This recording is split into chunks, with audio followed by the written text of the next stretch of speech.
You do and your motivation. In ka samu kanka a Kano, to ka tabbatar ka ziyarci ɗaya.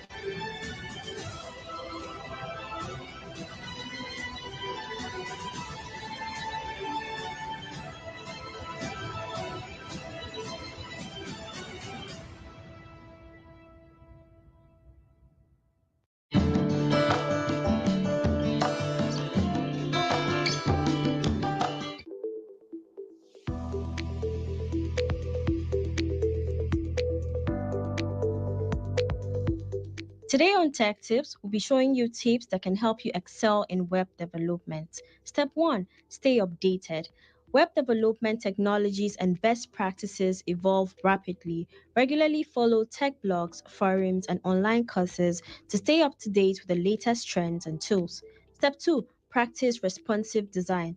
Ensure your websites are responsive and look great on various devices. Test them on different screen sizes and resolutions to provide a seamless user experience. Step 3. Version control with Git, JavaScript, helping you identify and fix issues quickly. Step 6. Performance optimization. Prioritize website.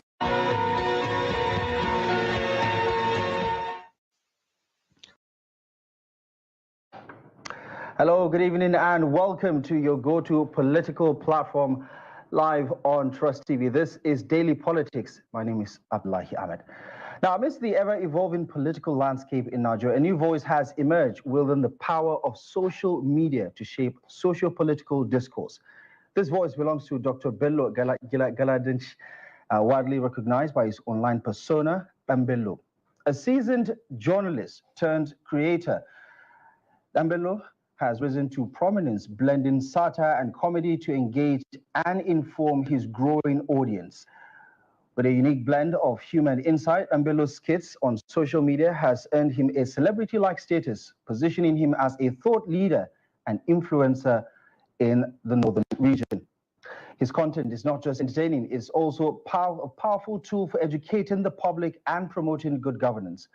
Through his comic videos, Dambello tackles serious issues like corruption, often weaving investigative journalism into his narratives to expose social ills. As social media sensation, Dambello leads the charge in northern Nigeria, using his platform to spark conversations and inspire change. His influence extends beyond mere entertainment, making him a pivotal figure in the digital age of political commentary. Well, let's explore some of Dambello's videos to witness how humor and social commentary come together in the most impactful way. A wasu kasashen akwai birane kamar Venice, Bruges ko Sujo. Mu a nan Kano muna da kwatar Jakara. Tarihin Kano ba zai cika ba idan ba hada da kwatar Jakara ba. Ya ratsa tsakiyar kasuwar Kurmi, ɗaya daga cikin kasuwanni mafi tsufa a yankin yammacin Afirka. Saboda albarkar wannan rafi, idan yan ambaliya har cikin shaguna yake shiga domin isar da alherin damuna ga kayayyakin 'yan kasuwa. To a ranar shi ne ai yara uku suka tafi din nan ko? Yara uku ga biyu ko? Idan kana so za ka iya hawa kwale-kwale a nuna maka wuraren tarihi na Kano kamar gidan sarki, dutsen Dala da alfindiki akan wannan kwata kamar a kasashen waje. Dabbobi kamar kifaye, kunkuru da hankaka na alfahari da wannan waje a matsayin gida kuma uwa maba da mama. Kwanar Tal'udu da Da'a Gwandi inda babu idan mutane, gwamnati za ta kashe zunzurutun kuɗi naira biliyan 15 amma kwatar Jakar inda ido zai gani a kawata shi zai ci 0 biliyan. Saboda haka idan ka samu kanka a Kano, to ka tabbatar ka ziyarci ɗaya daga cikin cibiyoyin tarihin Kano wato kwatar Jakara. Well, Dambello, who was initially billed to appear on Daily Politics yesterday, is now joining us virtually from China. Dr. Galadenchi, good evening, and thank you most kindly for joining us on Daily Politics. All right, before we get right into the conversation, let's bring you up to speed with some of the day's latest political developments. President Bola Ahmed Tinubu has presided over the meeting of Council of State for the very first time at the chambers of the Aso Rock Villa in Abuja on Monday. Former Presidents Goodluck Jonathan and Muhammadu Buhari physically attended the inaugural meeting convened by President Bola Ahmed Tinubu. Former heads of state, General Yakubu Gowon and General Abdulsalami Abubakar joined the meeting virtually. However, former President Olusegun Obasanjo was absent at the meeting. Meanwhile, the federal government and state governors have agreed to delay the implementation of financial autonomy to the local government areas across the country. On Monday, media reports revealed that a 3-month moratorium was agreed between the federal government and the state governors over concerns arising from the impact of local government financial autonomy on salary payments as well as operational viability.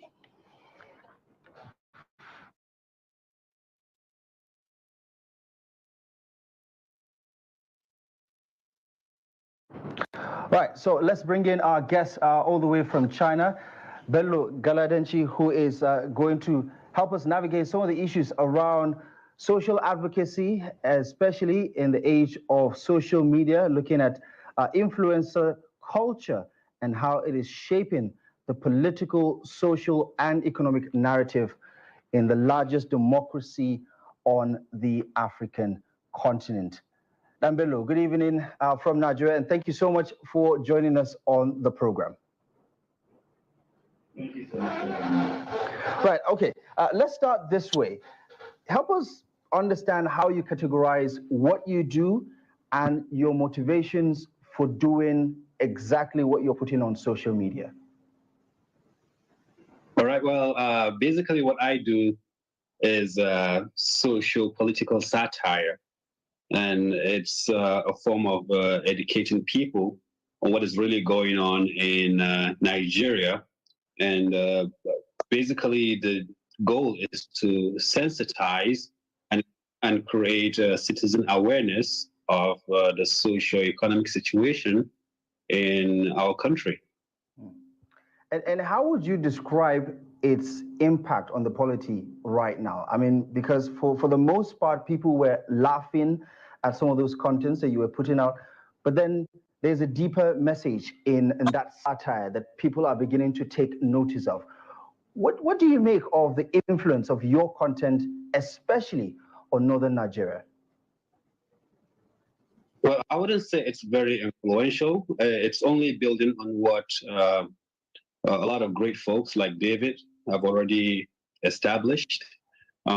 However, it's a form of education. And as a primary school teacher here, one thing I've learned is kids learn when it's fun. Kids learn when the teacher is funny. They pay more attention. They don't know what to expect. And I believe that Nigerians like to catch things. And that should be part of the philosophy of creating content and, you know, raising awareness and educating people. So I think when you spice it up with a little bit of humor, people will kind of pay attention, and then later they can digest what message is in there, and hopefully they can make something out of it. At the onset, a lot of people will say Dambello usually tiptoes on the fence.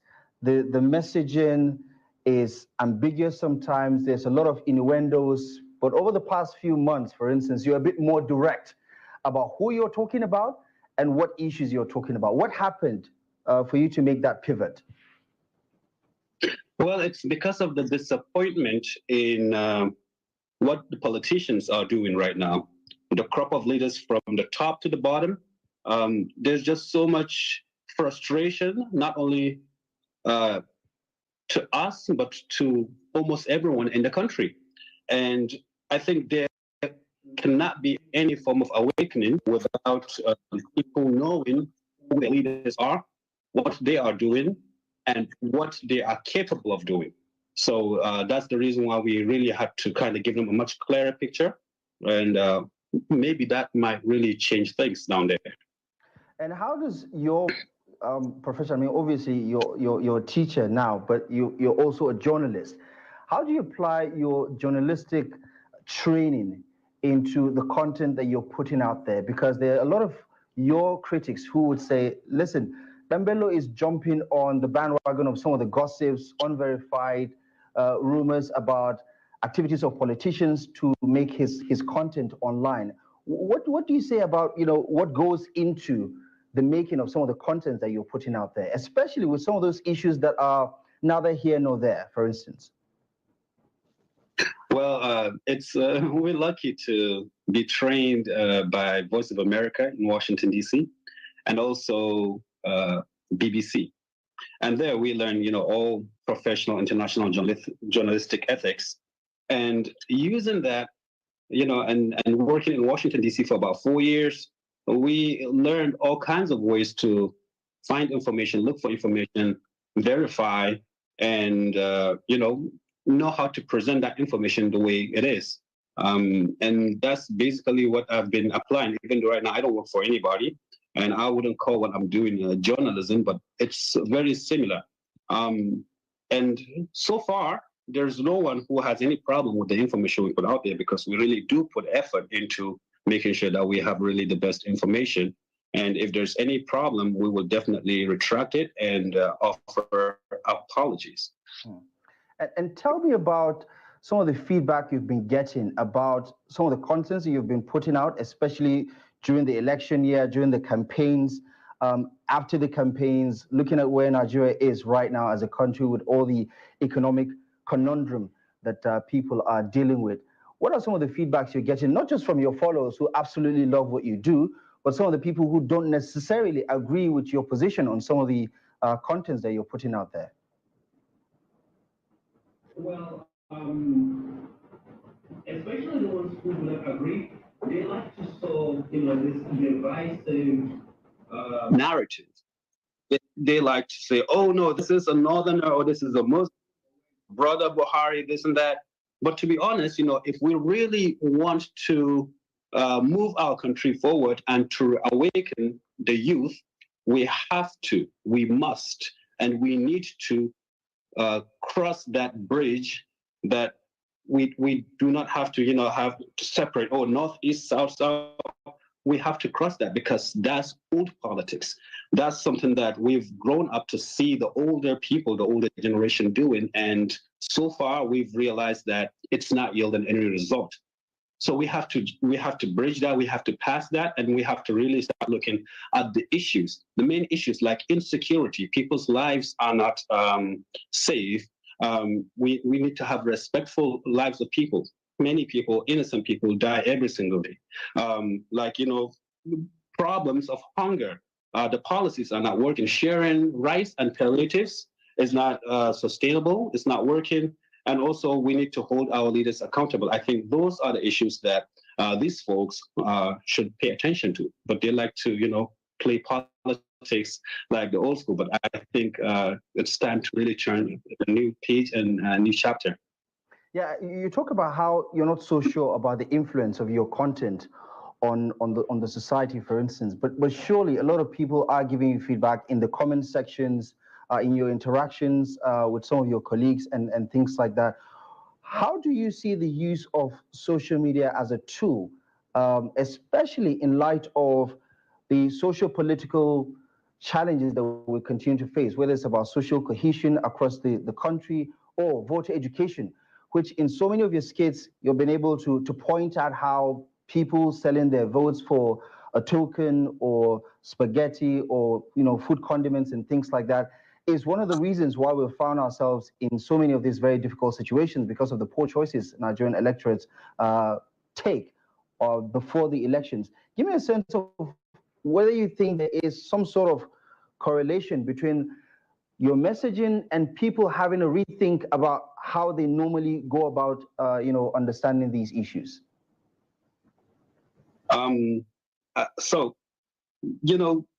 It's difficult for a lot of people to really believe that social media is really creating change and awareness in mostly young people across Nigeria.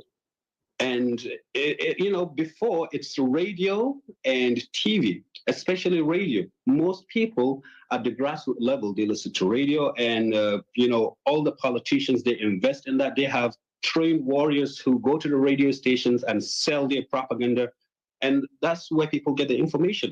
And, when you listen to those radio shows, a lot of times you will really think that, oh, the next big thing is here. The change is here. Everything is going to be sunshine and lollipops. But unfortunately, it's 2024, and we still have people who are sleeping with hunger. So that's not working. Who are mostly on their phones, and they use social media a lot. So radio's power has decreased. Radio's influence has decreased. The population of people listening to radio are decreasing by day, while the population of people using cell phones are increasing every minute. So the message has to go through cell phones. But now the guys who have been used to using radio to pass, message, to fight for politicians, to sell all kind of propaganda. Now they cannot use phones in that way. People who gather followers and all kinds of credentials online are the ones who are really trying to sell all that information and sell influence. So it's open market. And if you really have good message, if you really know how to pass message, if you really know what is really going on with the people, and then you can really tailor information and tailor messages that will really appeal to them and catch them. And it's a new way, it's a new time, and no one can stop us. I recently was in Nigeria, and I went to a village to look for medicine. While I was there, the doctor said he knows me from TikTok.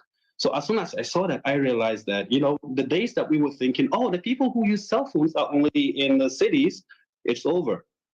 Now they are on TikTok, and the people who are in the villages are also all kinds of information. So I think that gave us confidence in increasing, the social cohesion, increasing social political awareness, and also voter education to really let them know what their voting power is, what they can do with their votes, and how they can really create change and select good leaders. Now, I really want to mention a few things. For example, there's also the coming up of new young people like the Rand Group on Twitter, who are, let's say, reawakening the Northern consciousness, like the likes of Amina Kano, Saad Zangur, and Moody speaking. These are young people who are really patriotic. They're passionate about their societies and communities, and they're coming up to really take up roles of educating people, voter sensitization, and really holding leaders accountable. And I believe that with those kind of young people, a lot is going to happen in the future, which is positive change when it comes to development of our society. Right. So let's take a step back.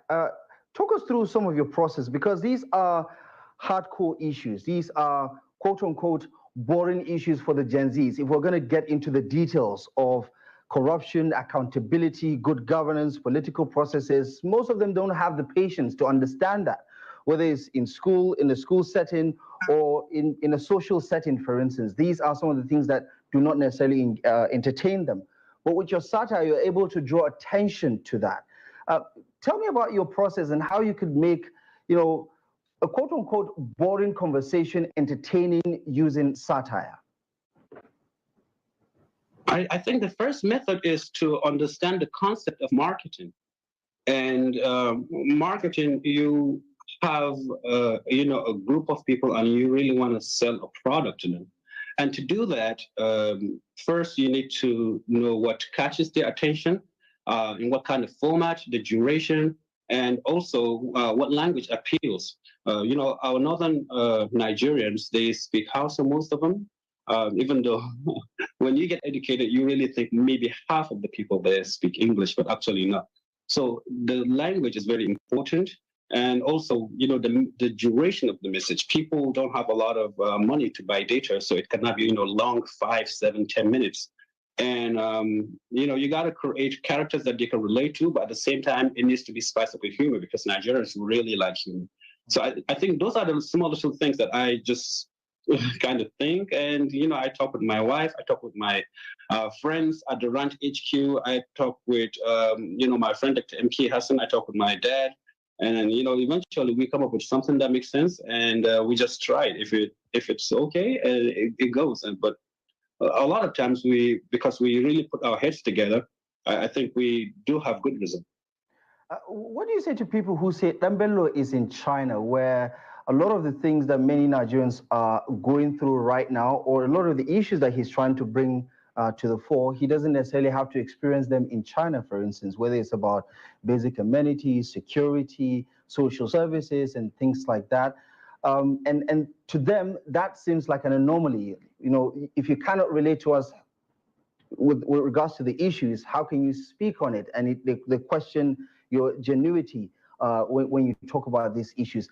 Tell me why these issues are pertinent for you, and how it is not just about making a name for yourself on social media. Well, you know, home is home, and no matter how long I'm going to be here, I'm going to have to go back home. And it's not just for me, but I think for a lot of other Nigerians, it is a good thing that there are some people out there like, you know, me, like Bulama, like Jafar, Usman Kabara, Dr. MK Hassan. We are all outside, and most of us are doing really well, but we really do care about our people because we have relatives, we have friends, we have classmates. We have our people. We have our people that, you know, we relate to in many different ways, in history, in lifestyle. When we talk to each other, when we look at each other, there's so much commonality. Unlike, you know, these countries out here where sometimes, you know, you kind of feel out of place.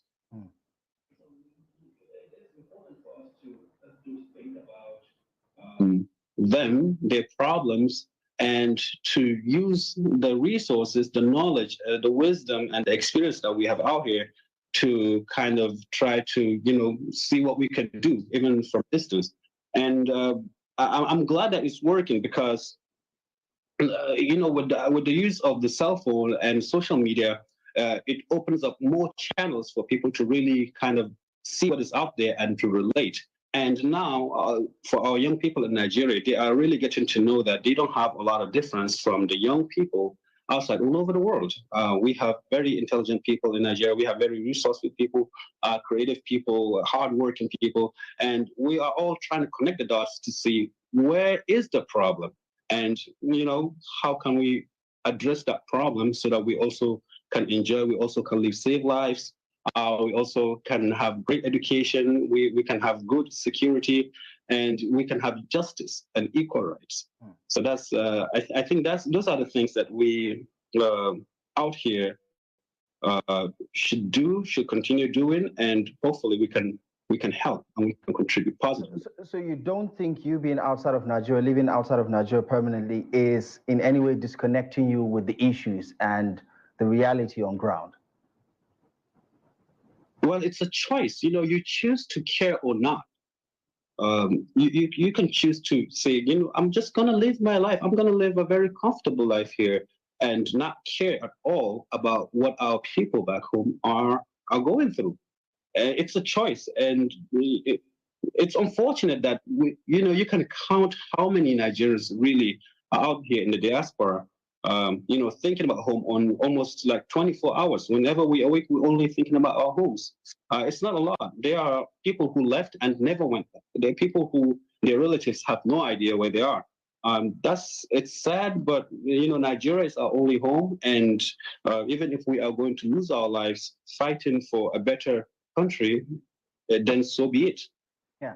Talking about that, let's just segue into the very hot waters of this particular conversation, where there are a lot of political figures who are not taking your satire, your content lightly, who are not just unhappy about it, but are actually, you know, threatening legal actions or things like that on you. Does that discourage you? Does that disappoint you? How do you feel about, you know, people who your satire is about and who are not necessarily being, you know, a good sport about it? You know, if what I'm doing is not good for them, then that automatically means it's good for the people. Because if what they are doing is good, then no one will watch the content that I'm making, and no one will feel that this content is really significant and it's creating change. So that automatically says what they are doing is not enough. What they are doing is probably causing all these issues that we're facing right now. The ruling party has enacted policies that are making people hungry. People are hungry, people are dying. You have people eating grass right now. You have people drinking the water just from a washed pot. You have kids who just going around knocking on doors and saying, please, we haven't ate for 2 or 3 days. This is not a natural disaster. This is not a famine from lack of rainfall or from earthquake or a tsunami. These are from policies that can be avoidable. And these leaders put up those policies and have closed their eyes because I have no idea. And now they are unhappy because we are calling them out for the policies. So they want us to just keep quiet while people die? Really? Where is our humanity? What's the point of studying and seeing how things are done outside and seeing that people do not have to go to bed hungry in other countries, and then we just keep quiet? And now they're unhappy because they get to give themselves bigger millions of naira salaries and doing all kinds of bogus projects. Yes, I want them to be unhappy. I want them to go to court. I want them to sue. I want them to do anything they can so that we should keep quiet. That's what I want, because that means our message and our work is getting better and better, and then we're going to push harder too. Right. Okay. On that particular note, let's talk about political motivations. Are you apolitical? Do you have political affiliations? Do you plan on utilizing this, your newfound celebrity or influential position, to drive a political movement? Because, I mean, against the backdrop of NSAS in 2020, for instance, up until the 2023 elections, we've seen the youths clamor for something outside of the establishment parties, for instance. Do you plan to, capitalize on your influence and your ability to drive social conversations to perhaps lean on a political movement or something like that in the future? Well, I've never been affiliated to a political party, and I didn't plan to, because I graduated from university in 2011, and since then I started working as a journalist. And to be really good and to be a professional, one shouldn't take a side. And so I never took a side, and I don't plan to. I do not plan to, invest myself in the politics, but I believe that I can play a role that can really help the political system get better, help youth get educated on what they should do, and inspire a lot of young people to also go out there and create awareness and educate people on how to really get this old school type, the old mentality out of the way, sideline them, and really bring a new political system. I want to play the role that I do very well, a teacher. I enjoy teaching. I've always wanted to be a teacher since I was a kid, and now I'm lucky to be doing it. And I also want to be to play that role for our people using media, and that's where I believe that to get system working, it needs many different parts, and all these parts really need to work very well. So if I can do my part very well, I really do hope that other people who can be governors and ministers and presidents, House of Reps, and all, they will also learn and get enlightened and get inspired and do their roles, and then we can have a great big working system.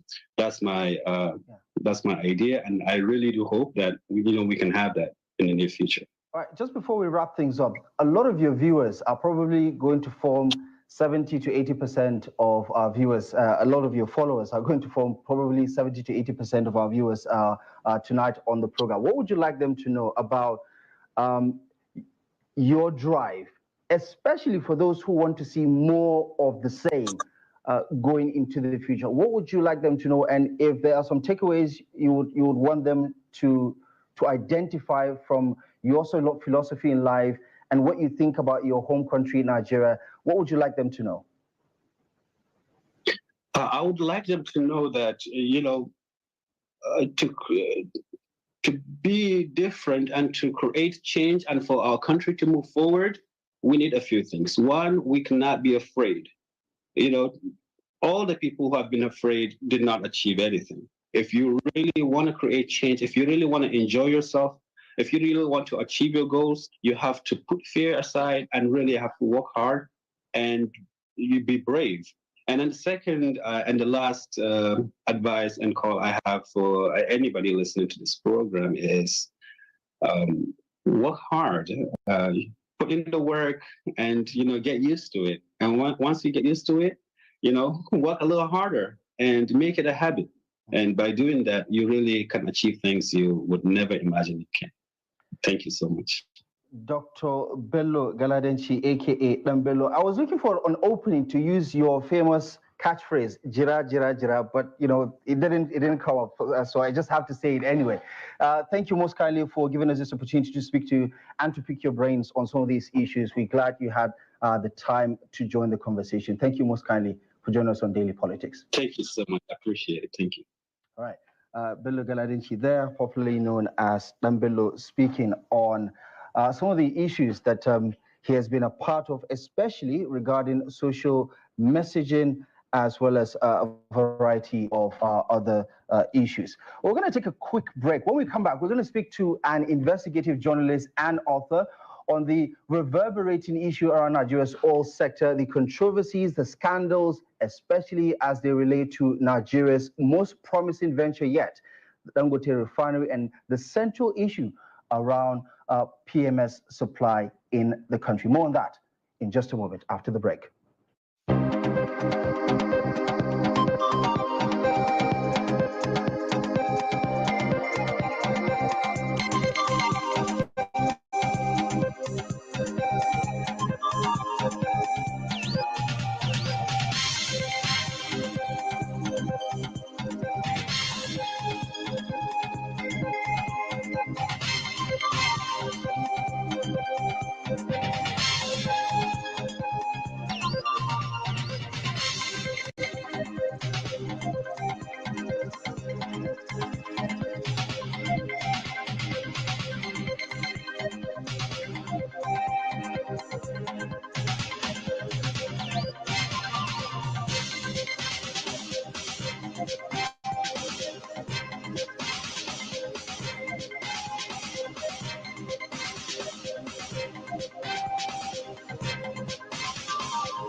Should I keep quiet? And then we kept saying, can't we teach these people basic business, not hustling? Teach our people entrepreneurship, not hustling. Go to China, Guangzhou, different districts. They can compare. Am I saying what you don't know? Yes, and you know why? Because we are coming from a sort of despite the narrative, anti-corruption. But the anti-corruption agencies went to sleep in the last 8 years. However, if you are to go backwards and do a kind of audit, you will be shocked to find that the resources so far expended on the SDGs far outstrips the achievements face to face. Most of the time when you are involved, it's difficult for you to draw back and have a holistic view, because what? Sentiment would always come to play, because all of us would definitely, I had, like I told you yesterday, I was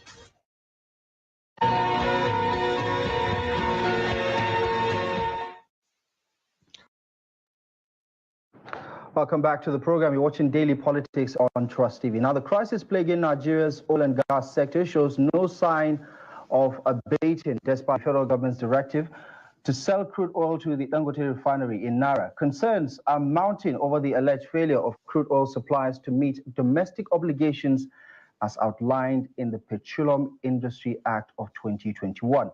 Now, in a recent development, the management of Dangote Petroleum Refinery and Petrochemicals refuted claims by the Nigerian Upstream Petroleum Regulatory Commission that it had facilitated the delivery of 29 million barrels of crude oil to the refinery. This standoff escalates amid allegations by Aliko Dangote, Africa's richest man and the founder of the Dangote refinery, who has accused oil mafias of sabotaging the $19 billion refinery project. Adding another layer to the controversy, renowned investigative journalist David Hundeyin has exposed an alleged attempt by an independent non-profit organization, Dialogue Earth, to mobilize a smear campaign against the 650,000 barrels per day Dangote refinery, the largest, by the way, in Africa. According to Hundeyin, the NGO offered him $500 to write an article questioning the refinery's alignment with Nigeria's climate goals and the broader implications of increased fossil fuel utilization in the country. To delve deeper into this unfolding issue, we're joined virtually by investigative journalist and author David Hundeyin. David, good evening, and thank you most kindly for joining us on Daily Politics. Good evening, and thank you for having me. Right, a lot of Nigerians obviously hearing me mention the figure, $500, would probably be thinking, what was your motivation for turning them down? Was it out of patriotism, or was it, why didn't you want to partake in the smear campaign against Dangote? So it's not uncommon for commissioning editors from whatever organization to reach out to a journalist, asking the journalist to pen some opinion column or editorial or whatever. I've been approached several times to do such work. If it aligns with the opinion that I hold, I do it. If it's not aligned, there are a couple of times I've been asked, for example, to go write some opinion about something that has little to do with me. So say Israel versus Palestine or something, and I decline it because it doesn't align with me. But I don't necessarily go public with that. Why I decided to go public with this one is that I could see very clearly when the brief was sent to me, and I shared screenshots from the brief publicly, that the purpose of this article wasn't just like a random opinion column about the refinery and how maybe the refinery doesn't fit into Nigeria's climate goals. It was much more sinister than that. The NGO that sent this assignment to me, they're a British NGO. It was the Africa office, which is based in Nairobi, that sent me this assignment. And I could tell the way the brief was worded. It wasn't worded like a normal brief. It was very, very detailed.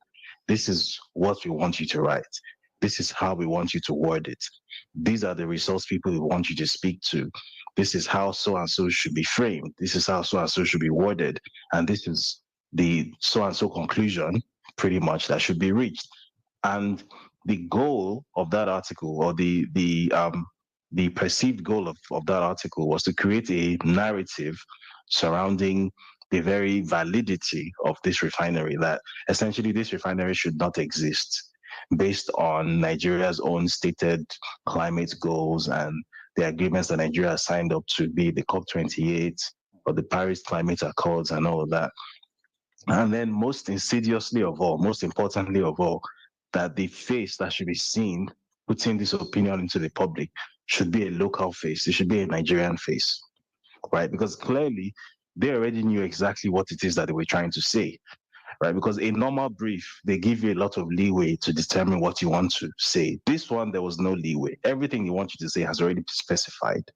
So they could easily have got some ghostwriter to do it. They could have put it out under their own name. They could have easily sponsored it in the Nigerian media. They didn't do that. They wanted a known Nigerian face, a local face, to put his name on it and then be the one who seems to be the one putting that opinion into the public. So people will read this thing and think that, okay, this is what David Hundeyin thinks about Dangote refinery. Meanwhile, it's not.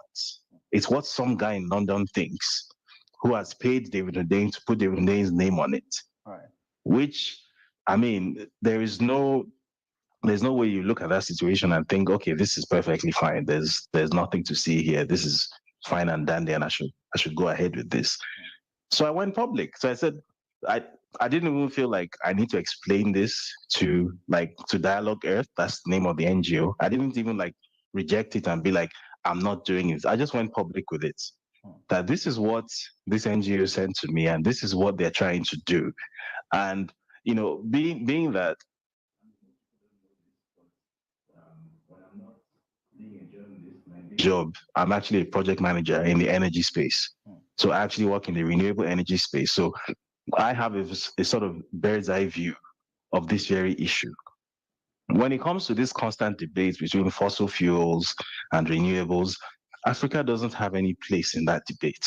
That's the truth, because Africa contributes less than 4% of global carbon emissions. Africa suffers from energy poverty. So the problems that those who have coal power stations and whose air forces and armies generate more emissions than the whole of the continent of Africa, the problems that those people have nothing to do with the problems that we have, right? Our basic problem is poverty, and poverty is caused in the modern world by lack of industrialization, lack of industry. And the two things you need for industry to become a thing in an African context are, number one, energy, number two, steel. It's as simple as that. Without energy and steel, you can't industrialize. So why on earth would anyone come to Africa and start telling Africans that we shouldn't do anything at all that is within our power to increase our energy security, being that the so-called renewable energy, even though a lot of it is still sort of airy-fairy, doesn't really exist, right? Even the so-called renewables, the technology that does exist, a lot of it is very expensive and very unreliable. It's not within our budgets, it's not within our purview. What we do have in Africa is a lot of cheap hydrocarbon energy reserves, a lot of it, right? So why on earth would we not be allowed to make use of our own energy? And then after we've industrialized, we can then start talking about doing an energy transition. Energy transition is you are transitioning from one type of energy to another. Not that you are on zero, you don't have any energy, and someone is asking you to do an energy transition. Transition from what? So that's the problem here, where I see a lot of foreign eyes and foreign sensibilities and foreign opinions making their way into our local discourse in Nigeria and in Africa. And our problems are not their problems. Right. But the unfortunate thing about civil society, as I'm sure you're aware, is that because civil society is almost entirely funded from abroad, it's funded from Europe, it's funded from the US, it's funded from the UK, it's funded from basically the developed world.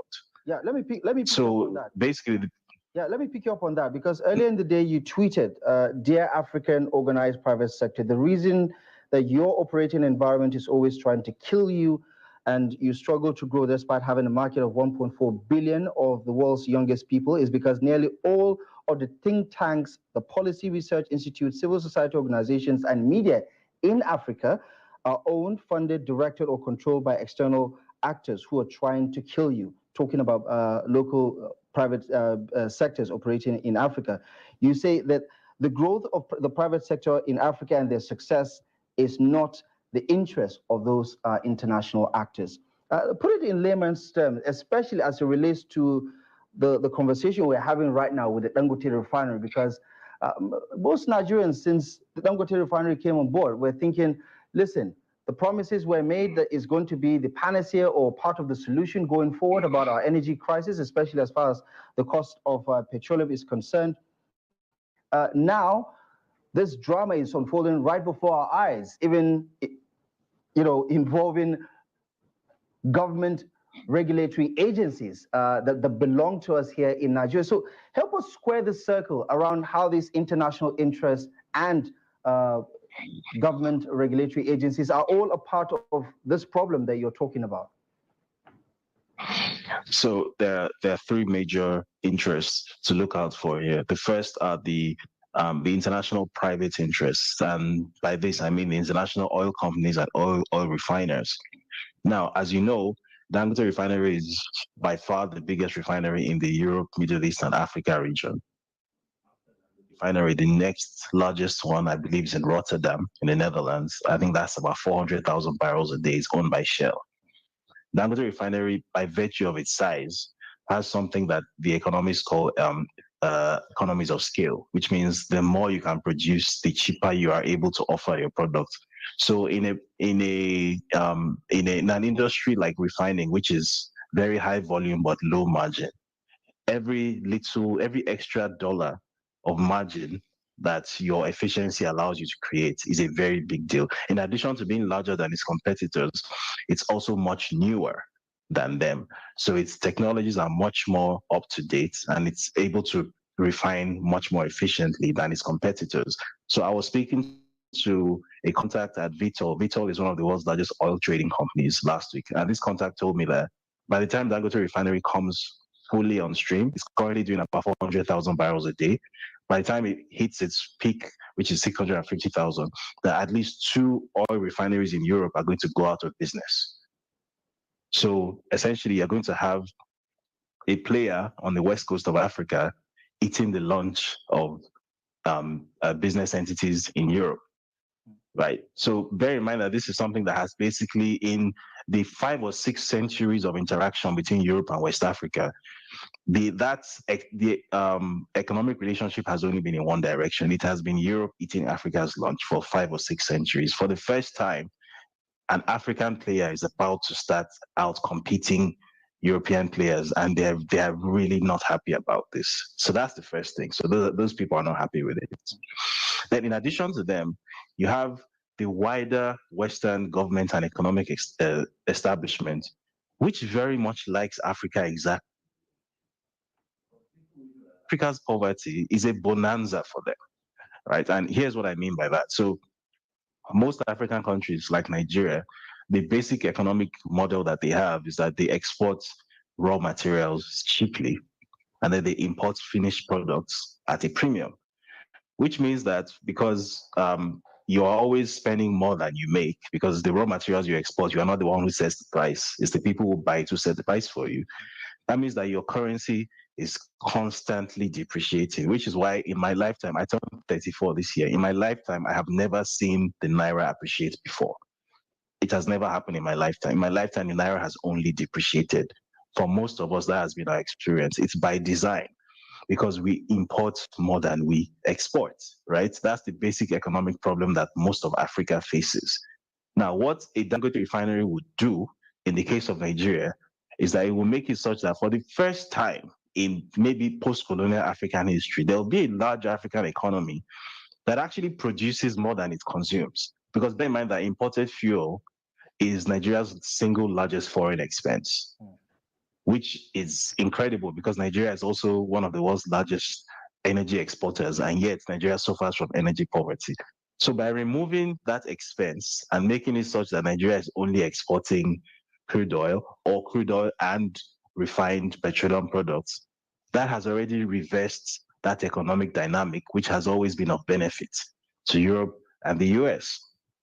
When that happens, it has several other knock-on effects for industry across Africa. Bear in mind that where you have primary industry, so the 3 levels of industry, primary, secondary, and tertiary. Primary is where you are exporting raw materials and cash crops. Secondary is where you're manufacturing. Tertiary is where you're doing services. So most of Africa is primary economy, right? Like Nigeria.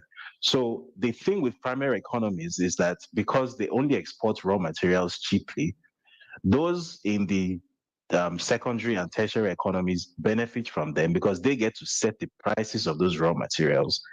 And then as they move up the value chain, they're adding layers of profits for themselves that we do not benefit from. So if you buy an iPhone today, for example, most of what goes into the iPhone, the materials, they are mined in DR Congo and in places like Kogi State, right? The lithium and the tantalite and the cobalt or whatnot. But we don't see any economic benefit from those things. The people who see the benefit from those things are the company in China, Foxconn, which brings all those parts together and manufactures the iPhone, and then the retailer in the US that sells to American consumers. So they sell an iPhone to an American consumer for $1,000, but maybe Africa, where everything that went into the iPhone came from, Africa makes maybe $50 or $100 out of that 1,000. So where primary production to secondary production, because Dangote refinery is secondary production, what that means is that we're no longer selling those raw materials cheaply. That means we're moving up the value chain, which means that those who benefit from that value chain that we are excluded from presently, they have less to work with. So literally our prosperity is going to be other people's poverty, and our poverty is other people's prosperity. Right. So that's the sort of paradox that we exist in. That's the problem. Right. That's why some people are not happy with it.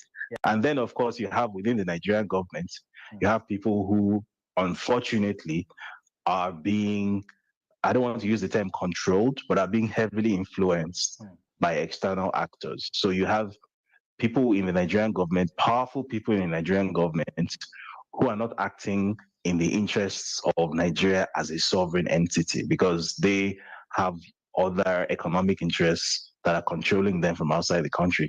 So then you have issues like where I think it was the NUPRC spokesperson who came out a few weeks ago and made a few comments that were incredible for a regulator to make about a private business in Nigeria. So he said one person shouldn't control the energy market of 200 million people, which is true. But it shouldn't be the regulator saying that because it almost sounds like he's a competitor complaining about Dangote refinery. That's not the government's job. The government shouldn't be saying that. And if in front of TV cameras, that was incredible. And then basically also saying that the quality of fuel coming out of Dangote refinery is not good enough. Again, it's almost like the government is trying to discredit the private investments of a Nigerian, which again is incredible. So that just goes to show that there are certain elements within the Nigerian state itself who are not really aligned with the economic interests of Nigeria as a country, unfortunately. Okay, just before we go, because we have less than a minute to wrap up, what lies ahead? You know, knowing what you know, having extensively covered this particular sector, what comes next? What is the next hurdle, whether it's for Dangote or for the Nigerian economy, to try to answer this very obvious, difficult challenge of having to navigate both domestic and external challenges?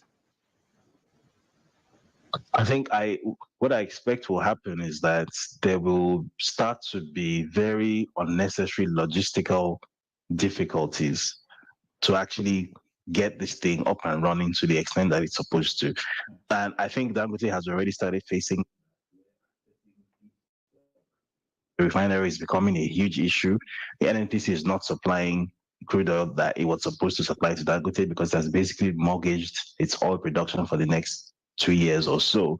And Dangote is having to import cargoes from the US and wherever. So I think we're going to see more of that. And I think we're also going to see the international oil companies pulling out all the tricks in their book to try and frustrate Dangote refinery. You might start seeing cargoes having actual issues when they're on the sea. Things like this have happened before. That's how the oil industry works. Right. But on the flip side, so that I don't end on a down on a miserable note, I also think that when you start seeing things like that, and when it becomes very obvious to everybody that Dangote refinery is a threat to certain entrenched interests, I think that's the exact moment where the biggest opportunity exists to finally exit that primary level of production that we have been trapped in, because then it becomes more difficult to pretend as if this whole thing doesn't exist and it's a conspiracy theory, which is what people have done for decades. Right. David, really interesting conversation. Thank you so much for your insight and for all the good work that you're doing. We hope to circle back and discuss this and many more other developments in the near future as we continue to learn a lot more about the intricacies around this particular development. Thank you kindly for taking the time and for joining us on Daily Politics. Thank you for having me. All right. That is our offering for you on the show tonight. Thank you most kindly for your time and company. We'll be back tomorrow, live and exclusive as always on Trust TV. Until next time, my name is Abdullahi Ahmed. From myself and the rest of the team, thank you for your time. We'll see you soon.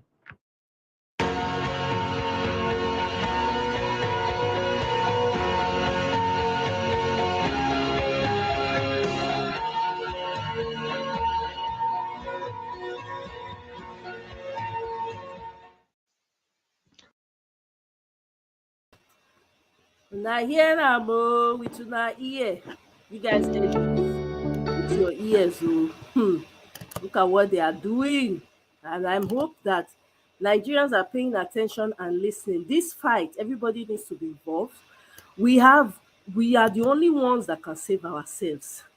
So don't think that somebody is going to come from somewhere to come and save you. It ain't going to happen. Okay? Mhm. We're going to switch now to what's it called? Violent space. So someone you got to learn. You need to learn and very quickly too.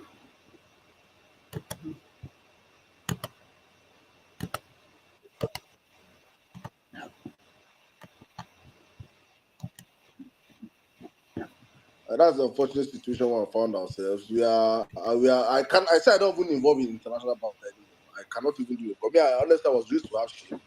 And I think it's shameless of me even going out to talk to any other nation across the world right now, knowing fully well that we have been reduced to rice,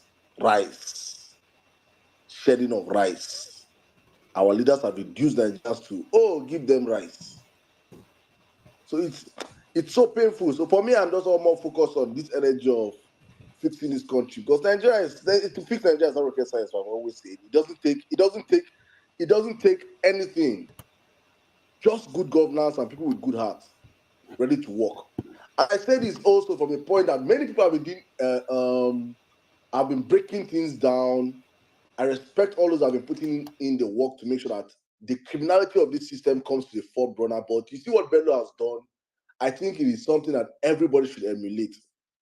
There is nothing greater than letting Nigerians understand that this guy is not just a thief, but see what this money he steals can do for you. That is a game changer for me. There's nothing like, he stole 500 billion. We are used to all these things. These guys steal billions in their numbers. There's what expose? Who will never expose? Who haven't we exposed in this country? Which still have what haven't we done?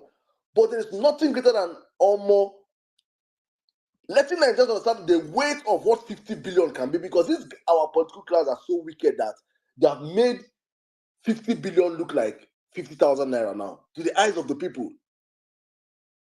We don't understand the infrastructural development 50 billion can bring to a country. We don't understand these things. So please, I said it on my tweet, I think last week, and I said, my prayer going forward is if the Lord that raised Bello, and I remember when we brought him on the violence space, he was on the table, he did not have violence. We had once inducted him and gave him violence, and he entered Ibele. He went out to the world and started spreading the good news. He was still doing sime. And he came here and stopped a different breed of Nigerians. I said, no, Saddam. He might be here with us tonight also, hopefully. He said, no, Saddam. I have to be joining you guys. I said, my brother, Nigeria is not where you follow criminals with sime. Because when they steal our money, they don't steal our money with sime. They ruthlessly take our money. So you have to be ruthless in calling them out. You have to be ruthless in dragging them. You have to be ruthless in exposing them. And he took it a further notch by breaking down what this money can do to Nigerians, and that is a game changer. I don't understand. We never knew that 50 billion can probably build 10 different hospitals. And Nigerians are suffering. Some Nigerians cannot afford paracetamol.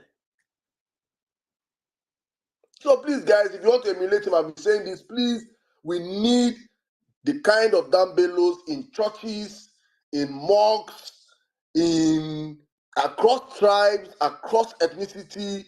Please stand up, start doing things, start creating content. In fact, you will make money because that millionaire are very big. You know how much is cashing out from content that is to run.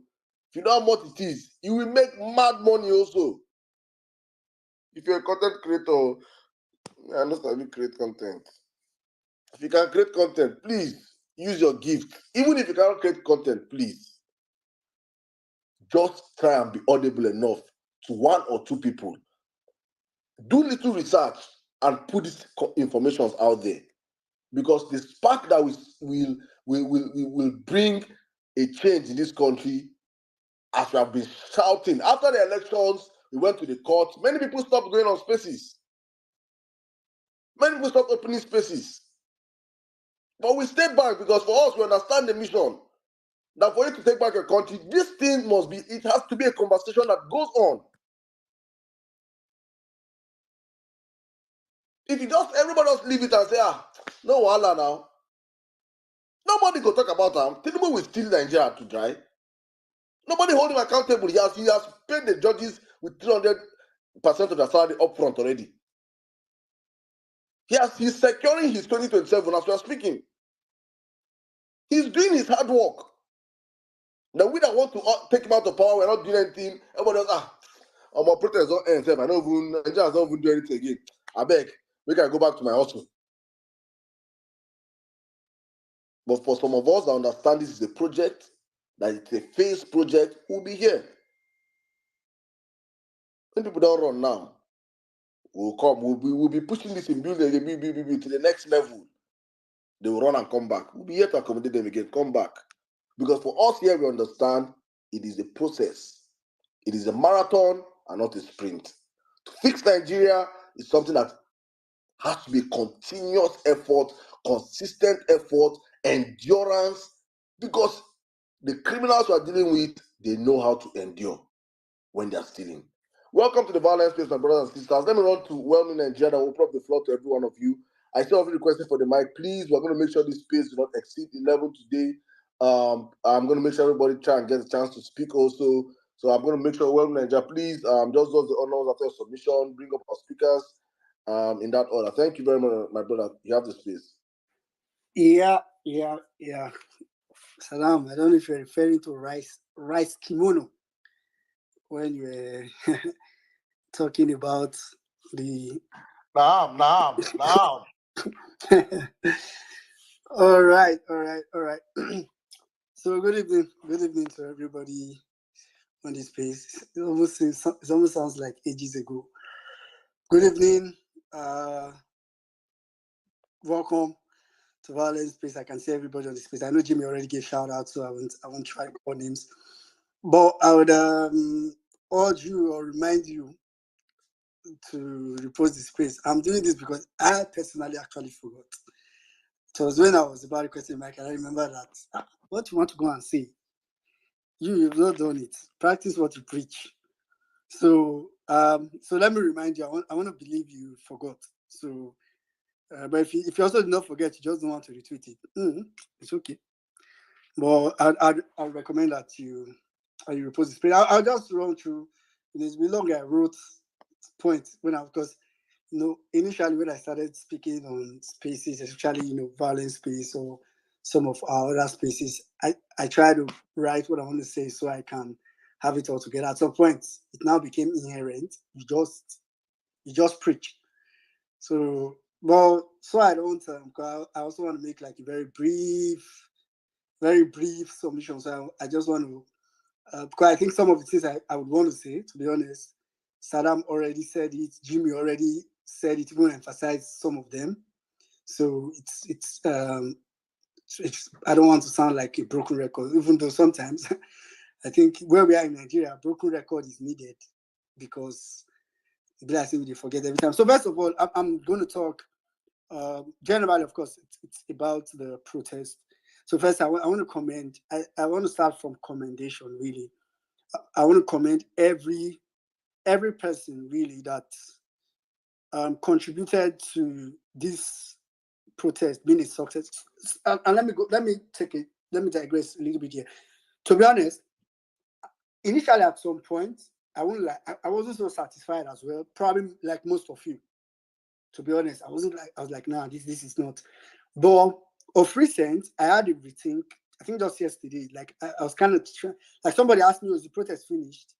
And that kind of prompted my thoughts, and I was like, So when I did some very deep thinking, I was like, yeah, this makes sense within the capacity at the time. This is actually a huge success, and maybe within my submission, you might be able to pick why I think so or something. So first, I want to commend everybody and the truth is that everybody, both those that were organizing behind the scene, both those that were just trying to motivate, from diaspora or wherever you are at the time, excluding those that are really in Nigeria, that had the means or could have at least joined but didn't join, you are excluded. I mean, I know my appreciation doesn't matter to you, but I have to also state it because my emphasis on your exclusion matters to me. But you know, I really need to commend all those that acted in different ways. To be honest, in this protest phase, I was quite busy, but I was able to follow and I see how a lot of people took it upon themselves. Literally, some of them don't even have business. I'm trying to avoid mentioning names. Some of them don't even have businesses. They don't have business joining the protest. And I mean those in Nigeria. Some people that could probably, you know, they are actually okay. Some, why a huge proportion, like Saddam said, is actually the middle class that think they are middle class. So people, I see some people think they are middle class. They don't know that they are poor. People that are poor in Nigeria before are now rich here. Those that think you were middle, you are now poor. So if you really want to know, there are so many ways to know you are poor. So by those poor people that couldn't join the Rachel to protest, that's actually fine. But great commendation to you guys. In fact, I'm going to give a special shout out actually to Mr. Steven. I think I saw him on the space. You know, I actually thought about this morning, prompted by nothing. I just, sometimes I sit and random thoughts just come to my head. And what prompted me was, you know, I know after the election, Mr. Steve was actually one of the persons that, you know, really was pissed and wanted, you know, wanted us to act in form of protest and all that. So one would have thought that when it came now, you'd be like, oh, I don't do my own, I don't pass. But you know, to always be available when it's needed. I saw him hosting spaces for long that I was like, you know, he would have said, you would have easily said, I've paid my dues. Let me go and relax. Well done to Mr. Steve and to every other person, especially those in Nigeria. I don't want to question them so that they will not come and say, oh, these are the sponsors of the protest, because I know some of you are not even, you just came out as well-meaning Nigerians and innocently participated, contributed. Thank you to you guys. To be honest, for those people that participated, this was a success within where it was supposed to be, right? Because why I knew, like I said, when I had a rethink, initially after thinking it was probably kind of disappointing, when I had a rethink was, I discovered that I was actually gauging, subconsciously, I was gauging what I was expecting with a revolution or a high magnitude protest, a very high magnitude protest. But I kind of realized that, to be honest, I wanted to be honest with my own self. I'm not there yet, right? So where this was a success for me, because I think this was a very good sound check, or this was a very good test ride. I'm going to use test ride as an example. You know, here it's what it is. After the NSAS protest, the phenomenon, the concept of protest became so bastardized. I almost thought that it was never going to be possible for Nigeria to do anything they would call protest again. We'll probably have to call it something else, you know. But it's almost like when you have a car, right, that was running, then the car got knocked down totally, like a car that you almost thought cannot be revived, totally knocked down. If you finally get a mechanic that could fix it, if they fix it, of course, the first time you ride it, you don't expect it to sound almost the same, like as if there was nothing that ever happened, right? So, but if it functions averagely, just okay enough to get you somewhere and bring you back, that would be a good test ride for your car that was damaged. So that's the context of test ride I'm saying. So I think it was a good test ride, because I kind of looked at, of course, there were some of the things we were scared of, the government killing people, which they did. We were scared of it and they did it. One of my biggest fears was if they do it again, they might kill the spirit. But I think why it was a success for me was most of the killing happened the first day, but that protest proceeded beyond the first day. People still came out the next day. So for me, I was like, okay, it means people are aware that there's a possibility. I think that's why the government kind of reduced. I know they didn't stop, kind of reduced killing protesters subsequently. So their initial intention was to kill a lot of people the first day, and people would go to hiding from the next day. So the fact that people continued, right, and even until recently, at various magnitudes, some days were higher, some days were lower, and so on, but people continued. that's why I think it was his test, because it kind of made me ask myself this question. I was like, okay, that's all you can do, and I'm referring to the government now. Like, so it was as if the people were asking the government, like, so is that all you can do? All you can just kill is 40 people, and really, I thought we were going to kill all of us. I thought we were going to pack all of us and put in jail. This is not to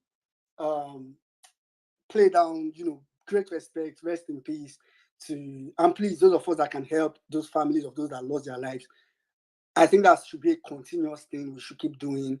I know there were talks about trying to see if we can aggregate them and see how we can help them collectively. I think we should pursue that, rest to their souls. But I'm trying to focus more on the resilience of people that did not allow that to deter them, that still went ahead to dare to speak up, to dare to protest continuously. So I want to say that's for me is a win. The only thing so going forward, or the way forward, so the first thing I want to say is, now we have brought back our car that we thought they would never work again. We've done a test ride. This is not the time to go and park the car and leave it. If you park it, the car is going to get damaged. You have to fix it all over again. I have to do another test ride all over again. I really hope you understand my metaphor. But point is that now we've been able to, at least, maybe not 100%. Of course, it's not possible to be 100%. We've been able to get over that old mental, very strong mental setback that killing protesters, starting from NSAS, brought in. We're able to dare it. And so, please, the first thing I want to say is, someone said in our space, and I think that was Velele. I try to remember people that say it, especially what they say makes a lot of sense. He said his own demand then was that Nigeria should be able to protest should become a culture, should be taught in schools. I really want to say that after this, I want to urge everybody that protest more often is an advice. Protest more. And okay, let me put it like this. I'm not talking about, it doesn't have to be this kind of national talked about protest, anticipated. I mean, within your local environment, protest more often. I think we need to start rehearsing our protesting. We need to start. So if you feel within your area, if you feel too uncomfortable about the roads, call a couple of people in your area, take them to local government council. Guys, carry placard and protest. Within your state, you feel too uncomfortable about some things, gather some, and I mean just in the interview, way forward, that's what I'm talking about now. But in all, point is that protest more often, in any capacity, little 2-3 man protest. If in your school, primary, secondary, okay, not primary, I know there are no primary kids here, probably. If in your secondary school, you're a secondary school student, especially if it's a government school, some things are not provided, rally your classmates, protest. I think that's what I want, like, as in make it a culture, become protest more often. I really wish I can emphasize this more than I'm doing now. But if you take, I'm not saying, organize, like, do a end bad governance protest at a large, this day more often again next week or something. But I mean, if after this one that just ended, if next week your local government council, there's something you are not satisfied with, take your placard, call it rehearsal. I think we need to become more accustomed to protest. That's one of the things we need to start doing now. So call that after you do your test ride, you need to use the car for a long time for it to get back to its normal shape. Mechanic will say make the engine oil circulate. Call that engine oil circulation in my metaphor.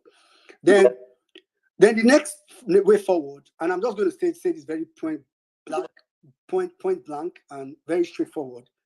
The next major, remember I said protest more often. That one is minor, like here and there, small here and there.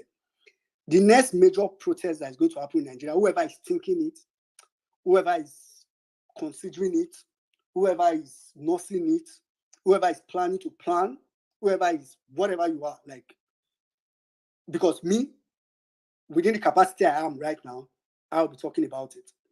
But the next protest we are going to have in Nigeria, I think, and I would recommend strongly that the theme of that protest should be Occupy Abuja.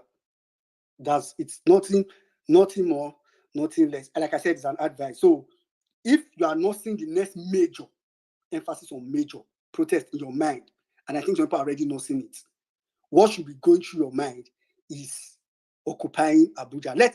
I think one of the lessons learned from these protests is that maybe because it was not so close to them, they felt a little bit relaxed. Right? That's why they didn't feel the need to answer any demand or to address it. It was not so close. After all, if the protest in Lagos escalates, who will deal with it? Is Sanwo-Olu.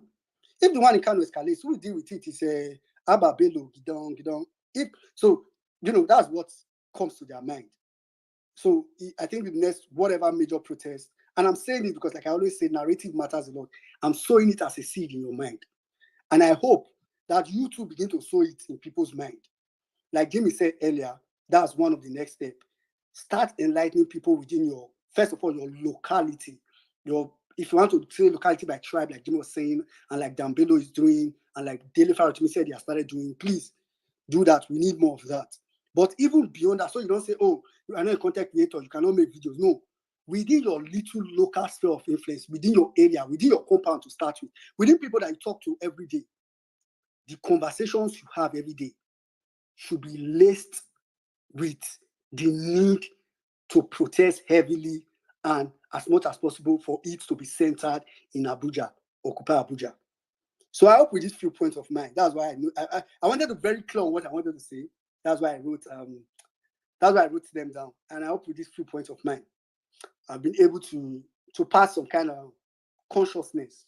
You are knowledgeable, but what I wanted to pass some kind of consciousness that you need to have behind your mind. Don't forget, next step, protest more often in any capacity possible. School, your street, if for Benin, if your street, your John way no one in Benin, they call that's where they get street now, John way with the color. Your John way not do well. Protest your John way compound. That's what I'm saying. Like in whatever capacity, protest more often. That's number one. Then number two, whoever is not seeing the next protest, whoever is thinking it like I'm thinking it, whoever is considering it, whoever is hoping for it, whoever is praying for it, whatever you are doing about it, just make sure that somewhere in it, you are including in your mind. When you are talking about it to people, Occupy Abuja is our federal capital. We have a right to it. We have right, power, authority, sovereignty over it. Occupy Abuja. I'll just stop at that particular point and go to our speakers for today. So again, welcome to Violence Space. The topic is State of the Nation. We are talking about Saddam, these are abbreviations sometimes. I'm talking about the End-Bad Governance, EBG. The End-Bad Governance protest. It's a review, impact, lessons learned, and way forward. Mombi, I was going to come to you, but please just pardon me. I can see Bill already waving his hand aggressively. So please pardon me. Let me just quickly go to Oga Ibrahim. Sorry, I said Bill. Oga Ibrahim. Go ahead. Thank you very much. I think maybe because I will immediately go out, I think I just have to be here. Well done, everyone. Well done, Sadem, for keeping the lights and everything going. As I always said, this is just like the reservoir, just like the filling station, where people that are convinced about the country and being obedient will always come 3 times a week to refill our tanks and to listen to our comrades and also people that loves Nigeria, and also to go back and have that energy for us to keep going. I think without a violent space, a lot of us will have just go back into our shelf and just continue to watch by the side. But at least Saddam, you keep us on our toes to always come back and say, at least we have a family. We have people that believe in this country and people that really wants to do something. My one is just to give a very small recap of what really happened during the 10-day protest, more especially in the up north here. A lot of people don't understand how we made it and how possible it is that the north, I think, catch more fire than any other part of the country. Actually, the debate had become very obvious when the imams that sold the Muslim ticket in 2015 find it at least as part of their work to stamp out the protest not to take place in the north. After a week to the election, based on the comment I'm seeing, if you really wants to know the north, you can see the north and how the north is agitating on Twitter Space. Because Twitter is holistic and it needs a lot of English for you to be on the Twitter. But if you go to Facebook and go to Tweet and go to TikTok, that's where almost everybody in the north reside, both the imams and also the followers. We have more followership on the Facebook and on the TikTok than any other place. And that's where I saw how far they've been challenging the status quo, challenging the imams that are trying to calm them or to persuade them not to come out. And I so much believe in a week or 2 weeks to the protest, I was so sure that the North is coming out. But what I'm not sure is that who are the leaders and what kind of leadership are going to be given to those people from the North. And a week to election, I realized there is no any leadership up here in the North.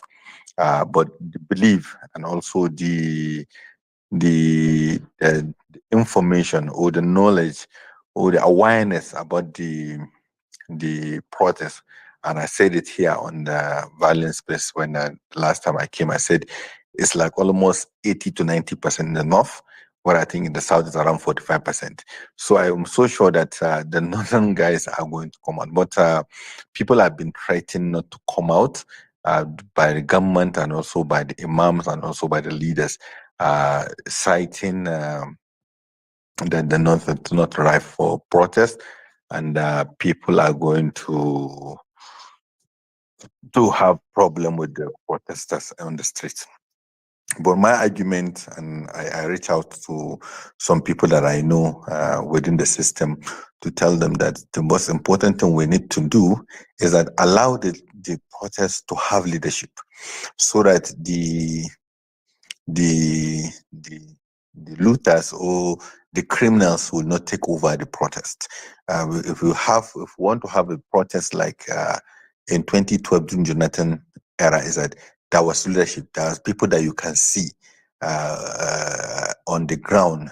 The Bakaris, the Odumakins and others were all on the ground. Falana was on ground in Lagos and things like that. So it gave energy and also give direction for the 2012 election, and no police can come and try to cause or kill people during the protest. So I thought that maybe up here in the north, we can have people like Obasani and Shosani and some of the activists that I know to come out in Kaduna and Kano and Sokoto, so at least they can protect the young people that don't have any identity.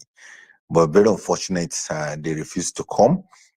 Very few of us stood to the ground to see that at least we're out on the street to guide these young people on what they intend to do. And I'm so happy that the group I followed comprises of almost getting to 7 different areas or communities, which bring out almost getting to 15 to 20,000 people out on the street. And I realized there is no any leadership. I will see media because some of them I work with them, and we do a lot of community engagement with them some years and some times back. So they recognize me, and also when we are heading to the government house, I realized that there was what they call it. There was tire burning, and also we had gunshots. And then I told them that we shouldn't go to the government house because it's going to be chaos. And then some of them don't want to believe me. They wanted to really go ahead with their protest. But few of them, because the band that we're using to play, I just talked to them and say, okay, let's just start going back, because the young people are starting getting agitated and they start getting hungry, and I don't want to keep them so much time on the street, so that they can go back and go to their work. And by special grace of God, we command them to go back. So our rally on the first day, there was no chaos, there was no looting, there was no anything. It was so peaceful. Young people just enjoying themselves and also chanting for a new Nigeria and for the new governors. And we come back. I told them they should come back on the next day at 8 o'clock, and I gave them a meeting point, which we met the next day, which I was arrested. But before then, what happened in the government house is that somebody told there was a video, it went viral. One, because the police and also the DSS and others has agreed that the most important thing to do is not to allow the protests to take place in Kaduna and also some part of the north. So I think part of their own wisdom, they try to show a resemblance of chaos so that they will not allow people to come out again.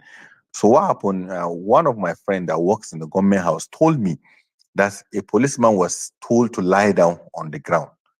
And when he lied down, they start to snap him and start to say that he has been shot, which was later debunked in the evening by the governor himself, that said that there was no policeman that has been shot in the north. And the second video that we got around the government house is that the police put up fire with using the tire to start burning the tire so that they can give them free blades for them to start shooting people and firing tear gas to disperse the people that are around the government house. So all the two are just their own tactics. What I was so afraid is that I think the police and the DSS, they can do better. They don't have to be doing a police system of 1970, 1980. We are in 2024. We have a mobile phone that had cameras, and we have people within the system that are not happy with the system. So they would virtually, at the end, they will eventually tell the truth of what really happened at the ground. So I now realize that some of these people that infiltrated the system within the Kanu axis and other axis are even sponsored by some other people, just to give the protest a different a brilliant look, so that at least they can bring all this curfew and things like that. So the Kaduna State Governor refused to give curfew on the first day, and also apologized, and also said that there was no death on the first day, and there was there's some few arrests. So on the second day, we came out around 8:30 to do our lawful, peaceful protest with young people, and we started walking. After like 2 kilometers, reach Kau from Rafinguza.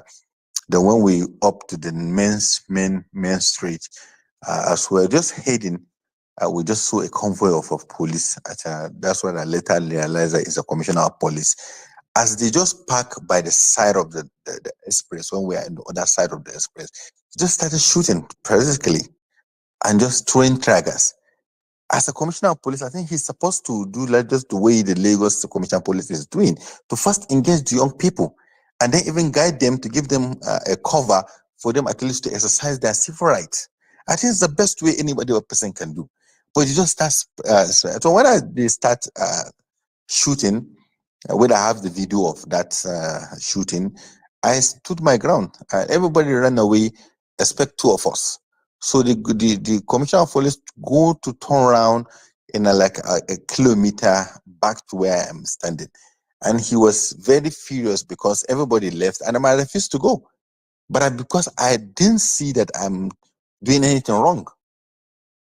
So he came himself as a police commissioner and he arrested me himself.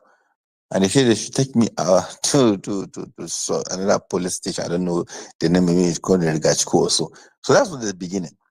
But I thank God that I went through the police system from my detention in the outpost, Hukuma, the division, up to the state headquarters. I have seen the reason why we have to stage a protest for good governance.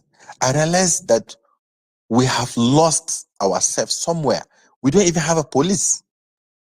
So how can we have law and order if we don't even have a police? Because the experience that I've seen on reality from what happened and the lies they concorded in what they have taken us when they took us to court on Monday, I was just wondering, then how is the poor people surviving in this country?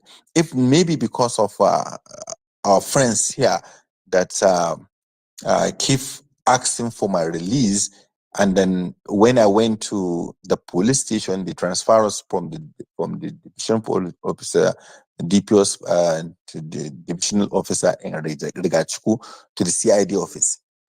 When they took us to the CID office, they tell me to write a report. I said, I will not write statement. I have to call my. But Ibrahim, please, I'm sorry, I have to just interject right now. I will really want you to continue what you're saying. It's very, very important we listen to your narrative of what you went through. But I just have to just jump in real quick because we have a guest today on the platform. Prophet Issa El Buba is here. Dan Bello is here. Ibrahim Mose is here. Amazing Nigerians are up here. People that participated fully in the whole, with their chest out there on the streets, the past End Bad Governance protest. I told you guys at the beginning of the space that I am expecting a guest, and if he comes, he will come. And here they are.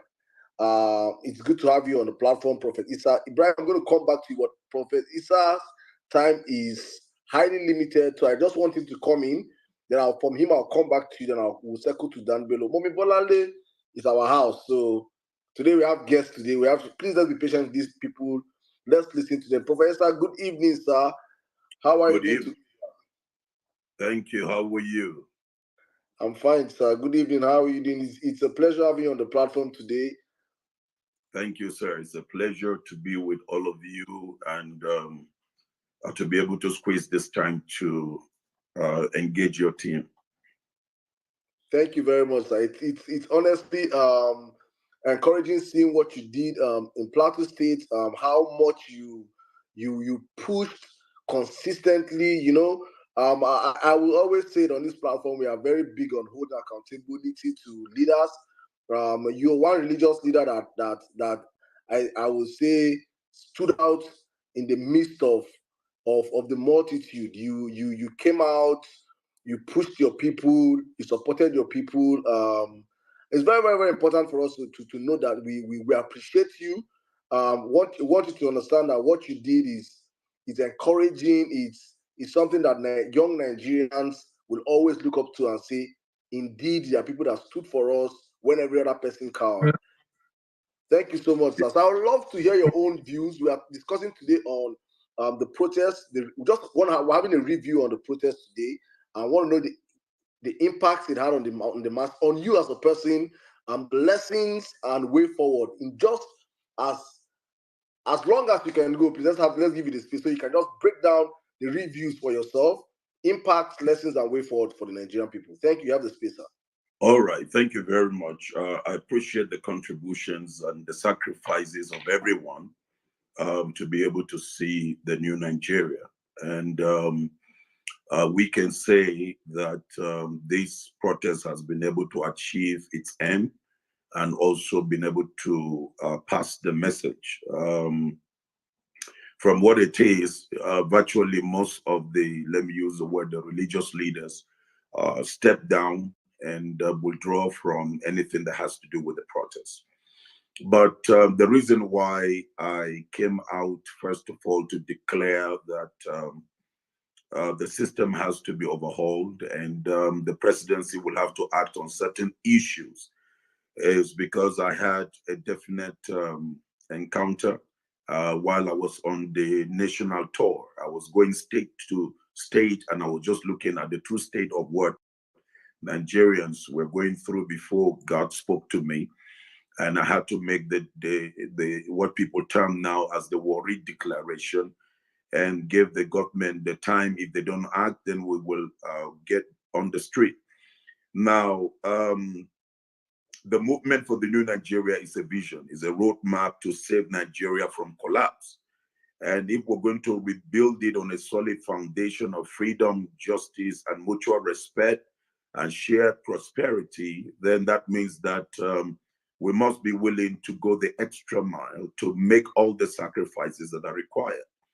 Now, as a father and a grandfather, I'm not supposed to, at this stage of my life, I have fought through for this country from my youthful days, and I have not shy away from facing the reality and the consequences of every action. But now, by God's grace, I'm a grandfather, and it shouldn't be at this stage doing what I'm doing. But we all know that no matter how blessed you are, no matter how successful you are, if what you're doing do not translate into the transformation and the liberty of the ordinary people on the street, that means you have not started living. And it was because of that I made the declaration, and my people all came out, and Plateau State, it was properly guided. Myself and the former Minister of Minister of Sport, and we were able to guide the young people. That's the advantage of what happened on the plateau. We didn't leave the young people to themselves. We guided the young people. We showed them the way on how to go. Yes, there were certain some of them that were very, very rebellious or very stubborn, but we also saw the hand of God because God was in it, and we could see their stubborn or stony heart melted away, and now they had a heart of flesh, and they were willing to take instruction. People that were paid to come and disrupt the process in the midst of tens of thousands, they could not succeed, but rather were able to raise a very strong security network among the young people, and were able to pick out those individuals and also deal with them as we should.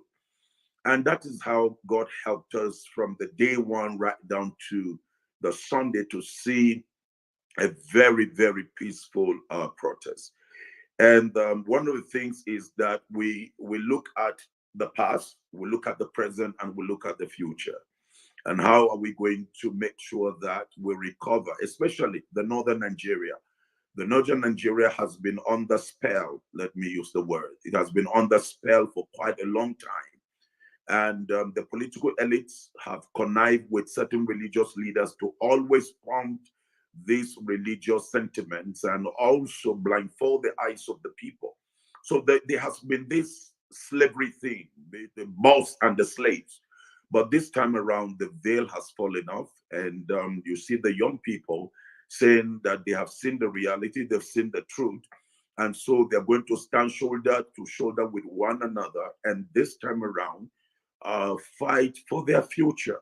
So that's the positive things that we've seen here in northern Nigeria. And secondly, their ability to be able to sustain the momentum, even when people came in to bribe them, people came in to buy their consciences, they turned down on some of these offers, and they were willing to pay the premium price to be able to see that they rescue the soul of this country. Then number three was their staying power. You realize that the first day, you think that, okay, they were going to resign from improving and increasing in terms of their momentum. You know, no, day by day, you see the crowd, it was multiplying. It was multiplying. If you had 15,000 today, tomorrow it will be 30,000. If you have 30,000, to the next day it will be 45, 50,000. So that was a kind of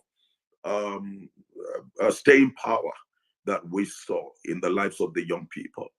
At the same time, we were able to move them from the negative energy to the positive energy. Some of them were having this negative mindset. Okay, we get into this protest, we're going to burn down things, we're going to destroy things, we're going to get on to confront the military or the police. But then we were able to move them from the negative energy to the positive energy. That the essence of this thing is not to bring about destruction, because the people that you're going to destroy their property, they are also Nigerians, ordinary Nigerians like you, that are also going through the same pain. So there's no need of trying to inflict another pain on them. And so speaking into their soul, speaking into their conscience, you could see them melting down. Some of them dropped down their weapons and dropped down whatever they had in the beginning as the picture for these protests. So they have a positive picture and a positive understanding. So now they're ready to fight for their freedom. They are ready to make sure that there is justice in the system, and also there's mutual respect, both to the Christian and to the Muslim. So they see themselves as brothers. They see themselves as sisters, unlike what it used to be, that they were seeing themselves with suspicion and they were seeing themselves as enemies. But now they realize that the enemies are not they themselves, but the political elites that have been using them to manipulate them for all these years and centuries. But this time around, we're able to open their eyes to see clearly that while we came out, I didn't only come out myself, only my entire family were there on the ground. My children, all of them. There was only one child that was not there. That's the one that is studying medicine out of the country. But all my children were there. They all stood with me as their father, and to fight the cause of the ordinary people that don't have the privilege they have. And so with that picture, the young people saw that it wasn't just talking, it was a life that we were living by example. So if anything will happen, my children are there to consume everybody. And so that built their faith, and they were willing to go the extra mile, whatever we tell them to do. So the next thing we've been able to do is to be able to teach them that, look here, beyond the protests on the government, we will have to begin to make a protest within ourselves. That means rejecting certain things that have been put into their system, belief system. They have to begin to protest against those things, because as much as we're making protests against the government and demanding certain things to be done, at the same time, we have to look within and deal with certain things that has made, especially the northern Nigeria, to be backward, to stay away from, while other regions are developing, the northern Nigeria is going several years backward. And so now I was able to build up a team from the different coalition and said, okay, this is the direction you are all going to go. So that has become like a template that the young people we've always had meetings with online from Kano, Kaduna, and other places. They are looking at Plateau model as a template. How will they be able to put that and use it? So what we put before them is that we're going to have a training program whereby the energy, the negative energy of these young people will be translated into a positive energy, where they will have themselves engaged, where they will have themselves transform in terms of their mindset. No matter what you do, if the mindset and the perspective of the people are not transformed, you're just wasting your time.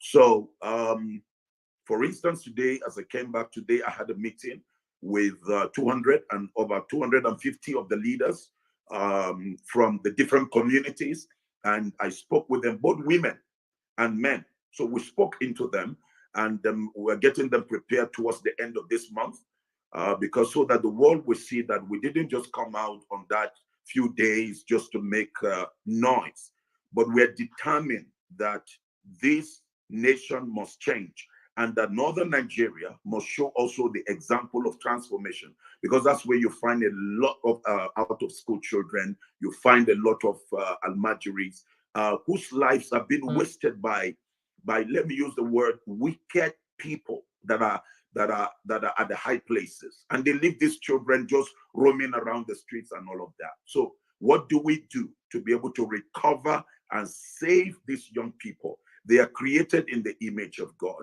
They are made in the image of God. It's just that they have a wrong orientation. They have a wrong perspective to life. So how do we redeem them? It's going to cost us a lot. It's going to take our time. It's going to take our talent. It's going to take our treasure. But then we must be willing to be able to give direction to these young people. That's what we need now in this part of the world. And they just celebrated it. So we are looking forward to the 31st of August. We're renting the stadium. We will go to the stadium and spend the whole day from 7 a.m. to 3 a.m. We're going to have lectures. We're going to have training. And men, women, both the Muslims and the Christians will be able to build up something that is formidable, so that going forward, you have a generation that are taking responsibility by themselves. And we, the elder ones, will continue to give them guidance.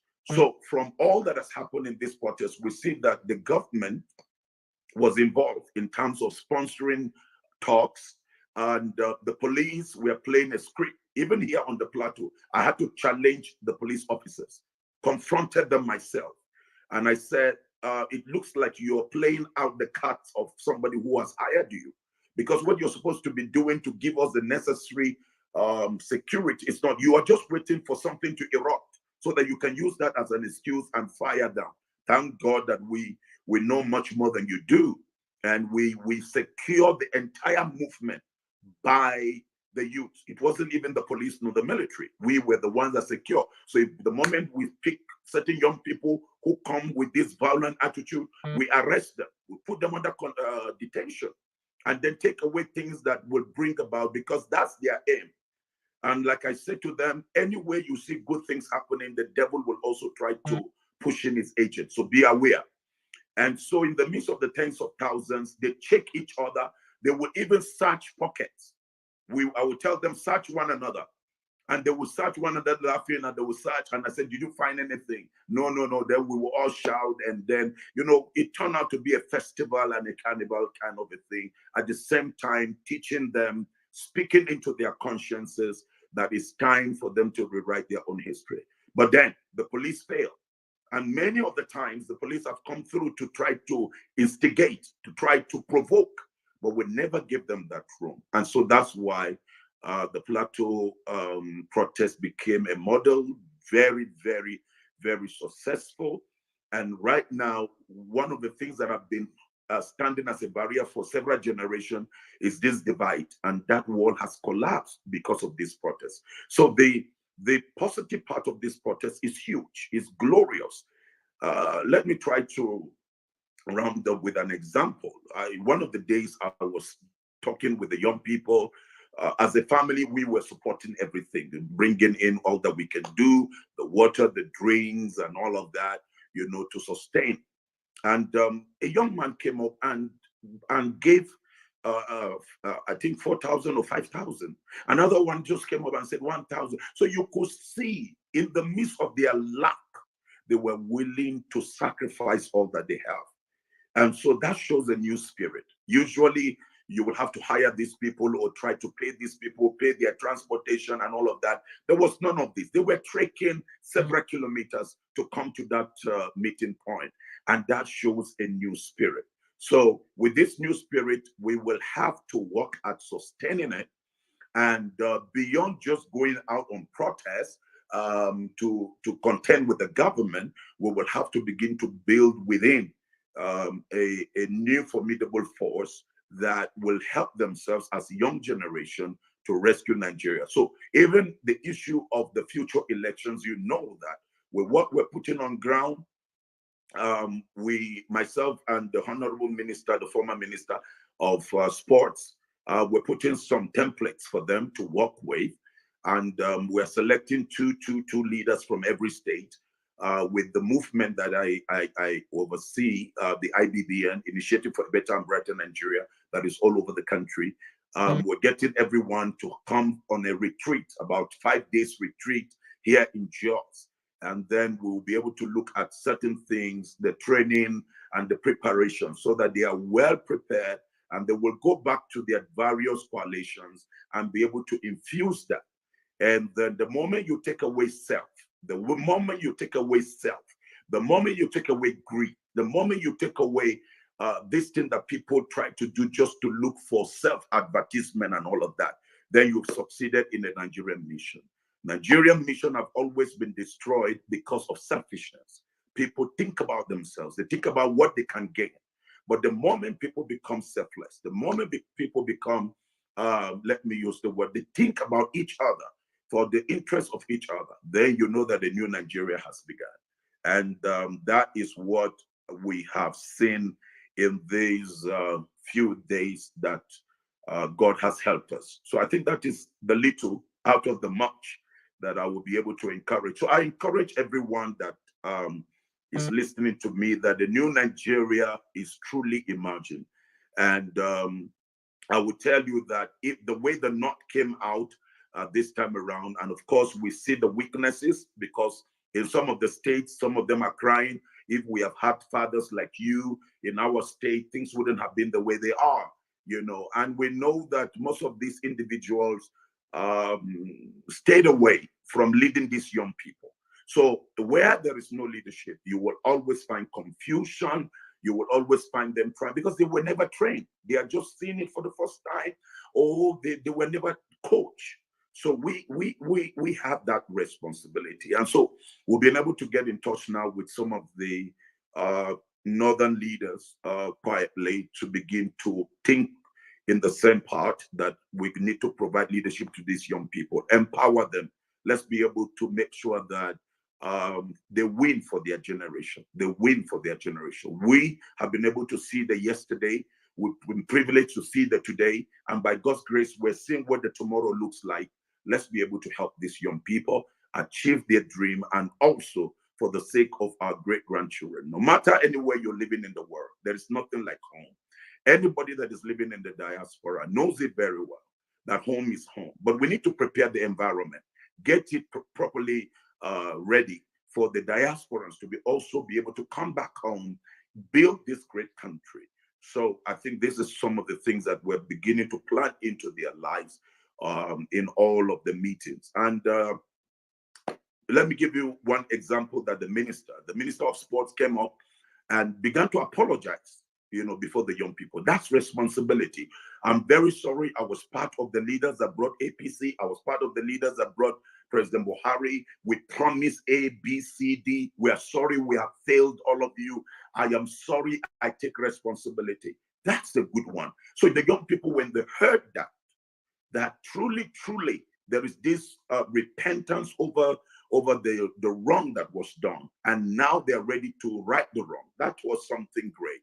And you could see their commitment to him, to Solomon Dalung. So we are happy with what is going on. And in the next coming days, we should be able to bring out something that is beyond just going out on a protest walk, but also engaging the young people, training the young people, giving them the picture, and also collecting these almajiris, you know, in every street. Let's be able to collect them together in a place. Let's get some of the Islamic scholars also to go into them. Let me use the word, reorient them on the true values of life and what the scriptures really say. And with that, we will be able to bring about the required changes that are required, and also begin to prepare ourselves towards 2027 on the kind of leadership that will come on board that will make sure that we get things right. But we are not going to wait until 2027. We have to hold this government accountable by every means to be able to make sure that we have the nation that we are praying for, we are fasting for, and we are asking God to bless us with. Thank you. Thank you very much. Thank you very much, Prophet. It's a pleasure listening to you speak. Well deserved, my brother. Well, Nigeria. Thank you so much for that. I just sat back and just listened to you. It's like a master's class here. Thank you so much. But sir, in the midst of all these things, I just got a DM right now because, honestly speaking, the ruling class of this country do not take Nigerians serious. I feel like even though we know we have achieved a whole lot for these protests, and I think we did a whole lot, we can count on the gains, but the people we are dealing with are very, very, very stubborn set of criminals that will not want this country to go on well. And I just want to read something that just came out. I also someone sent me a tweet right now, and I want to go on it so that I'll get your views from that tweet. It's very important to get what's happening right now. And it's from our brother here, it's Michael Bernard. He said, while we were dragging SA, that's South Africa, Tinubu began passing a new law. The bill prescribes 10 years in prison plus 5 million fine for anyone who refuses to sing the national anthem. It also prescribes 5 years for anyone who protests. And finally, 2 years in prison for anyone who insults Tinubu. We are automatically getting into a point whereby this is North Korea in the making. And I said the bill has passed first reading, I think second reading right now, and it's being championed by Tinubu's House of Rep Speaker. Saddam, Tinubu ni kuri. Jimmy is crazy. It's crazy. These guys. So I just want to get Prophet's view on this. I don't know whether I think they want us to come back to the streets, Pastor, and Prophet, and I think also my own view. I don't know what you think. I think the next leader we have to bring the seat of power.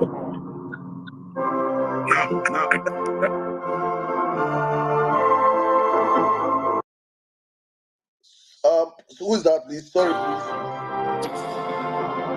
Please, don't do that, please. Please.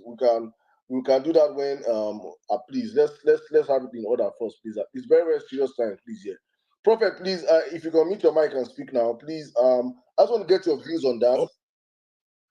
Let me say number one. You heard me say that you have a political elite that believe they have enslaved the people for whole of this time. And the reason why they have done everything, if you know what pressure I have gone through after that broadcast in Warri, and everything that has been done by whoever, the kind of consultation to plead with me to let me use the word back down. And I insisted and that I'm pushing on and we're not withdrawing. The fact is this: there's nothing you can offer anyone that knows life well, that is worth collecting anything in this world, than to pay the price for the freedom of a people that have been enslaved. Death is coming to everybody, and one day our works will speak for us. So they know.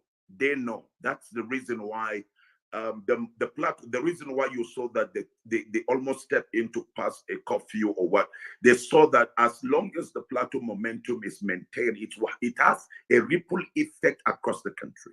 And everybody sees that as a standard for. So they know the only way they can do is to be able to make sure that that goes on. But they couldn't succeed in that. So we know, that's why I'm saying that we know the political elites are, let me use the word, they are criminals who don't want to let go. They want to keep the Nigerian people in perpetual bondage, but their time is up. But then you have to be strategic. You have to be strategic in everything that you do. When you're in a warfare, I'm a trained warrior. I'm a trained soldier, right? And when you're in a warfare, you use different scheme and different strategy for different situations. So, for instance, this information you got is an information that we should be able to collect it together. And of course, number one, we raise the media consciousness in terms of making noise on the media. That's number one. Number two, we will select a number of people that will go to the National Assembly and raising a protest against those bills. All right. This is number two. Number three, we'll begin to prepare the ground troops. Because if you don't prepare the ground troops, you're going to have a loose bullets. You're going to have loose arsenals, and that's not good. And so this time that we've been able to prove that now they are afraid. They are afraid of the people, because what has just happened is beyond their comprehension. All the people they hired, all the billions they spent couldn't really affect the people coming out.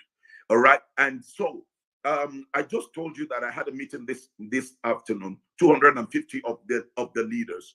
And so we're bringing leaders from all over and we're going to prepare the ground. So what is going to happen is this: at the end of the day, we will prepare a formidable army.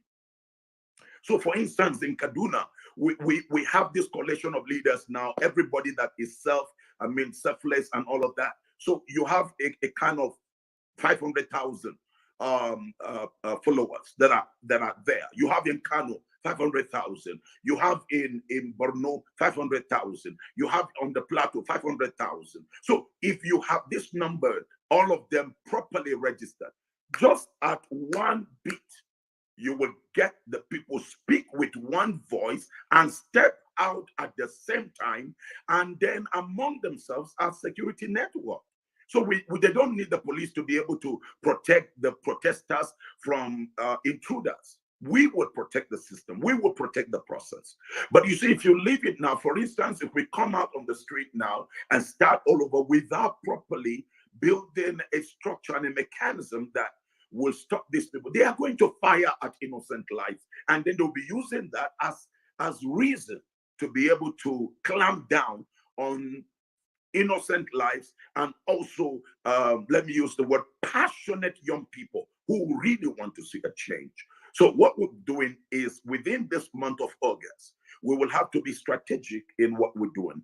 And so we look at Kano. Even if, for instance, you have 20,000 people registered in Kano, you have 20,000 in all the states, they are all registered. So that means that if you have 20,000 coming out on the street and they all gather, for instance, in the stadium, as we're going to do on the 31st, we're all going to be in the stadium. We're going to pray. We're going to listen to lectures. We're going to build some kind of structure, camp, security network, welfare network, and all of that. And they contribute among themselves. Now, what is going to happen? If there's any issue, they don't need to be all over the place. We will come to a spot and stay there until the demand. So if you have it in Kano, you have it in Kaduna, you have it in Kebbi, you have it in Zamfara, you have it in Abuja, you have it in Lagos, you have it in Port Harcourt, you have it in Abia. You have only 20,000. That is enough to put these people in their rightful places. So we have to be strategic. We know they are doing everything to try to see what they will do to be able to clamp down. But the fact is this: they will have to do some things on the Constitution to be able to give them that power, because the liberty and the freedom of the people cannot be hampered on. They will have to, they know that they cannot have their way. No matter what they're trying to do, they can have their way. The citizens are ready to pay the premium price to protect their future and also preserve their nation. So what we have to do is this.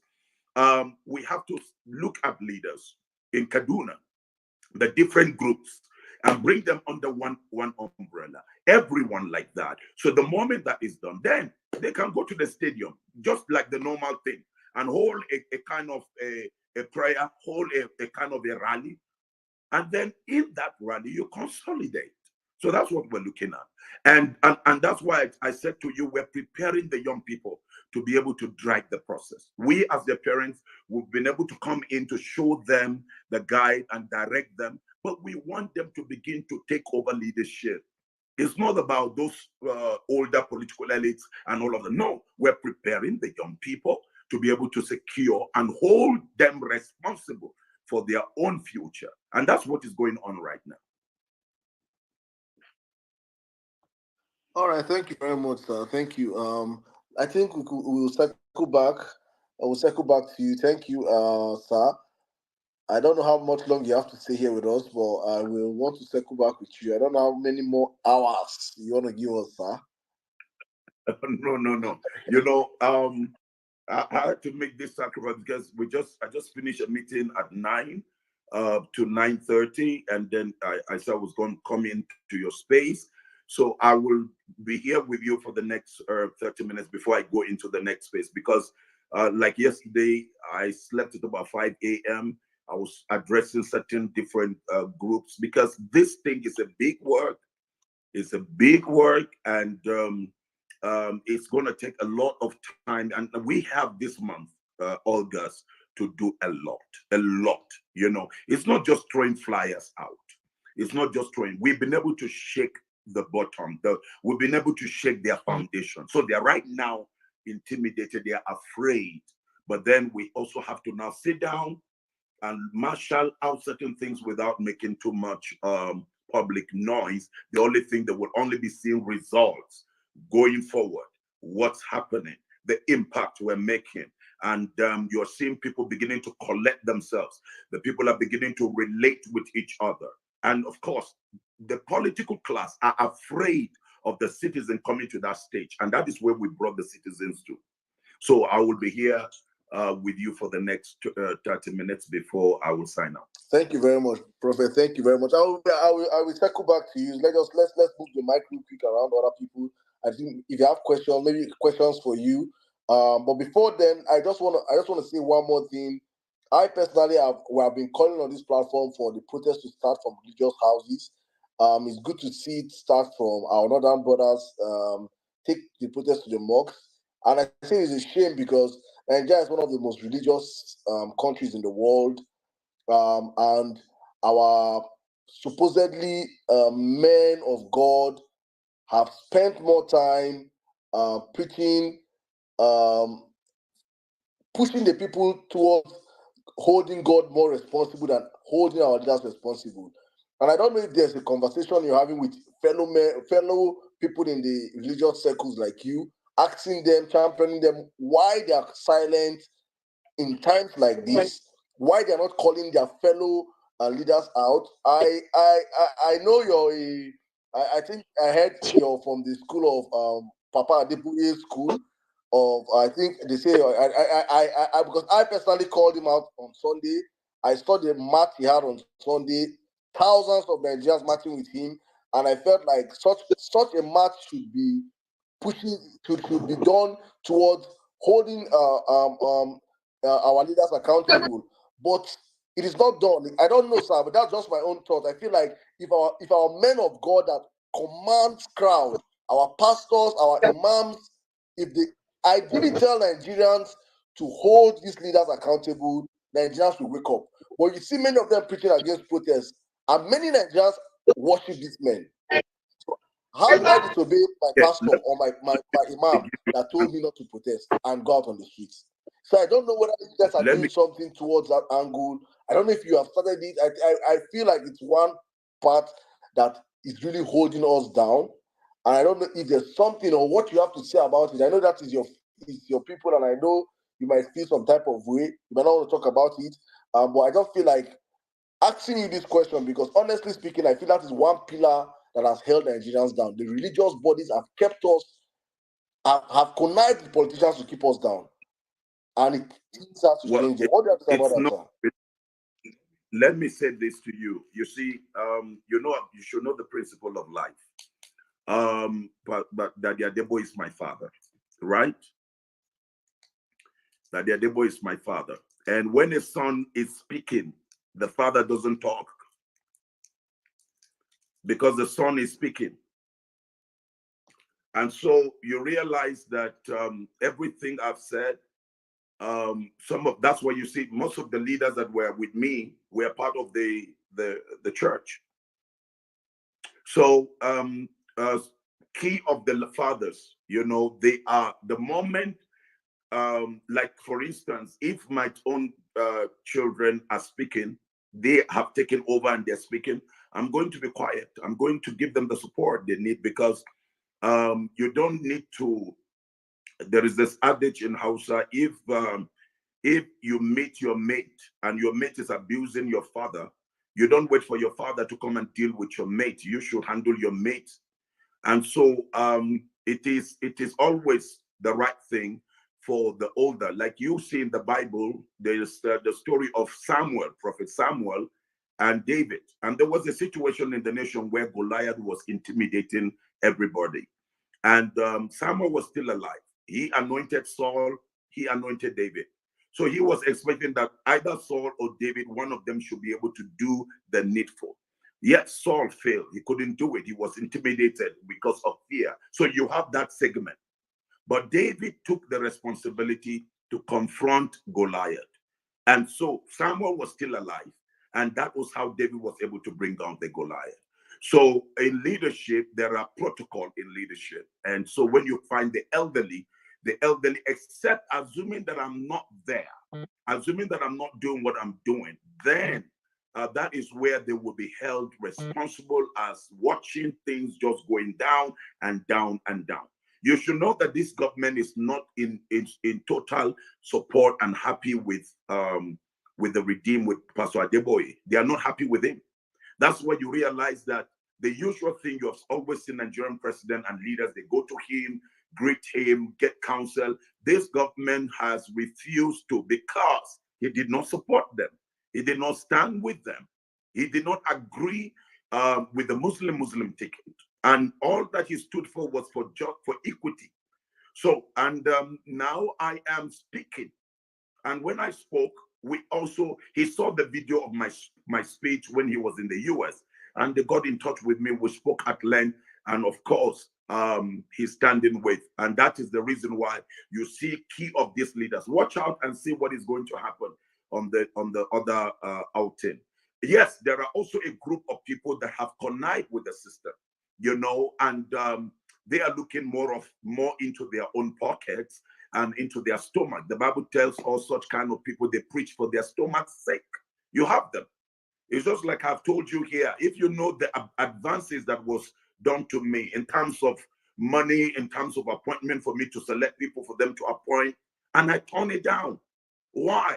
Because I grew up in this life knowing fully well that you don't need anything for anybody to bribe your conscience. Your greatest asset and your wealth is your character and also the principle that you live with. So, and that's the reason why past, present, and future, nobody can bribe me. Nobody can buy my conscience. Okay? And if you listen to my broadcast, I also demanded that they should begin to probe some of the Islamic Association, Christian Association, or mosques and all of that, because of certain things that certain individuals are doing. It's time we begin to probe into those things. So everything will not happen all overnight. I give you a last example. During Peter Obi, I led the whole thing by God's grace. Peter Obi was received first here. He was flagged up here. I sponsored it A to Z. I did everything. Now you realize that I brought in the Middle Belt. I brought in some of the Islamic scholars that have the understanding. They came into the stadium, and then the church leaders. That's why Peter Obi got the support he got from the Muslim folks and from the Christian folks. All right. Then you have those ones that were sold into their own religious mindset and all of that. They did it and they saw the consequences of their action. So going forward, they've been also able to see now that, look, staying on the fence and allowing things go the way they are going is not going to be good.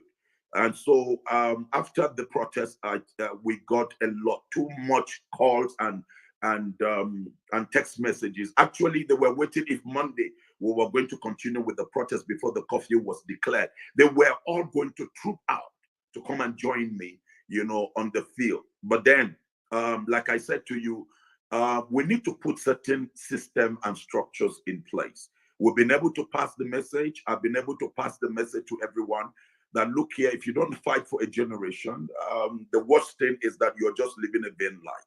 So by God's grace, that's why you heard me. I said we're going to do prayer at the stadium, both the Muslims and the Christians, because we've been able to show a perfect model where the Muslims were having their prayers, we Christians were with them, the Christians were having the prayers, and the Muslims were with them. And I tell you, the people that mobilized even more people to be on Sunday ground, it was the Muslim brothers, because they saw the truth, they saw the light, and they said, no, we can't continue this way. So it means that it's a new day. And all we need to do is make sure that we are properly organized. We are properly organized. Let me say this in the last statement I would want to make. One thing with too much of these movements is that you have too many voices. And so, and like on the plateau, we were able to pick about 3 different organizations that were actually fronting for the government. But they came into the midst and all of that. And we were able to pick them out. Pick them and also deal with it. I was so surprised to hear that people were receiving funds from America, so receiving funds from here. And I told the people, we never saw one dime. Okay, so we just need to make sure that we also, who are fighting for end to bad governance, we also stop certain things that are making people to really shy away from relating with. So that's what I'm talking about.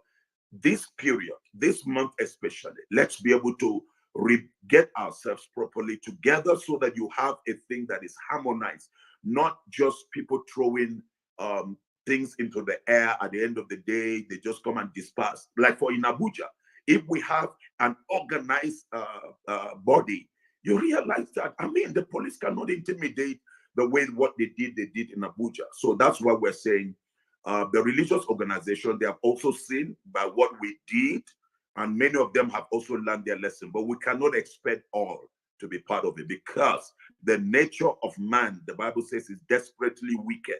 So there are people that enjoy this northern oppression, especially in the north. That's why you're hearing some Islamic scholars saying this is a sin, this is not, it's against the will of God, and all of that. Until these young people began to confront them with certain Quranic verses and hadiths. And then they begin to say, oh, these young people are coming to light. These people are beginning to understand. So that's the same thing also with few of the church leaders that wrote and said, no, they are not part of the protest. Some of the big church leaders here also came up against them and said, why would you do that? And so they realized they couldn't stop the people from coming out. The people came out. So it's a season of transition. And when the season of transition comes, the wind will be blowing. So what you're going to find is that the people that are not willing to accept the reality, they're going to be put under. And God is going to move with a generation to bring about a change. All right. Thank you very much, Professor Isa Ebuba. Thank you. Let me add my voice to Saddam's. And I'm quite sure if this was like, a kind of space where you have a lot of time on the speaker section, I'm sure we bring every person here. For those of us that are Christians, you are pretty much a motivation, because we see, like you said, we see a lot of religious leaders do a lot of things. So when we want to pick on those, when those kind of people shake our faith, we also look up to people like you that speak the truth and speak truth to power and act on it to also stand on it as well. And thank you for your unifying mobilization, the way you mobilize across religion. Thank you very much for all that. I know you still be around for as long as you can, but we'll just go to some of our other speakers, and I'm sure while you're around, you could also listen if they make any statement you also want to make reference to. Feel free to jump in while you're around before you leave. So okay, that's why you see that I tried to cut short my listing so that others will also have the privilege of speaking to the House. Every word you say was spot on. Everything you've been saying has been spot on. So I'll just come to, I'm sure you've seen our brother Dambilo. In fact, when you said Islamic scholar, I was going to say we have some Islamic scholars here. I know we don't want to accept it, but it's fine.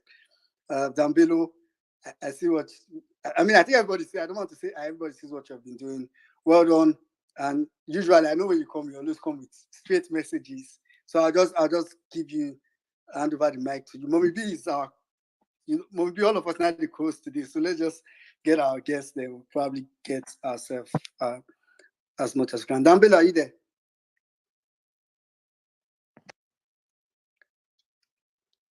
Okay, I don't know if Dambilo maybe walked away from it. Well, meaning, let me just say this real quick. Yeah, go ahead. Before Dambilo reaches, Prophet Isa, thank you so much. God bless you. I listened to you carefully, and let me just say this for the record, okay?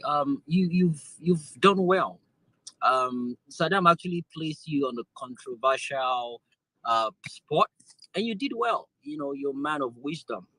I wasn't expecting you to say otherwise about Baba Adeboye, but you see, on this space. We know that man is in bed with the APC people.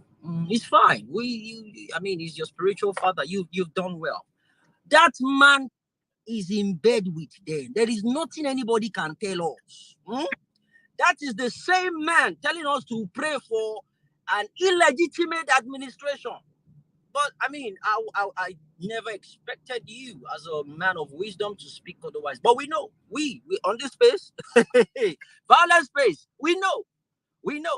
And lastly, you see that former Minister of Sports, please let us pass a message to him. Tell him we don't need his apology right now. What we need is for him to stand up for the youth. We need him to put his resources, his connection, and everything he has. We don't need a audio. We need action. This is the time to act. Be on the side of the people. Let the people know. Show it to your colleagues. Let them know you're standing against them. You stood up against a lot of pastors. You know what you're doing, but you stood your ground. Let him start doing that. We don't need all this audio. I'm sorry, I'm part of it. We don't need all that. We've gone beyond all that right now. And I'm saying this to you, sir. You're very, very blessed, man. And what you're doing right now is marking your door with the blood of a lamb. Because when the wave of change comes, when the storm of victory comes, when the storm of change comes, you and your family will be remembered because you stood by the people. You struggled for the people and you supported the people. You've done so well for yourself. And for my people in Jos, if you're going to any church, this is the best church to go. It doesn't believe in your, if you don't pay tithe, you're going to hellfire. Now, this is practice what you preach kind of church. God bless you, Prophet Isa. Nice having you on Violent Space. Thank you. Back to you, 1 minute. Okay. Can I respond to this? Thank you very much. I appreciate it. I will tell you that I don't sugarcoat anything I say. I'm not a diplomatic person. If something is black, I call it black. If something is green, I call it green. And I will tell you what it is.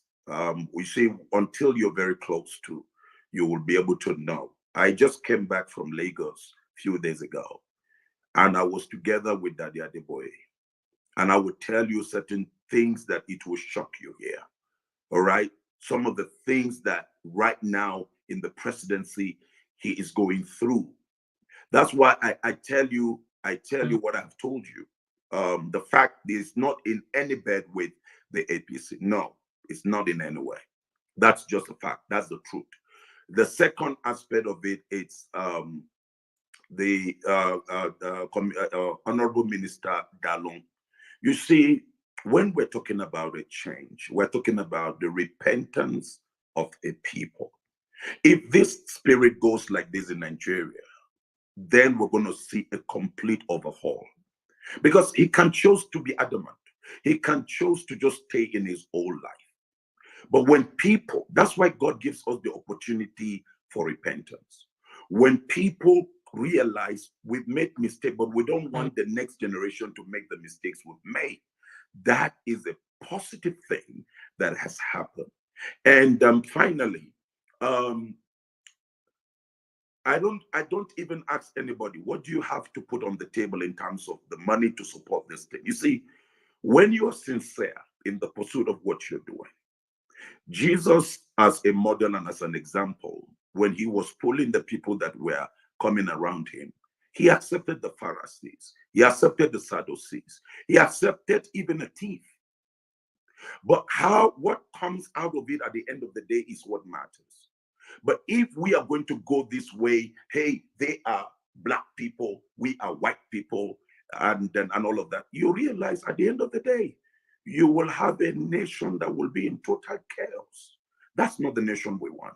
We want a nation that we can see a transfer of leadership with credibility. We don't have to abuse our parents. We don't have to abuse our relations. Like I've told you here, how many people have come to bribe me. I didn't abuse them, but you realize I talked to them straight. You must stop this thing. This thing is not right. Let's do it this way. So Nigeria is a very, very complex nation. And so if you want to heal this country, let's stay on our goal. Let's respect, even like the people were saying, Tinubu must go here in the protest in Jos. I have to say, no, Tinubu cannot go because the Supreme Court has given a judgment in his favor. So as long as we are operating this constitution, yes, even though he came in through the illegal way, but the Supreme Court has already given him judgment. So we must respect that. I am someone who respects authority, okay? And that's why I said to the people in Jos, Tinubu must go. I said that thing must go. That cannot be. Tinubu, we are not asking him to resign. We are only asking him to take this point we have stated, restore the subsidy thing, restore the tariff thing you've taken from electricity. Make sure that you create farm rangers that will protect our farmers to go back to the farm.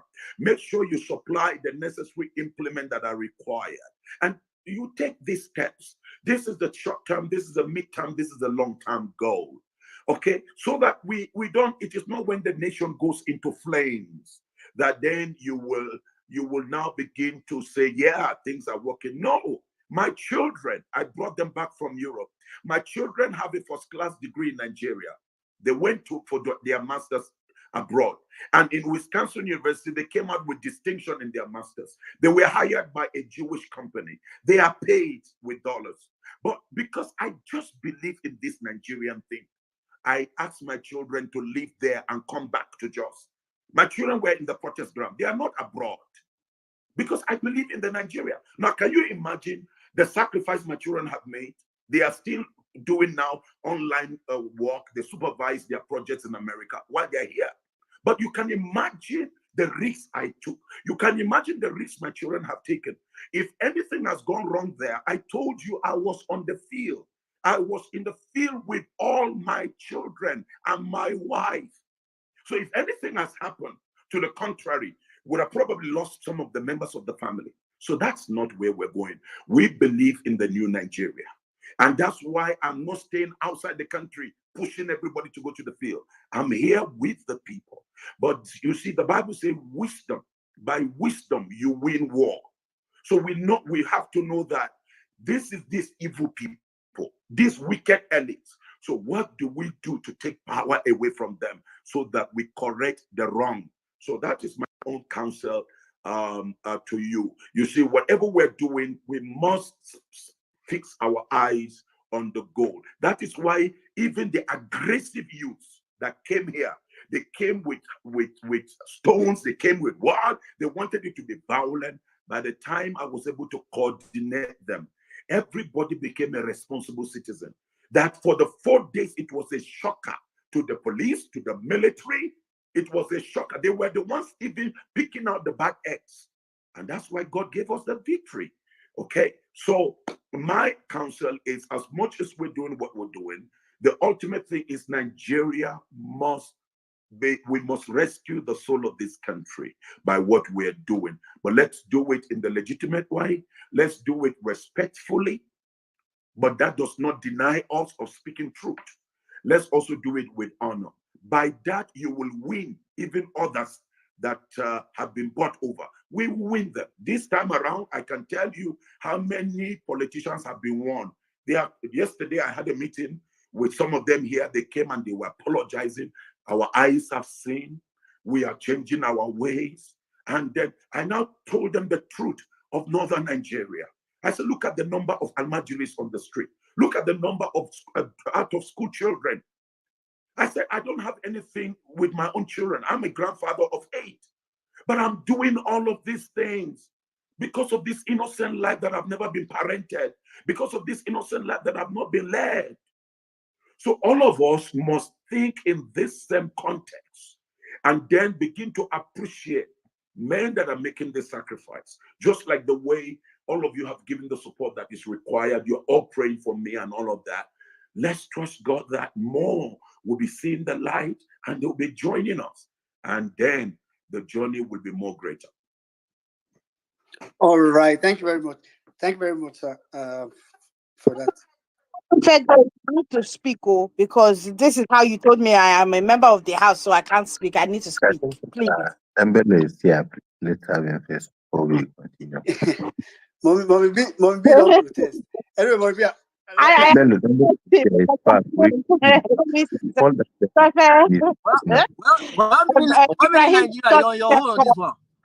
Exactly. I need to Prophet. I'll keep it short. Prophet Issa, welcome to the Violence Space. Really appreciate you. I thought I'll say that first. Sir, I mean, I've heard all you've said, right? But the Yorubas have an adage that I don't even know how to translate. Let me say to Yoruba, Jimmy, help me.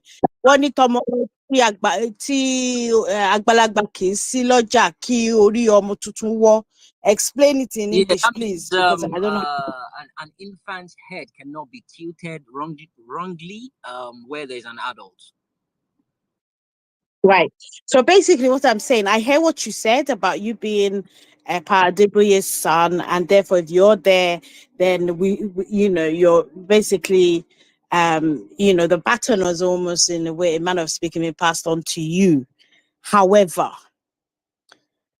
in the Nigeria of today, and at the juncture at which Nigeria has found itself, Even if Baba cannot go onto the streets, Baba needs to say something.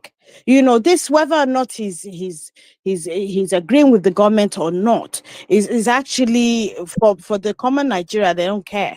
What they need is leadership from somebody who in the past has demonstrated leadership, right, by speaking out against the Jonathan government, by going out to protest, right? That is leadership, right? Being quiet because he has not said a word. He has not said a word. And a lot of Christians who attend his domination, who attend Redeem, will not go out, right? Will not take advantage of their own constitutional right to peaceful protest until he says something. So I'm afraid it's not good enough for him, for it to be because you're there. No, this is a case of everyone together, old, young, middle age, right? We all need to do this together if we genuinely want that new Nigeria, right? So it is not enough to have those back, the kind of conversations you would have as a father and a father would have with his son. It's not enough. It has to do better, and that's why we have actually been calling him out, even though we have redeemers who are violencers as well, who sometimes will not like it, right? Because when something is going wrong, and you choose that point in time to have silence, right? Then in a way, right, whether or not that is the case, but in a way it is being construed or misconstrued as him accepting the status quo, accepting what's going on in Nigeria. So let us, I know, I wasn't expecting you to drag him. That is for us, we'll drag. But even then, right, on a more serious note, right, where we are, he needs to say something, because surely he is aware of that. The suffering in Nigeria also includes members of his church, right? And even if it didn't, as a religious leader, one that is respected all over the world, we would expect him to do more than being quiet. Thank you. Okay, thank you very much. You can go back to some of the statements he has made severally in the past, even last year, even during the Holy Ghost Congress, and he spoke just few words of the hardship Nigerians are going through and what the government has to do. In this period, he made a statement, and that's why he said the wind is blowing. If they were not going to put their house in order, certain things are going to happen in Nigeria. And the government felt offended that he was asking for a military takeover. And he didn't talk about military takeover. He only said that if things are not going to be, when the dollar started hitting the roofs, he came out, he spoke against it. Okay. So like I said, again, in my training, that is it. I was a trained jihadist. I was a trained military man, and also a trained family person. If things are going on, you have a son who is extremely standing, very vocal to speak your interest, and he's not afraid to lose his life. All that the parents or the father and the mother will need to do is to pray for the son and give him their backing. That gives him more strength to do what he's doing. And so that's why I said what I said. And if you check it, you realize that the protest in Jos, a lot of the Redeemers were part of it. Some of the media guys were part of it who were covering the media thing. And when I went to Lagos, I called some of the leaders. They were there with me at the camp, and they met with me. They were part of the protest that happened in Ojota, in Lagos. So, but then in life, if you study warfare very well, you don't bring out your biggest masquerade out. You have to let the small masquerade. If anything is going to threaten that small masquerade, then the big masquerade comes out. And I think that is where I respect and I give certain leaders their place. But then, assuming that now there are leaders who go to collect things and shut me up, I will tell you the truth here. I will react. I will react. That's why I'm pumping the young people. If I'm able to put these young people together by the grace of God and they're able to take leadership, I will pull back. I'll pull back and allow them begin to lead and begin to speak and begin to make sure things are working right. So that's why I said what I said. So let's see how things are going to be going. I just came back from the meeting in the camp in Lagos. We had a meeting one-on-one, and also with some of the spiritual leaders like Papa Ayo Jafo, Bishop Mike Okonko, that is on the Christian side, and also the Anglican primate. There is one of the largest Christian organization in the north called EYN. I spoke with their leaders and their president. Okay, we know few of the ones who wrote open later and said they are not going to be part of the protest and said that we should withdraw from it and all of that. But then there are many with us than they are with them. So going forward, we're going to see much more engagement. Yes, others felt I was standing alone at a point. Yes, it has happened through history. It has happened through history. In the time of Moses, you realize that Joshua and Caleb were the ones that stood with Moses. They were the ones that spoke even on behalf of Moses. If you check it during the time of David, they were also very harmful people that stood with him even when he was going to lose his life. And they said, no, you are our light. You are our hope. Please stay home. Allow us to go to the field. Okay, so it has gone through. And if you look at it, whether it is through American history, British history, and all of that, you will always see sometimes certain individuals, they stick their neck, they go the extra mile. That does not mean that others are not part. Others are part of them. The only thing that we need to do is to make sure that those of us who have realized it and have been given this responsibility by God and by man, we have to do all the best we can to fight this fight so that everybody at the end of the day, we have a great and a glorious new Nigeria. All right. Thank you very much, Prophet Isa Elboba. Salam, something? Yeah, I just wanted to add just some. Thank you very much, Prophet. I just want to add to what we wanted to say right now. I think, sir, you have done justice to this topic. I sheet my sword on Daddy Adeboye going forward because you have spoken sense, and I think I take that. I hear you. I buy what you say. Wisdom is profitable to direct. Let's look going forward. I think our job as Nigerians to be holding our leaders accountable, both religious leaders, traditional leaders, and political leaders also. And where they go wrong, we as citizens will come out and speak and call them out. It doesn't mean we don't love them. It's just because we demand more from them. God has placed them in positions of influence, and we think they should use that influence accountably to Nigerians. But let's move the mic real quick to Dan Benlo, then we'll come back to you, sir. Ibrahim, then to you, sir. Well, Nigeria, back to you, please. Dan Bello. Dan Bello, just go ahead. Jira. Very good evening to all the amazing people here. All protocols observed. I couldn't join in earlier because I was having an interview with Trust TV. But I thought you were in the EFCC office, Dan Bello. Yes, I was in EFCC office, and it seems like the NEPA went off because Nigeria, we don't have light. Anyway, when I saw the new bill, about the national anthem, and most likely there should be something about, social media and activism and protest. I'm like, this is coming so late. It was supposed to be much earlier.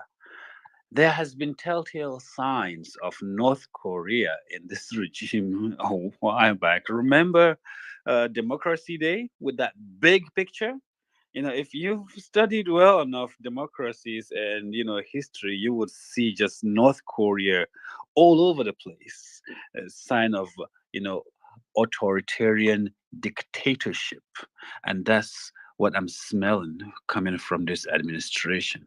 However, we are blessed and lucky to see what happened to Sheikh Hasina of Bangladesh, who was also a ruthless dictator for 30 years. And the Gen Z are young, strong, and passionate. They will not wait, they will not relent, they will not play. Please and please, Tinubu, bring it on. See what will happen to you. Trust me. The authoritarian leadership and dictatorship and tyranny will not last. Not Nigerians, maybe some other timid people in other countries, but not here when poor people and young people are starting to have a little taste and smell of liberty from the first most successful general protest in Nigeria. We know that our people are going to stand up for what belongs to them, are going to fight for what they believe in, and we will go to victory land together. It's going to happen. We might not have the same political affiliations or ideologies.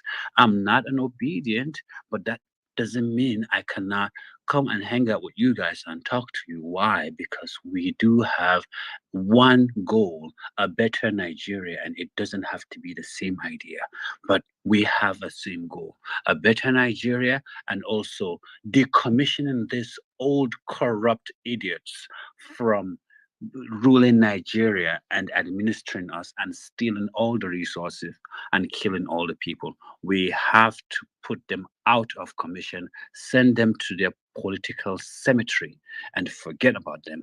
We should only remember them by building a museum of corruption in Abuja and putting up their pictures and how much they've stolen, so that our kids and grandkids will see the evil monsters that we had to fight, the parasites that we have to take out so as to get our country back and live a prosperous life. Thank you so much for giving me this opportunity.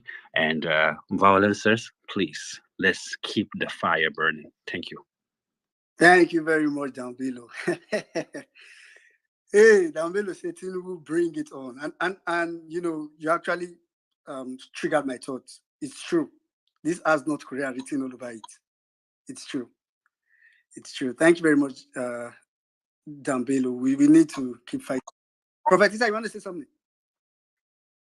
Well, what I want to say, it's just like what I've said in the beginning.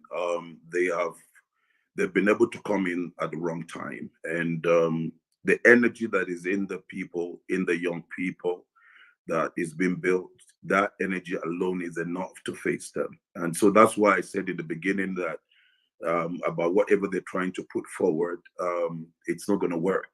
Not Nigeria. It's not Nigeria. We have gone, for instance, I've gone through several assassination attempts on me, and that has not weakened me in any way to slow down, to fight for the cause for the new Nigeria. And so Nigeria is a different ground. Nigeria is the land that swallows anything that comes up against her. And so we can see with all the leaders that have lived in the past and what was their end and how they ended up. So this is not going to be different. Right now, people are praying and fasting, both Muslims and Christians. And we're going to see. We are a people that believe in the divine intervention of God. And at the same time, we are also taking a physical action. And so with this, nobody can cage. I think we won't experience worse situation than some of the times in the military period, and what we went through and how we were able to handle them and deal with it. And so Tinubu, that's a small thing before us. You will see the way the country, the atmosphere will swallow them up itself. Thank you very much, Prophet Issa. I don't know, ladies and gentlemen, again, welcome to Violence Space. I personally love what's going on here. I mean, the transfer of the conversation across religious line, across region line, tribal lines. On the speaker section, currently we have Igbo, we have Yoruba, we have Hausa, we have South, my humble self. We have Muslims, we have Christians, we have everybody. And this is really what Nigeria. So I believe Dambilo, I believe you, Prophet Issa, when you say they are not ready, it's not going to happen. All right, let me come to Ibrahim. let Ibrahim conclude. Ibrahim, I need to call you Dr. Ibrahim now. Right, I know where to stop your story, so you know we're following. You were trending after going through the process, the entire police. You saw a reason to fight, and I was thinking to myself that if person police you are ready because they still they preach protest, who are you? Somewhere. So don't go ahead and round up. So thank you. Let me just make it very quickly. I think Professor Issa will now take it from where I'm seeing. You see, when we went to the police station, I realized that they arrested young people after they orchestrated the scenario of fallout of the protest on the first day. A policeman, somebody from the government house, told me that the police house lie down. They told one of the policemen to lie down. Then they snap me. They are telling him, "Do like you are shot. Do like you are dead. You show that you are dead." Then they started doing the video. And also they put up the 2 tires and then also set them on fire so that at least they will start to shoot people. And that's what really happened in Kaduna. So in the night, the governor was brief and he understood that there is this idea from the Nigerian police and the DSS that the orders given from the above is that they should not allow any process. So instead of them to give us a cover in Kaduna and other places to have a peaceful protest, they just made up their mind that protest should not take place.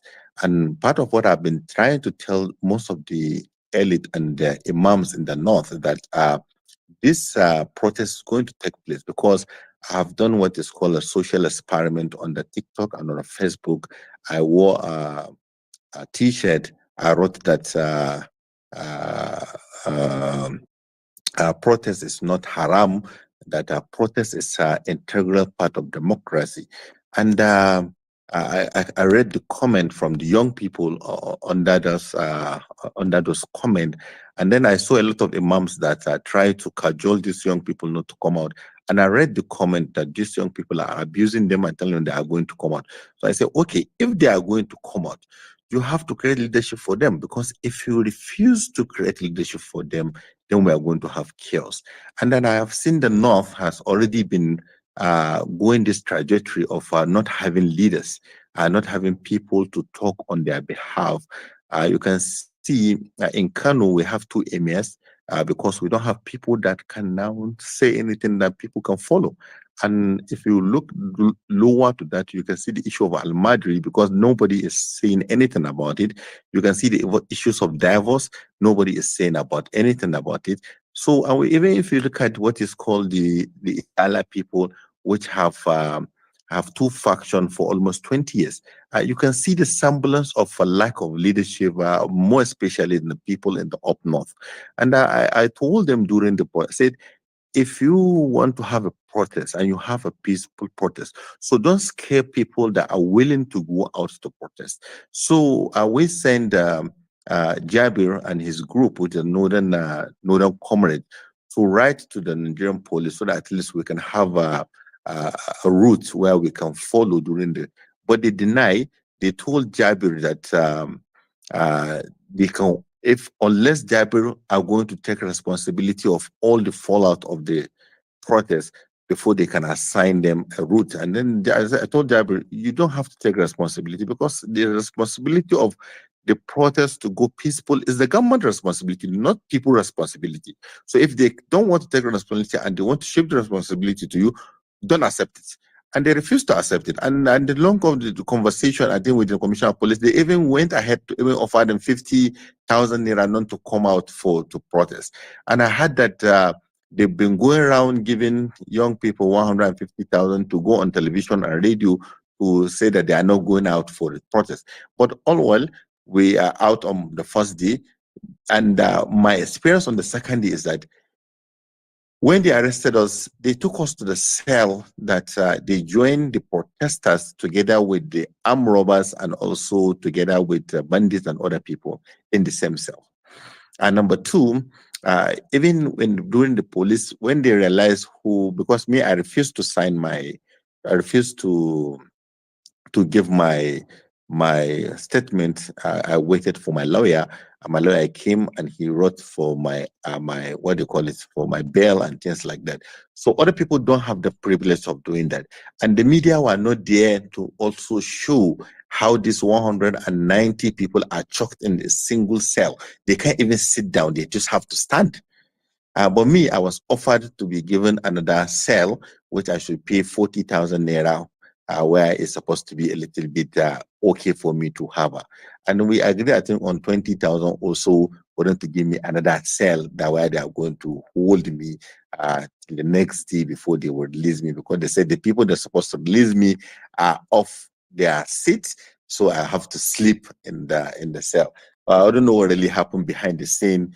Later, someone came in the night around 10 o'clock and said that there is no way they can allow me to sleep in the cell, and they said they want to release me. I said I don't want to go because I came with some young people and I have to go out together with them, because I know how they are going to abuse them and then how they are going to make them suffer if I'm not around.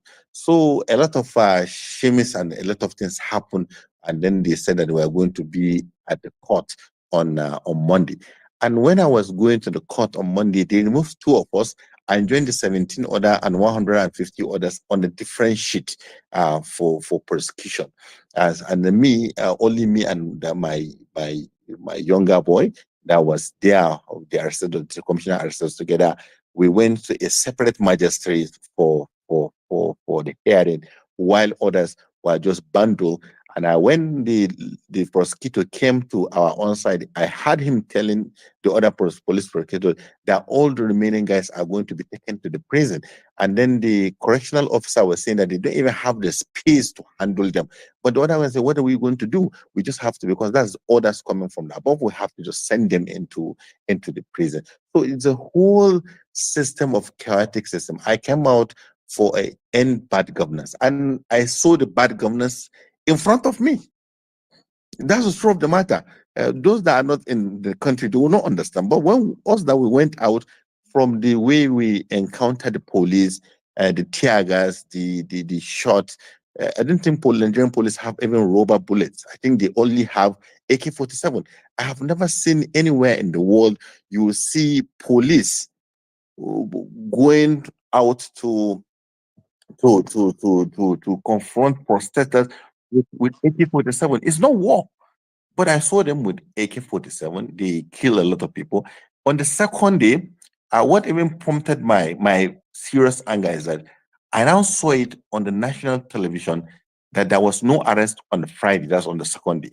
And I know I was arrested. And I know my number is 17th out of the 19 people arrested that day.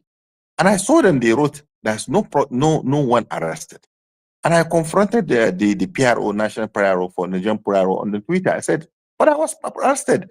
Then you're saying there is no arrest on Tuesday. You even said that I'm going to court on Monday. Then what are you talking about? And I know a lot of young people, the next day when I went there was around 150 people arrested on the second day. And I know that there was people killed on the first day, because they said nobody was killed on the first day. And when I was in the police, an army officer, staff with his uniform came with somebody and said, "This is a person that his brother is in our mortuary in 44 in Kaduna, and he came to us to collect the dead body."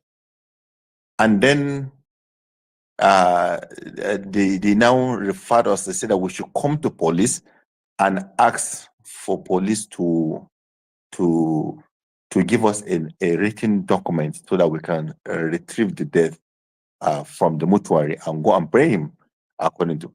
Then the other policeman asked him, he said, "Are you not aware that governor said there was no death on that first day? So we can't do anything for you because police have already registered 0 arrest and 0 death.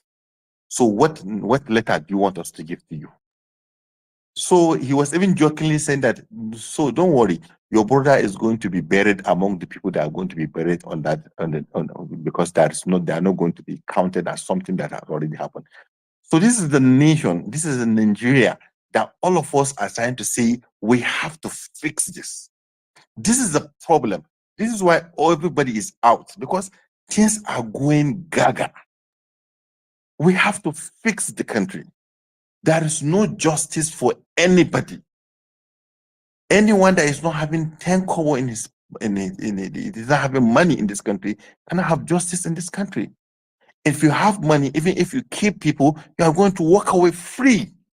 That's the Nigeria they created for themselves. And this is the kind of Nigeria that we're saying all of us to come and change.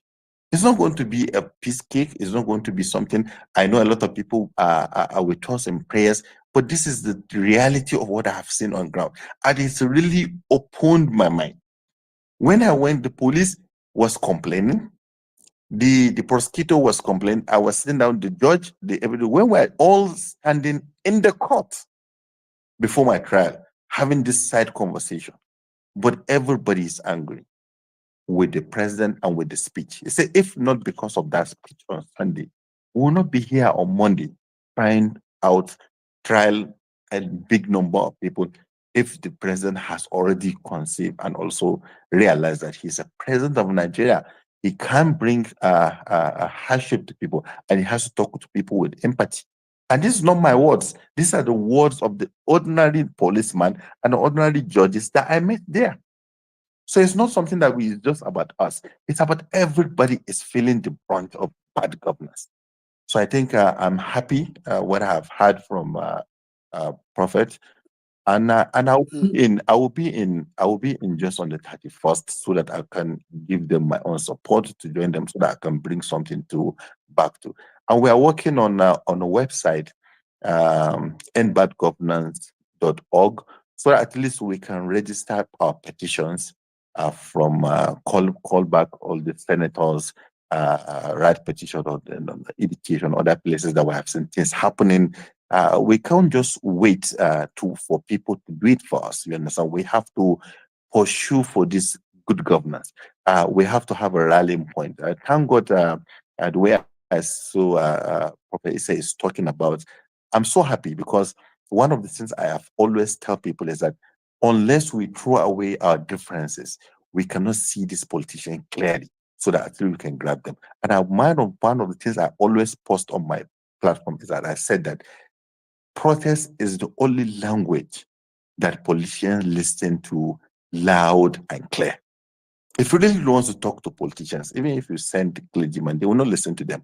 If you send any other person, they will not listen to them. If you send opposition parties, they will not listen to them. But when you come out and say, this is what we believe in, this is what we want to do, a lot of people will listen, and they are seriously scared. And I'm so happy. I was on television on NTA on I think day before yesterday. They asked me similar question. I said the gains of this protest is beyond what people are saying, because the imams and other people have said that we shouldn't come out. What they are seeing, that the protest is going to be violent. I said, why don't they see these things when they are telling us to do the Muslim tickets? If they have the vision that this protest is going to be bad, why don't they get the vision for them to see that Tinubu is going to give us a run for our lives? So I think they're just trying to be clever by half, and the Nigerians, young people, are not listening to them. Most of the young people you see in the north that came out, most of them are not even on social media. They don't go to mosques, they don't go to church. They have their own language. They will sit in front of you and sell their ebo, their wee without you grabbing even a single word. They will organize their next meeting and where they are going to in front of you. You will not listen, and they're doing Hausa, but you will not catch up any word that they're speaking because they have the way of doing their own things and the way they used to talk. And we in the north, there was no leadership at all. Professor Issa El-Buba gave the leadership on the plateau, and they came out. But us, there is nobody going out. If you look at Jigawa, you look at Sokoto, you look at Kano, you look at Kaduna, you just see kids of 5 years, 6 years to 14 years, 15 years on the street. I don't know at what basis that these young people become the champions of their own freedom, and then the people that are going to take the charter of demand of the North. To who? Even if governor come out to talk to them, how is he going to talk to them? So I told them we need to seriously show leadership, more especially in the North. We used to show leadership. This Izala people, the Narika people, they have what is called the Agaji. So I told them, if you do as what the Prophet Isa has done in Plateau, you come to Agaji people to give the traffic on the road and also organize people, will have a very wonderful outing of the protest. But the imams turn away and just allow these young people to cause the chaos that we have seen in us. But no matter what it is, I always say it, even in the national news, I said it. If you put up all the destruction and the loss that we have in the 3 volatile or 4 volatile states that we have in the North, it's not up to 20 billion naira. And I gave them example of the Accountant General of the Federation, a man from Kano, that stole 109 billion. And also he is now the General of Kano. He was given a traditional title. So this is what these young people are frustrated in. There are Nigerians that are stolen Nigerian money in billions. And then you all criticize young people that came out to express their own. I have no regret. That's the truth of the matter for them. I have no regret of being part of the protest. I have no regret of being on the street. I have no regret for them to arrest me. I have no single regret of anything that happened. I think it's a legitimate thing for us to do. It's the way forward for the Nigerian system. And we must continue to be on this trajectory for us to hold accountable all these people that think they are gods, people that think they can do and undo, people like Akpabio that will laugh at us and say that we can go ahead and die. He will be on his distance eating rice. We will. I just shared a video to Saddam of one of the boys in Zamfara. He's saying it. He said they are going to walk. They are going to mobilize themselves. They are going to leave Zamfara. All of them, all the young people, they are going to the villa. They are going to go to the villa and sit in the villa until they restore peace in Gusau and in Zamfara State. One of the things I always tell people, if you are worried of the loss, it's because you are not in the up north here. That's why you're not seeing the how people are suffering. Just last week, over 80 people are adopted from a village, and every day people have been adopted. In the camp, one of my friend who is working with NMPC, his staff was adopted along Kaduna Zaria Road. They took him to the bush. He said in his camp, there are almost 1,000 of them. And then after a week, they requested for 3 million naira for him to pay. And my friend went to CID office in Kaduna. He went to DSS in Kaduna. When he reached one of his friends in the vigilance and the what they call them, Operation Yaki, the guy told him that, do you like your staff? He said, yes. He said, just go and pay that 3 million naira because the government will not do anything to rescue that your boy. And he paid and he collected his boy. When the boy came out from it, he was narrating to him the story and how it really happened, how he was being adopted. And one of the things I just will share with you here is that he said they'd make them to dig a hole up to the size of their neck, and they would throw them into that hole. All this rain that you have seen, they will be inside that hole, and they will enter that ditch, and they will piss there, and they will shit there. And once they call, your guardian, and he refused to pick your phone call, they will come and beat the hell out of you until when that your person decided to bring that money. So the humiliation, you understand, the suffering, what the people are passing through during this rainy season in the bush. And when they were, even the story of that Rarara, I was listening to him, he said between that 15 or 20 days that he is trying to negotiate for his own mother, he said 800 people were collected from the bush. And all of them, they paid their ransom. And these ransoms are collected in Katsina. Some people are in Zamfara. in Sokoto, and in Mina. So you can see the number of people. And somebody estimated that we have more than 100,000 people already with these bandits. If you do 1 million naira to this 100,000 million, you know how many billions of naira are in that bush? More than 10 billion naira. So these are what people are coming out to protest about. This is what people are asking for. This is the governance people are, and we can even see Turji came out on social media, calling out the Minister of Defense, Mutawalli, that he's one of the sponsors of the activities of this banditry in Zamfara State. And these are some of these are all part of the news, and all what people are hearing. So people are aware. People really wants to take back their country. I know there are plans to go towards 2027, but are we going to survive to 2027 if the trajectory continue? That's my biggest question. So I think we appreciate everybody.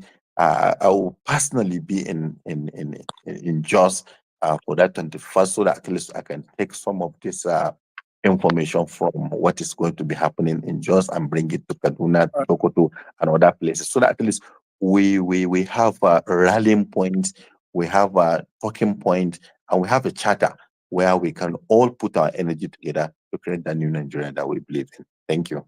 All right. Thank you very much, Oga Ibrahim. Thank you. That was an extensive experience that you just laid out there. Thank you. Thank you very much for, I think it's a motivation that even for someone like you that went through this, it's still, you are still motivated and preaching this gospel. It's quite motivating for every other person. So again, to everybody. 1 minute, sorry, please, just 1 minute. No place. Yeah. I don't know your answer, but I don't know. There's something you made as a tweet.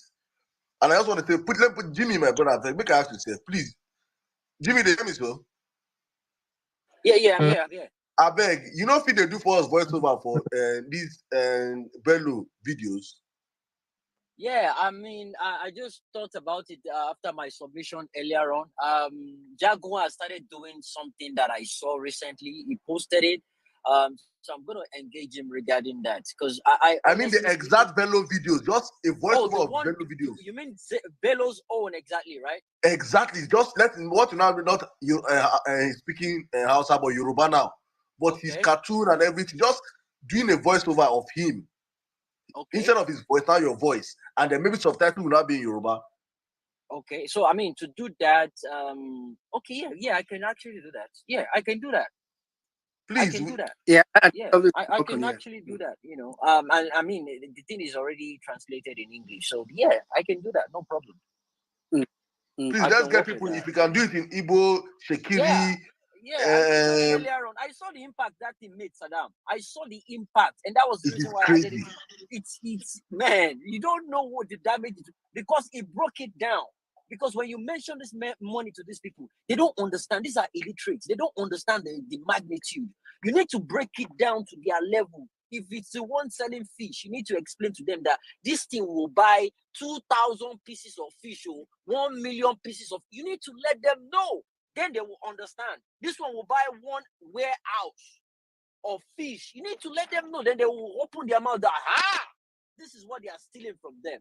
So yeah, I'll speak to Dambelo. I'll be in his DM.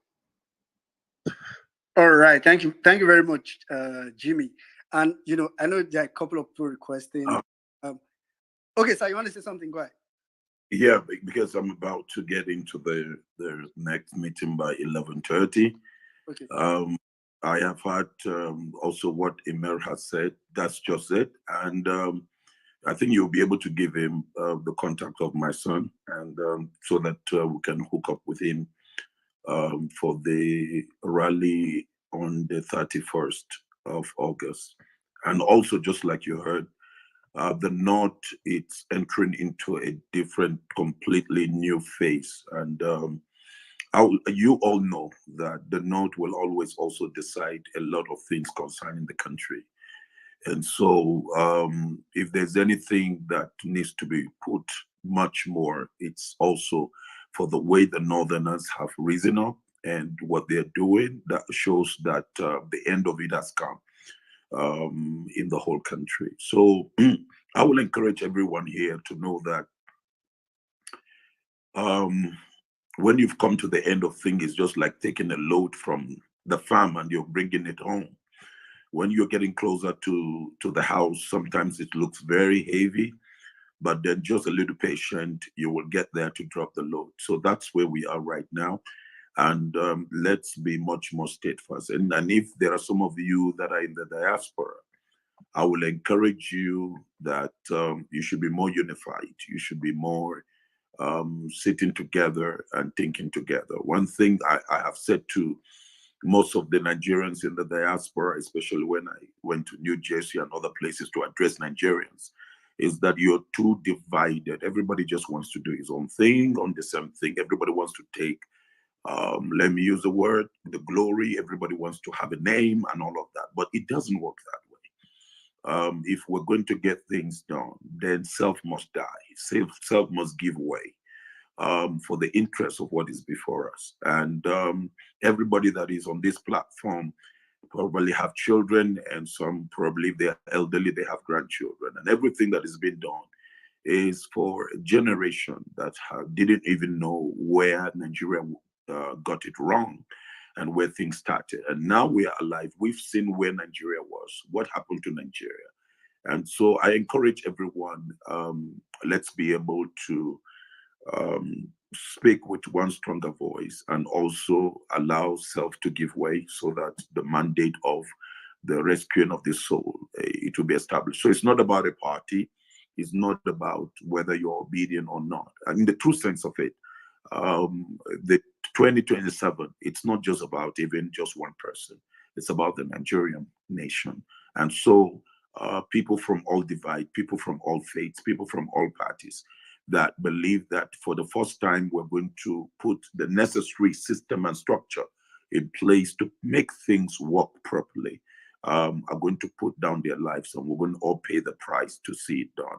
So I appreciate the time that I've been able to spend with you, and also what I heard Emil say, that is tremendous. That's just the reality. The North, as of now, has lost. It's not, it doesn't used to be the North that used to be, where there is 1, 2, 3 voices and everybody follows.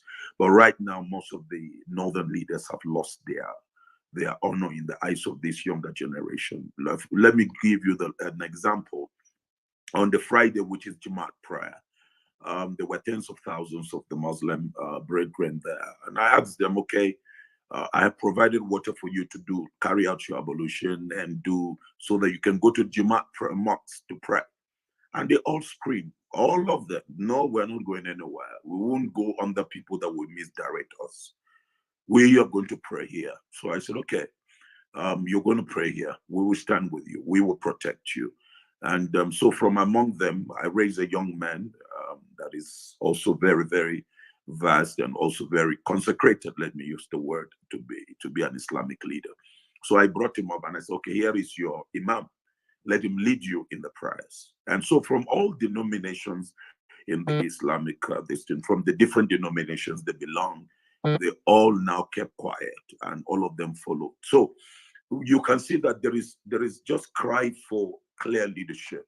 You know, they want to have a leadership they can trust, a leadership they can depend on, a leadership they know that will not turn around and starve them, you know, because of their ignorance, but then one that will be sincere.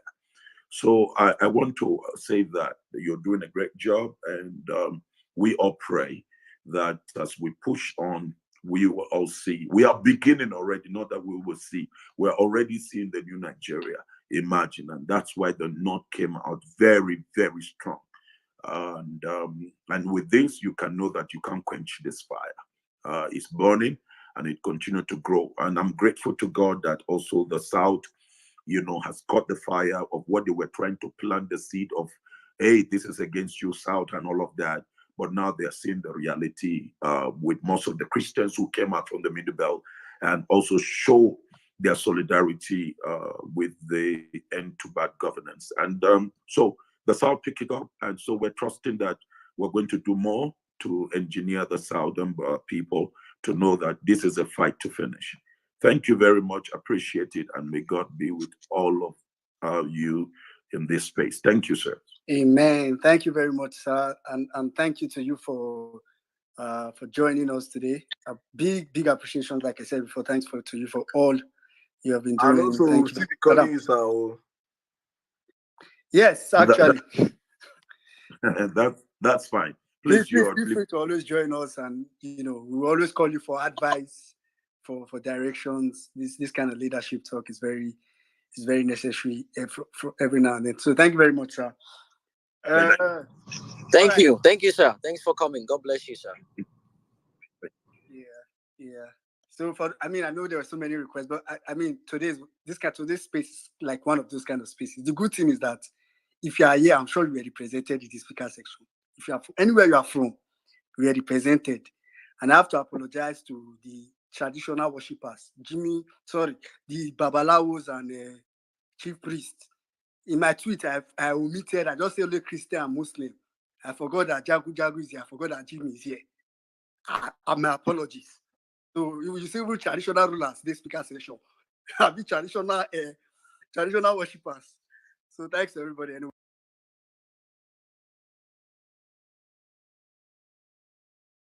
We're just trying to...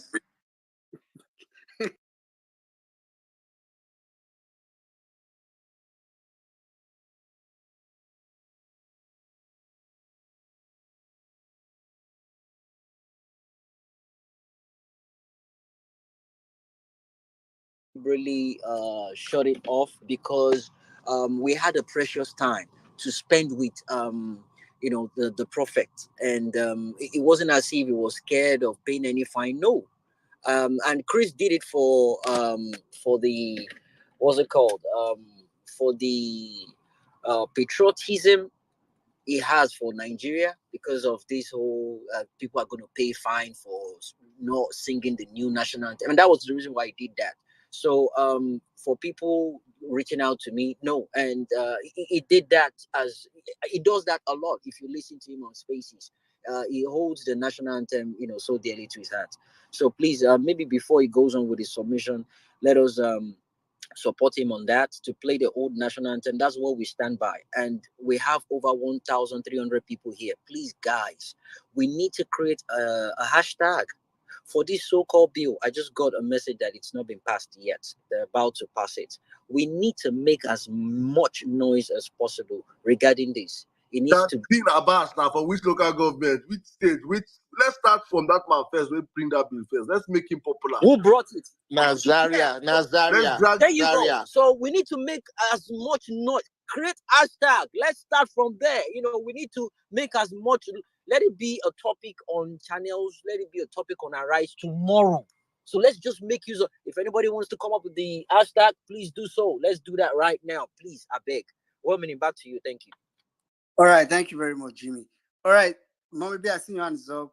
I don't know if you quickly want to say something, but I want to see if we can get a lot of random speakers that have been in the speaker section for so long. So go ahead. It's not long. It's like I didn't really give a submission today, so I wanted to really get one in about reviewing the protest. I won't take long at all.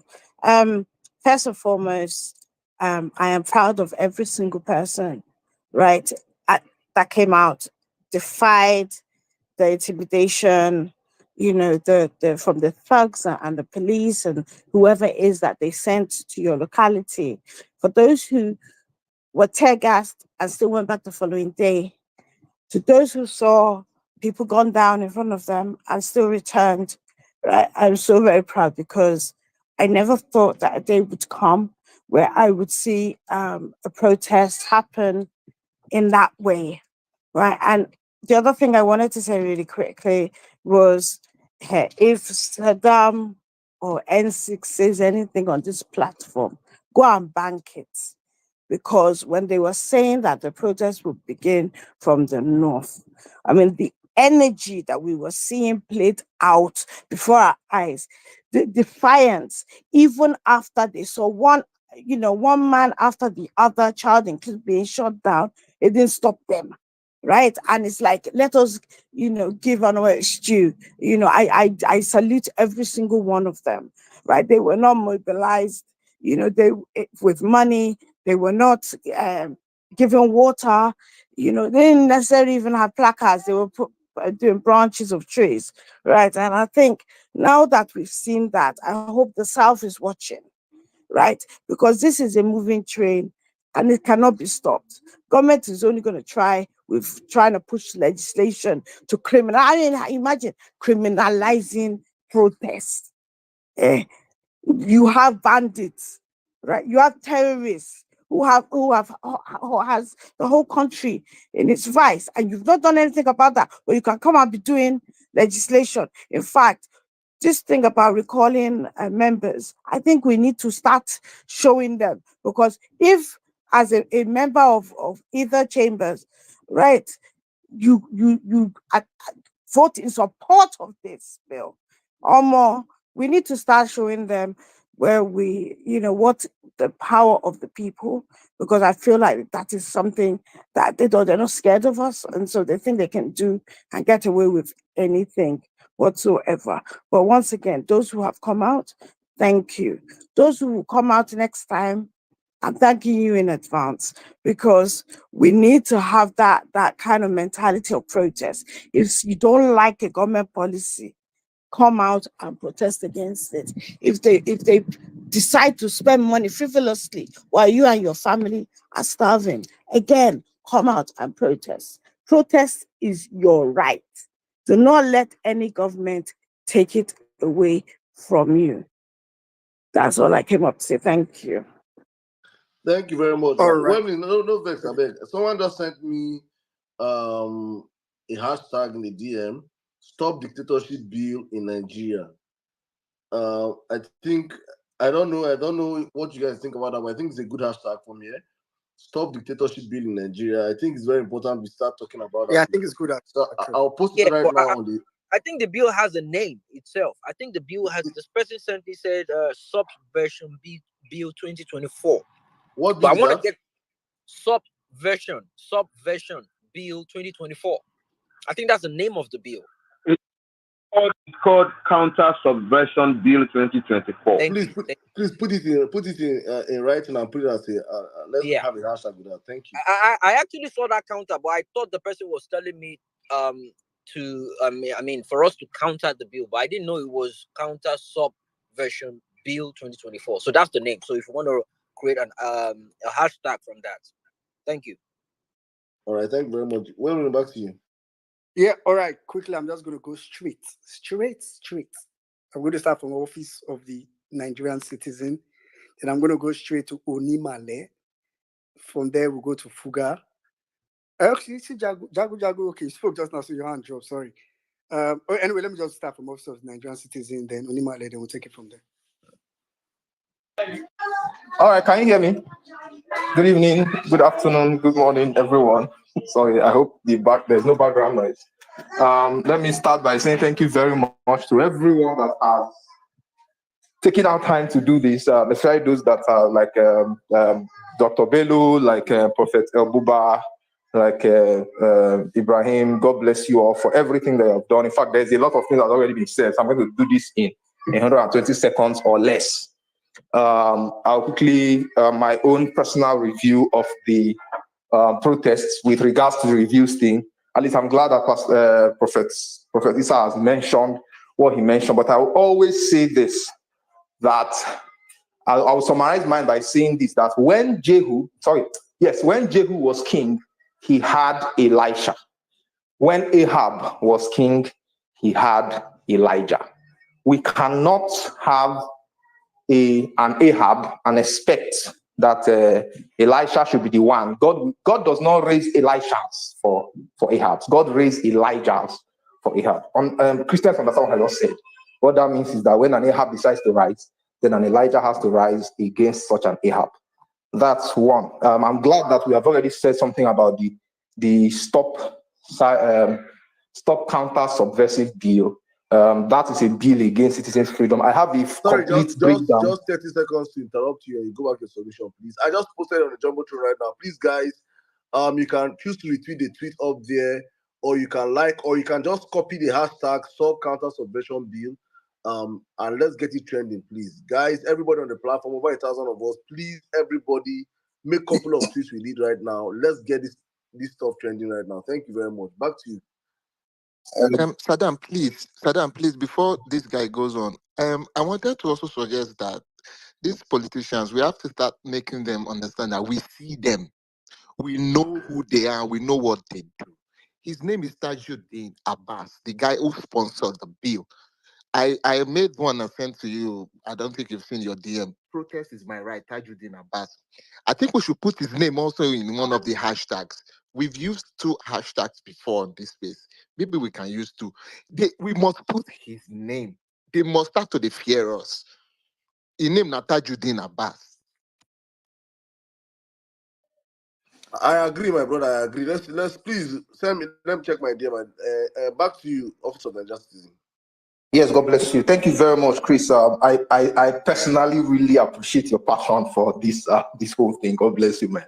I'll say that yes, since I'm glad that we are doing this in the middle of violence space, that this news is coming out at this time. First, I'm going to call out the media people. The first time that Sahara reporters reported this thing, they reported this as if it is an anti-IPOB bill. See, the media needs to begin to understand that these games that they are playing with Nigerian citizens, we cannot continue to tolerate it. Let me just start with saying that. When these kinds of things happen, we should not be sugarcoating it under names that I do not fully understand. So anyway, that's one on one side, right? I'm glad that we are doing this. Please let's make sure that everyone is called out. Everyone that needs to be recalled is recalled. If we have to even go to the streets to make it happen, we need to do that. Another thing I also say that I think I've said everything. In the next few seconds, I think I also David Hundeyin did an interview with Daily Trust. That's probably just me trying to blow his up. That if you have what's the word?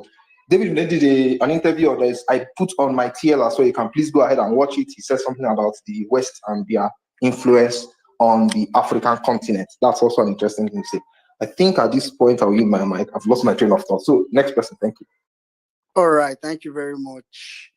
Thank you very much, Office of Nigerian Citizen. Like Chris was saying, I mean, Tajuddin Abbas is here. He has a Twitter account as well. You can tag him while you are on it. And I know you might say it doesn't count for much, but let his handler go and tell him that, sir, something is going on with your account. All right, quickly, let's go now straight to Nimale. After which I'll come to Fugad and Jagun. Wait a minute. Can you hear me? Yes, I don't mind. This is what I don't talk about, don't come for my head. But one thing. What I don't talk, be say, say, now because people don't lay low, say, okay, like people don't do good and say, people don't do good. Now why that they don't want to bring that bill again? What you have for they won't use that shallow again, come cover, say anybody will talk one thing or the other, or the government. So now they don't see say people don't relax. And one thing, I want to talk one thing again. We know they relax. Relax for anybody. Relax. Till 2027, we know they relax. With the protest, we go to 2027. We know they relax. But we guys there aggressive.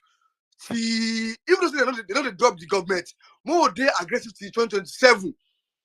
I go to aggressive. They will not say, oh, about try where they come. So that they don't go follow us trying any kind of rubbish.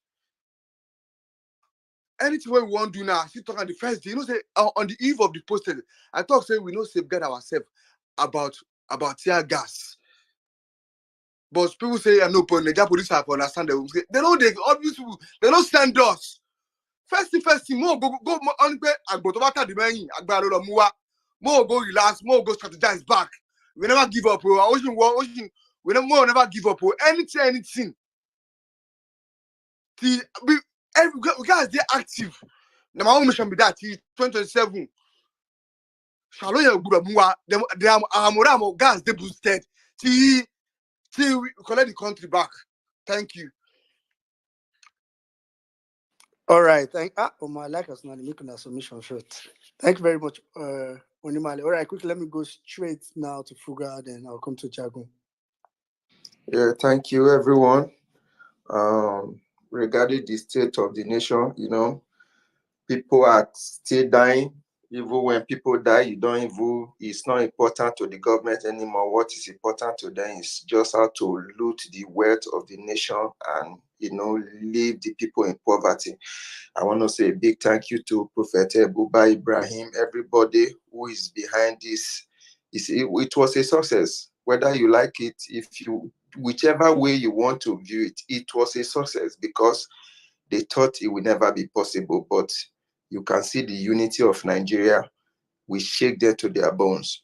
So my own little contribution is that we should not leave those injured behind. We should reach out to them. I cannot imagine like the people who were shot to survive. Maybe they are in the bed right now, going through pain, because I can relate a little bit. We should not abandon them. We should reach out to them.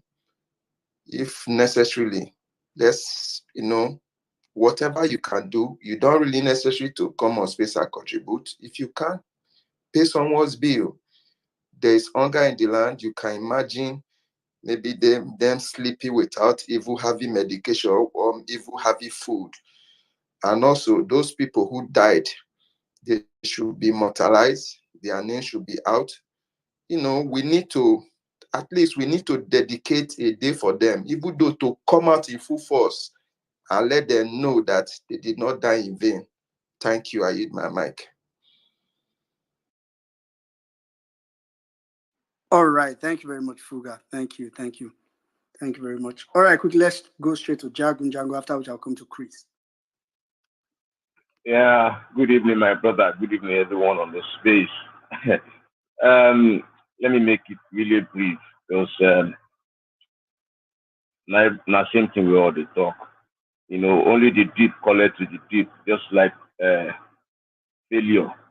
They call failure, and they give a vote of confidence on failure. See, first amongst many is this: number one, let's make sure that we sustain this unity that we struck with this protest. That this first wave of the protest we had. That's number one thing, and it's very, very important.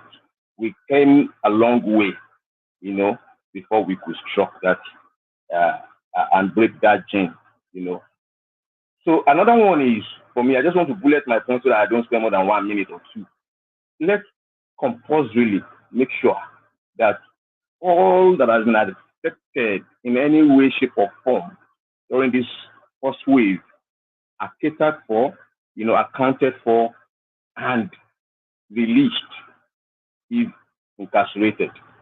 See, for me, that is a way to psychologically boost the confidence of Nigerians to continue to come out, having won, our powers back from these ruiners after long decades of, instead of we being, the hunter, they the bushmeat.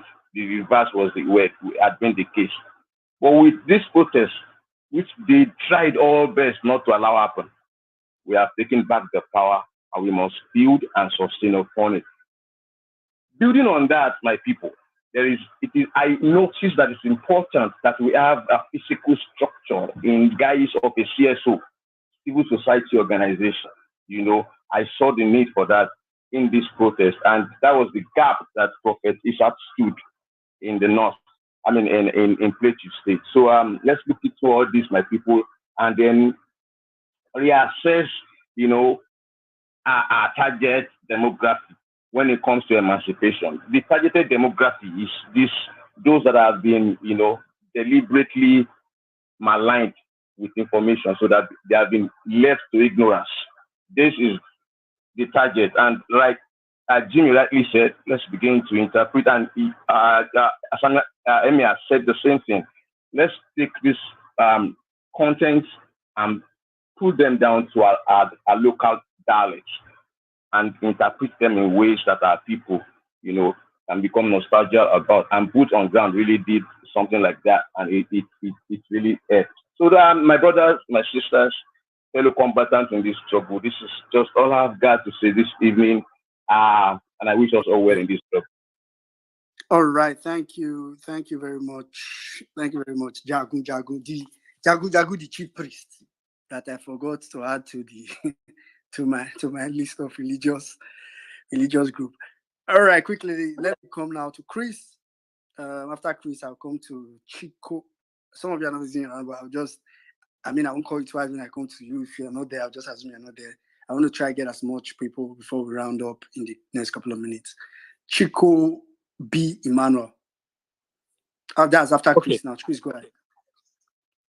Okay, thank you. Very quickly, Saddam, well-meaning Jimmy, Mommy B, and our special guest. I think he left now, the prophet.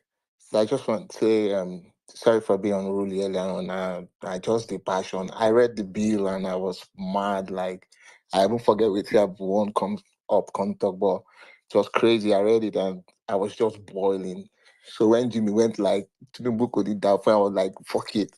Like the anthem when you don't want to hear it, you go hear it, but it's all for the love of the country. And apologies to everyone as well on this space.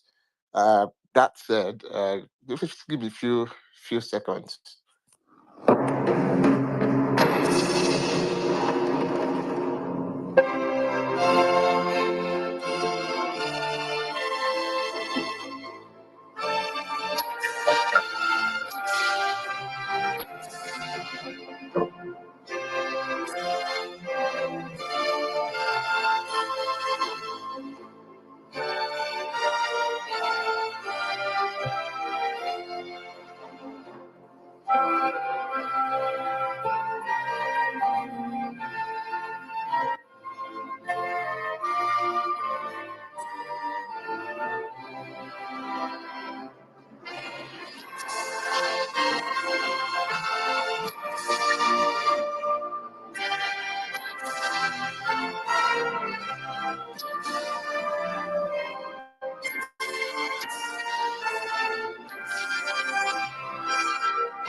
Thank you.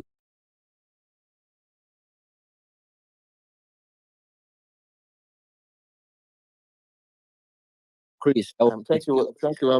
Thank you. Thank you, everybody. Very You guys quickly, noticed that was what they thank you.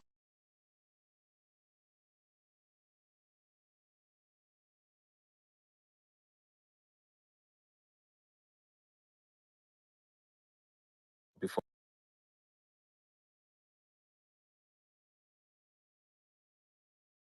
forefathers were taken away into slavery in foreign lands. But I won't be a slave in my own country, in my own land. How?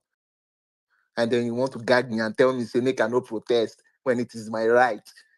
Look, in fact, at this point, I know they even they fear again. All of us do they hide our face? I know be me, I'm not the one sponsoring. Look, I'm looking for the people organizing the protest. I want to join them. If you be DSS, you be police, I don't care who you be, you did this place, you listen. My name is Chris. I want to go look for them. I go join them. My dollar, I go put them. I am sponsoring protest. I am sponsoring protest. And they talk now for this space. It is recorded now. They hear I am sponsoring protest. Now they found one gag. Now never start.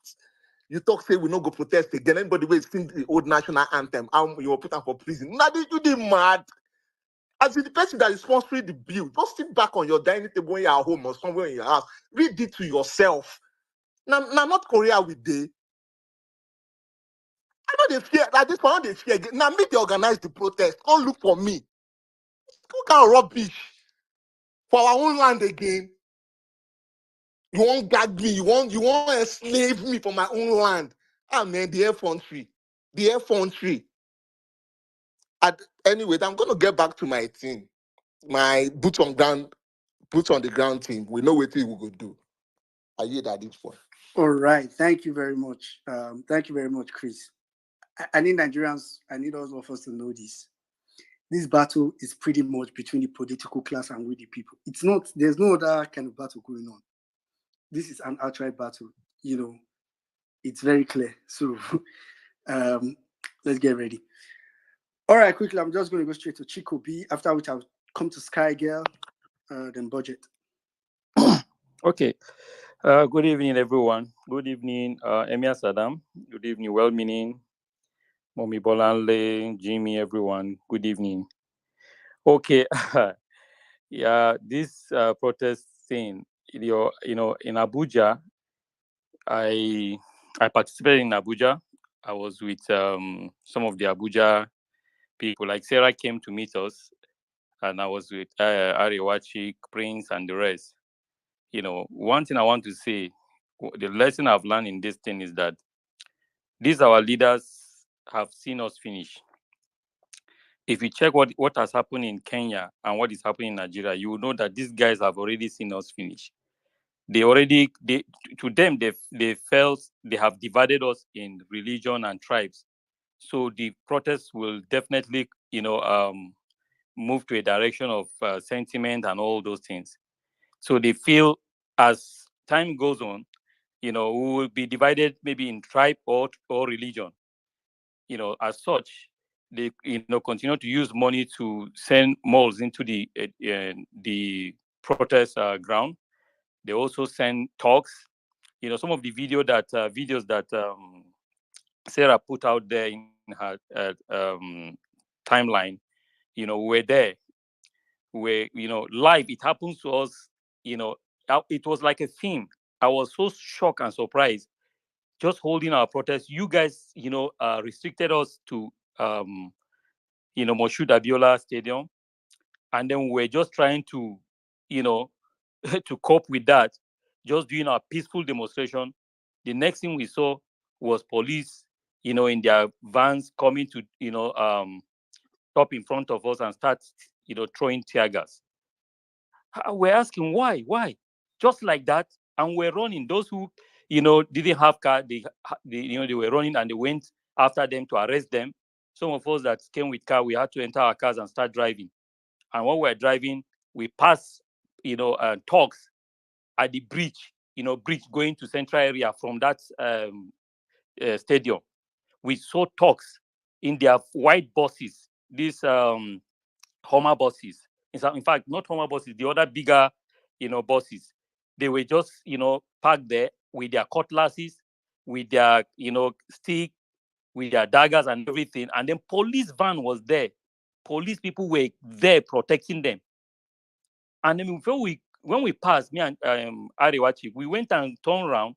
We said, okay, let's come back so that we can be able to video them. We didn't know that Sarah had already videoed them. Later, Sarah called us that, they were after her because they saw her videoing them. And then they now went after her. It was like a James Bond. Sarah drove like a James Bond in Abuja that day. Because after a while, we had to trace her to go and meet her and then try to support her to give her backup. We saw what my eyes saw that day. I couldn't believe it. That our government can hire thugs in buses.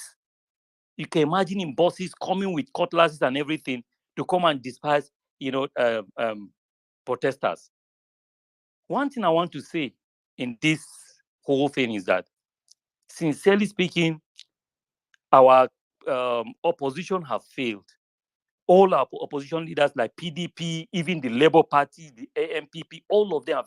Nigeria has become like, if I just lose election, let me just go back to my coven. Let me just go back to my shield. Let me just wait until next time, until 2027.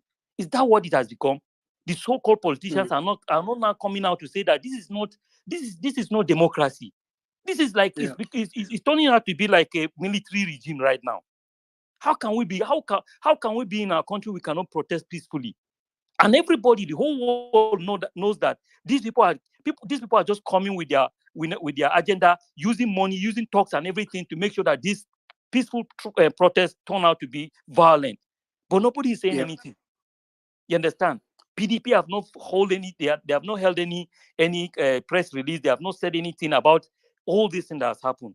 So I just want to say, sincerely speaking, we need to strategize. Just like what Prophet Elbuba said, Jos On was very peaceful. But please, Abuja On should be very, very, other places, should be very, very organized. We should be able to have our own securities from within us so that we can be able to protect ourselves and make sure that, next time we do it better than, what we did this time around. May God help us. I believe that will get better in Jesus' name. All right. Thank you very much. Thank you very much, Chukwubi. Thank you. That story you gave, Sarah, are actually giving a breakdown. I'm glad that at least you were there to also corroborate that entire. It's not a story. For me, it's a very crazy experience. Thank you. Let me just quickly now go to Sky Girl, after which I'll come to budget. Sky Girl, are you there? Yeah, I'm here. Good evening, everyone. Really, a lot of people have said a lot of things that I actually want to say, but really, now is the time to get back our country, because these guys are oppressors. They are just oppressing us, and it's getting too much. The one thing again is Nigeria itself is not even organized. Like, the South is divided, the West is divided, the North is divided, because we just all have to come together and agree on something to do. The people that are already trying to make things better, so people like Dan Bello that are voicing out. I really love the fact that the Northerners are getting educated, because these people only follow their leaders. I've been in the North for a long time, so Northerners don't just react. During this protest that passed, and they were like, oh, people are destroying things and all that. I'm like, no, you don't just see people just destroying things or looting things like that. This NCC, or what they call it, that they said they went to loot. There's no way you say that place wasn't guarded. Like, someone or some people, the government, just left that place open and allowed them to enter and loot it. So everything is all planned just to make it look like, oh, Nigerians, because we allowed you to protest, we turned everything to violence.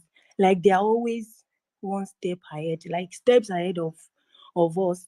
And I don't just know. I just need this. We are very, very talented. We go to other countries and we excel. I don't know why we can't just do this in our country. These are people that have been leading us for years, like even before many of us were born, and they are still there. How are we going to stop this? Because it's just crazy. Whenever I think about it, I'm like, is there even a way we can do this? Is it even possible? Because these people it just seems like they've overtaken everything. Like, is it the oil sector? Is it education? Is it everything? I no longer believe in the government. Anything I hear them say on the radio, I'll be like, no, it's a lie. It's very hard to just believe them. They'll just call one amount of money that they want to give out and all that. At the end of the day, you will not see anything. These things are not going to... Imagine if someone like Dangote is complaining. Like, what will it take for us to have our own refinery in Nigeria? If the news they said about him having a refinery in Malta is not true, then why don't they want this Dangote refinery to work? A lot of things have gone wrong. I don't know. I just feel like I just pray that there's a way, like, we can get it back. We can get our voice back, like the youth. These protests, they'll always hijack it. That's the thing. They'll always hijack it. We just need people at the top to really support us. I don't know if anyone gets what I'm saying, but yeah, totally get you. I get you, Sky Girl. I just hope and pray that it all gets better, like, very, very soon. We'll not stop fighting, we'll not stop talking, we'll not stop asking, we'll not stop begging and praying for the best. And I just pray that we get it in this our time before we all die. Seriously. Thank you. Much. Yeah. I like your introductory statement that we need to keep fighting. It's very relevant. And I'm glad we all know what the government is doing. I said it earlier, this battle is pretty much the government versus the political class, not just government now, the political class versus the people. So we need to, they are not going to make it easy. There's nobody, even some of you, if you're there, you will not make it easy. So let's remain resilient. All right, quickly, I'm going to go to budget, after which I'll come to Abdul Adam. Budget, please go ahead. I greet everybody here. So it has shown that Nigerians have woken up, even though the ruling class has always pushed division amongst us. That jinx is breaking little by little. And for the national anthem, nobody in this country will make me sing any national anthem that reminds me of the struggles of my ancestors, the slavery my people went through, all what we have fought to get independence. And at this 21st century, where we should be looking forward, we should be looking at giving people, giving the future a better platform so that our children can come up to a better Nigeria. Someone is trying to take us back to where we are coming from.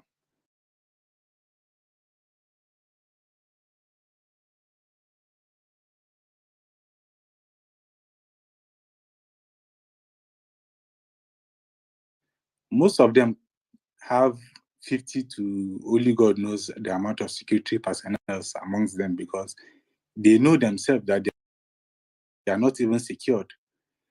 And they are in a country whereby they are telling everybody to just have patience, be praying. They tell our religious leaders to come and tell us to be praying. Nigeria has always been a praying nation. Nobody needs to tell Nigerians to go and pray. What we want is people that we voted into power, they should be doing what they were voted for. Make laws that will benefit Nigerians.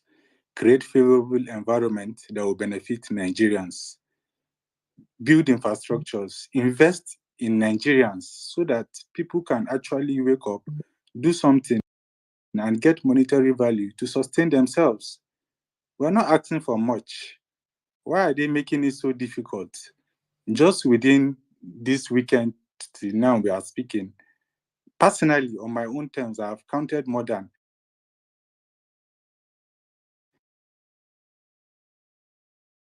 across the country. And nobody from the elites or from the ruling class is saying anything. They are just interested in what they are going to get for their pockets. But they should know these protests are just started. It's coming. They are going to feel it much harder than they felt this past one. We are in it for all we can get out of it. Because if we are going to continue sitting down and doing nothing, we will still come back in the next 100 years to be talking about these issues we have been talking about for the past how many decades. Enough is enough. Whatever it is, they can't kill us all. Rather, if they try that or try to go down that route of saying that anybody that comes out, they are going to kill as many people as they can, at the end of the day, they will be the ones that will meet their own ends when they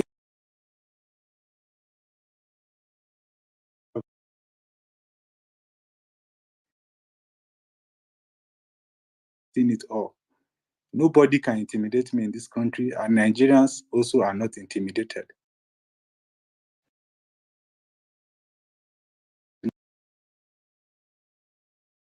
Of all this nonsense, because regardless of how it is, we could eat, our people could eat, they could farm, at least feed themselves, feed them.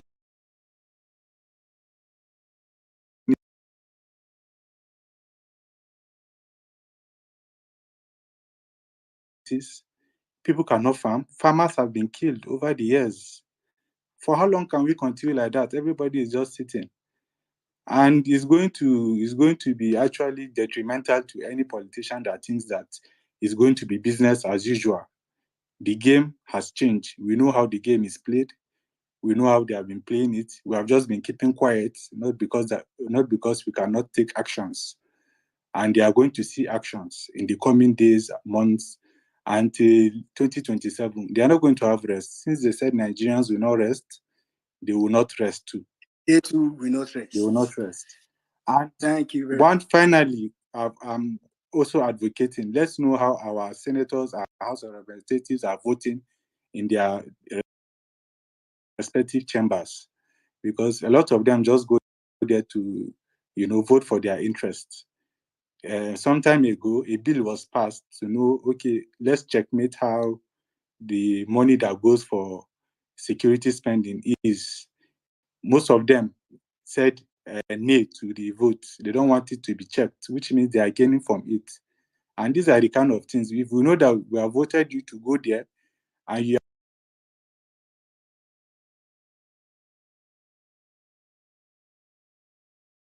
we call you back. It's as simple as that. Life is not hard. We end up complicating things for ourselves. All right. Thank you very much, Budget. Thank you very much. I think this is a strong awakening that needs to come upon every one of us. We need to know that this battle is.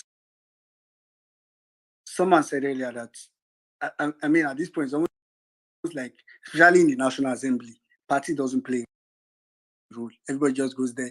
Some try. I'm not going to ignore that, but it becomes very difficult. Once you get there, something else. Somebody else told me my dear, I've been reckoning that this is a fight between the. When it happened that we left the protests with fuel price higher than it was when we entered. One of the demands of this protest, at least from some quarters, was for the national anthem to be reversed. But now, in reverse, they are trying to enforce the national anthem. So this is a clear battle. This is a fighting battle.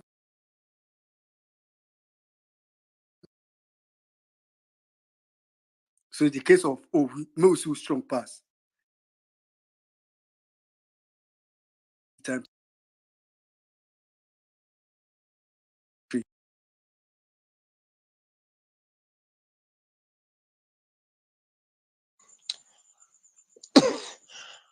So our problems are many, and we have been discussing about them since. The refineries are not working, and somebody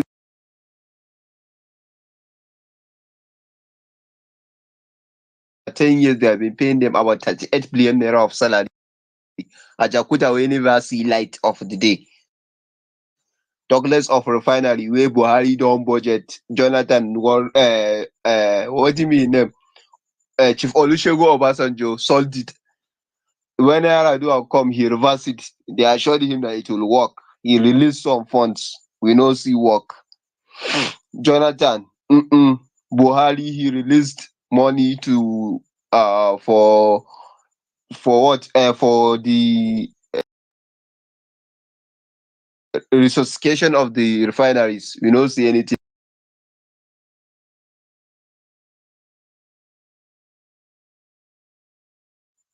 Then for the issue of Malta,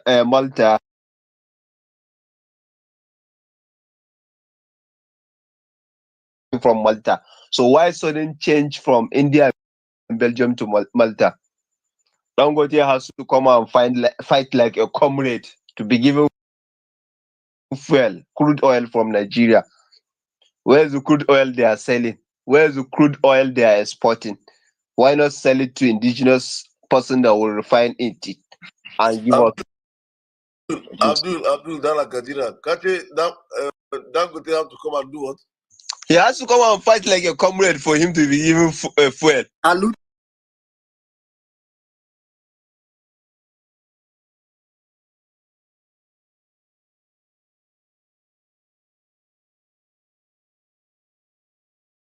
Third reading in one day and submit it.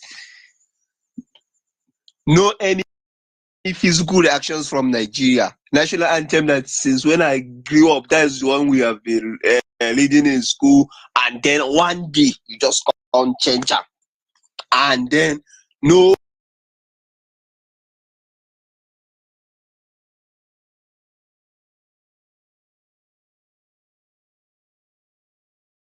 Anyway, you go to National Assembly Stadium. They went there. They used tear gas,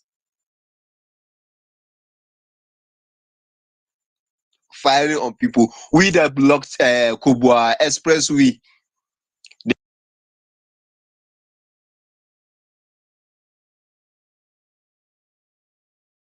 Telling you the next protest they go see. No even date. They no go even see date. because people are already tired. And the one that they are saying of Kano that only children, maybe people that you only saw videos online, all the people were there.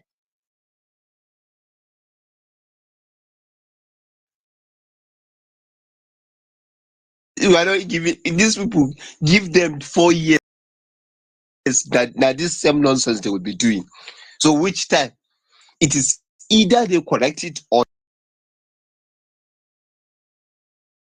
in some areas the electricity, they are forcing people to move from band B to band A. They banded it themselves, and now they're even forcing people to move from band B to band A with no stable electricity. I'll do you know.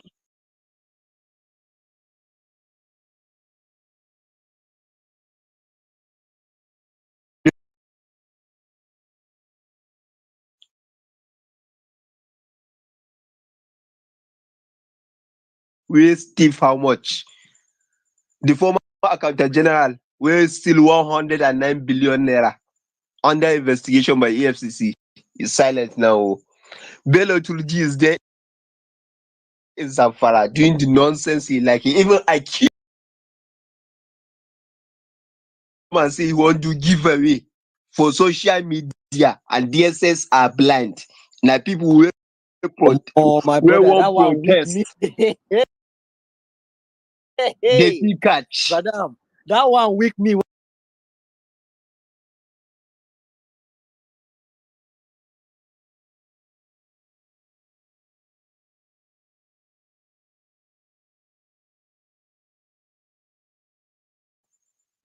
I'll do. Our You know, lawmakers that are supposed to hold the executives in hand to checkmate them, they are not doing their job. They end up to philanthropy and paying these people's scholarships. Something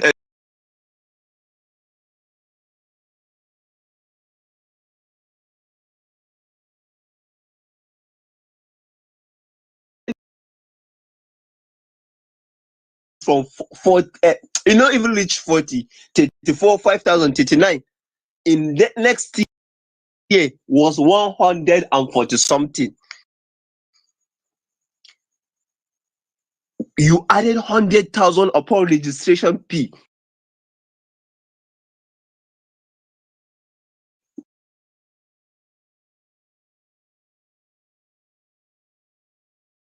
I said the amount of money you are using buying jeeps up and down, you are using our money to travel abroad, then you want us to sacrifice.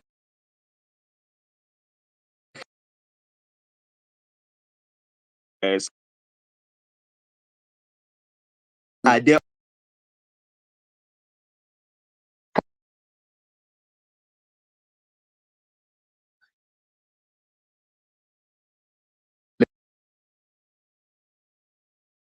junction in Abuja from Zuba to central area, you'll find a police car with police people stationed there.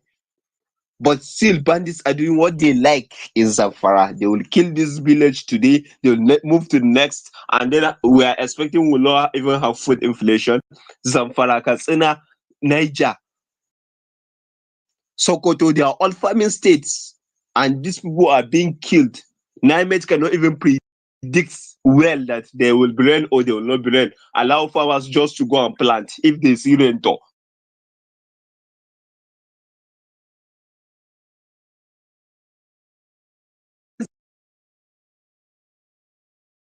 One of the speakers mentioned is just deliberate. They allow it to be looted so that they will say, this is the bad effect of Rescos. Rescos is less than 3 kilometers to the government house of Kano State and less than 2 kilometers to Bompai. That is Kano State Police Headquarters. And then people were looted.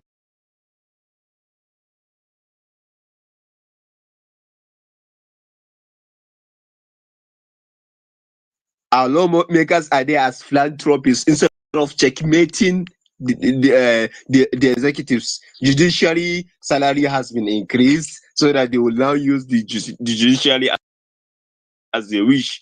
Send people they like to prison. They don't like to prison. Look at this. All We right. will insult them. These are just my submissions.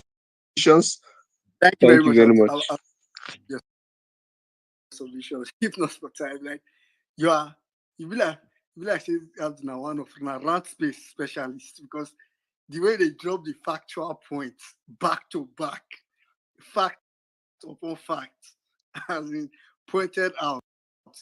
He mapped that NCC office in Abuja, literally in Kano State, to.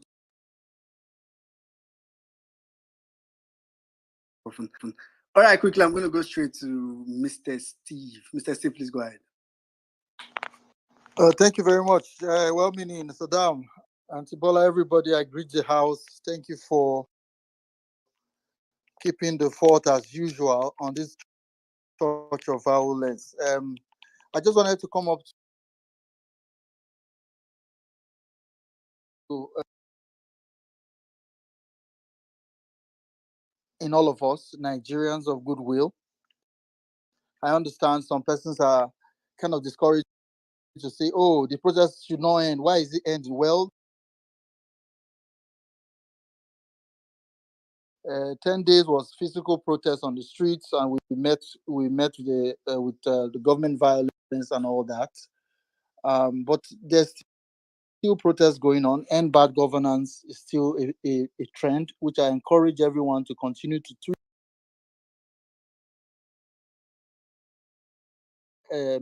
Space yesterday, and I went to the comment section and dropped the flag, end bad governance in Nigeria, so that the whole world will be seeing it. Me, I'm not stopping, anything I'm tweeting, I'm putting end bad governance. I dropped down with you now. In fact, so anyway, we'll talk about that one another day. I know that is a divisive topic, but on this conversation, the wins are so many. The journey to recover Nigeria, it took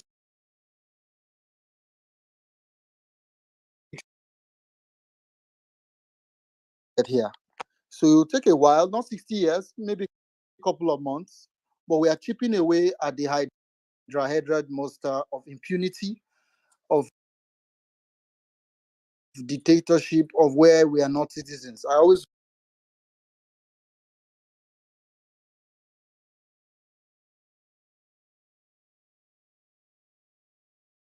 by the speaker. It's just as a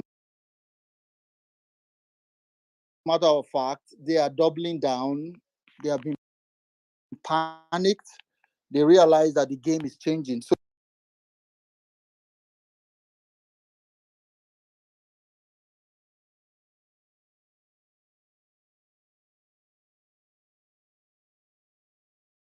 right from day one. And you know what he did on day one? Subsidy is gone, right? So we're not expecting this government to suddenly become good. They are not capable of it. You cannot government bills. Imagine we're talking on the space about the bill that is being going through reading. This was not the talk conversation before. Before we talk of BB Niger.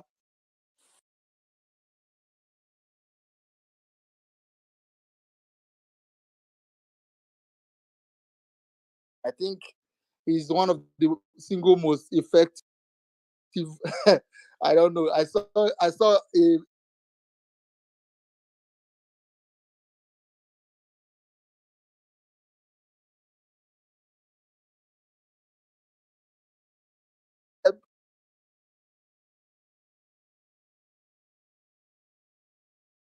just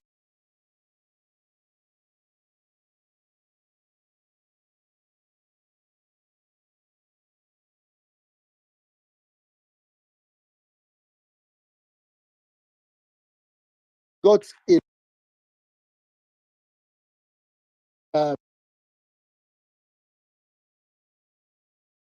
to help a lot of people. Right now, we have people in Suleja in the hospital. There was a guy named Presdo that came to my space yesterday, and he gave first-hand account of how he witnessed the killing of people. And there's even a 14-year-old boy, which is on my timeline, has a bullet lodged in his spine.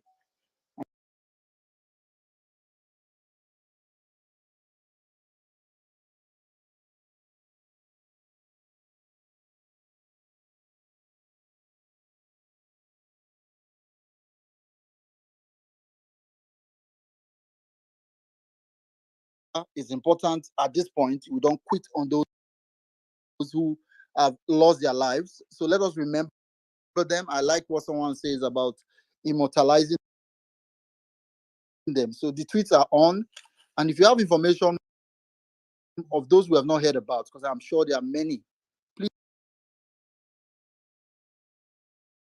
Madam Angel, whose house was broken into 4 days or 5 days ago, and 2 a.m. she and her son in Wuse, Abuja, saw marksmen break into her house.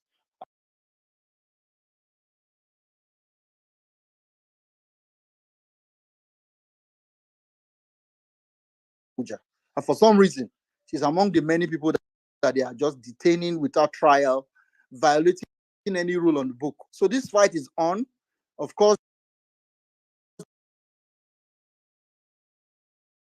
the protest, which is hunger, insecurity, unemployment, they are still very much there today. Thank you very much. Thank you very much, Mr. Steve. Yes, so our protest leaders, hunger, insecurity, they are still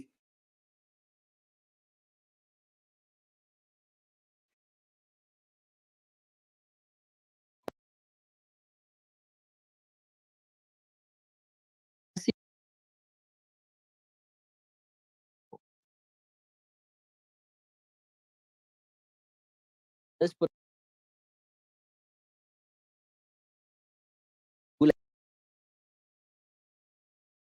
doctor did. That wasn't a stitch or stitches. Even like I said, then load cassava inside sack. They can't use. They can't swam. Did you see the way they did someone's skin together? That's not how you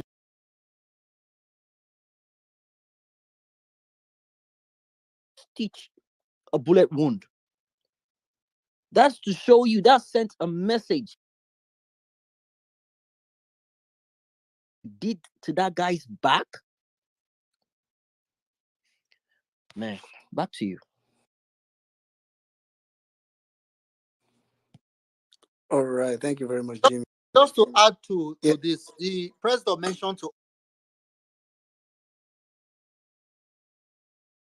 goodbye, and some of the donations they are receiving is even to give the father to feed the boy. And right now, the boy still moves, but they said if they try to remove the bullet, he may lose his ability to move, and it will cost millions of.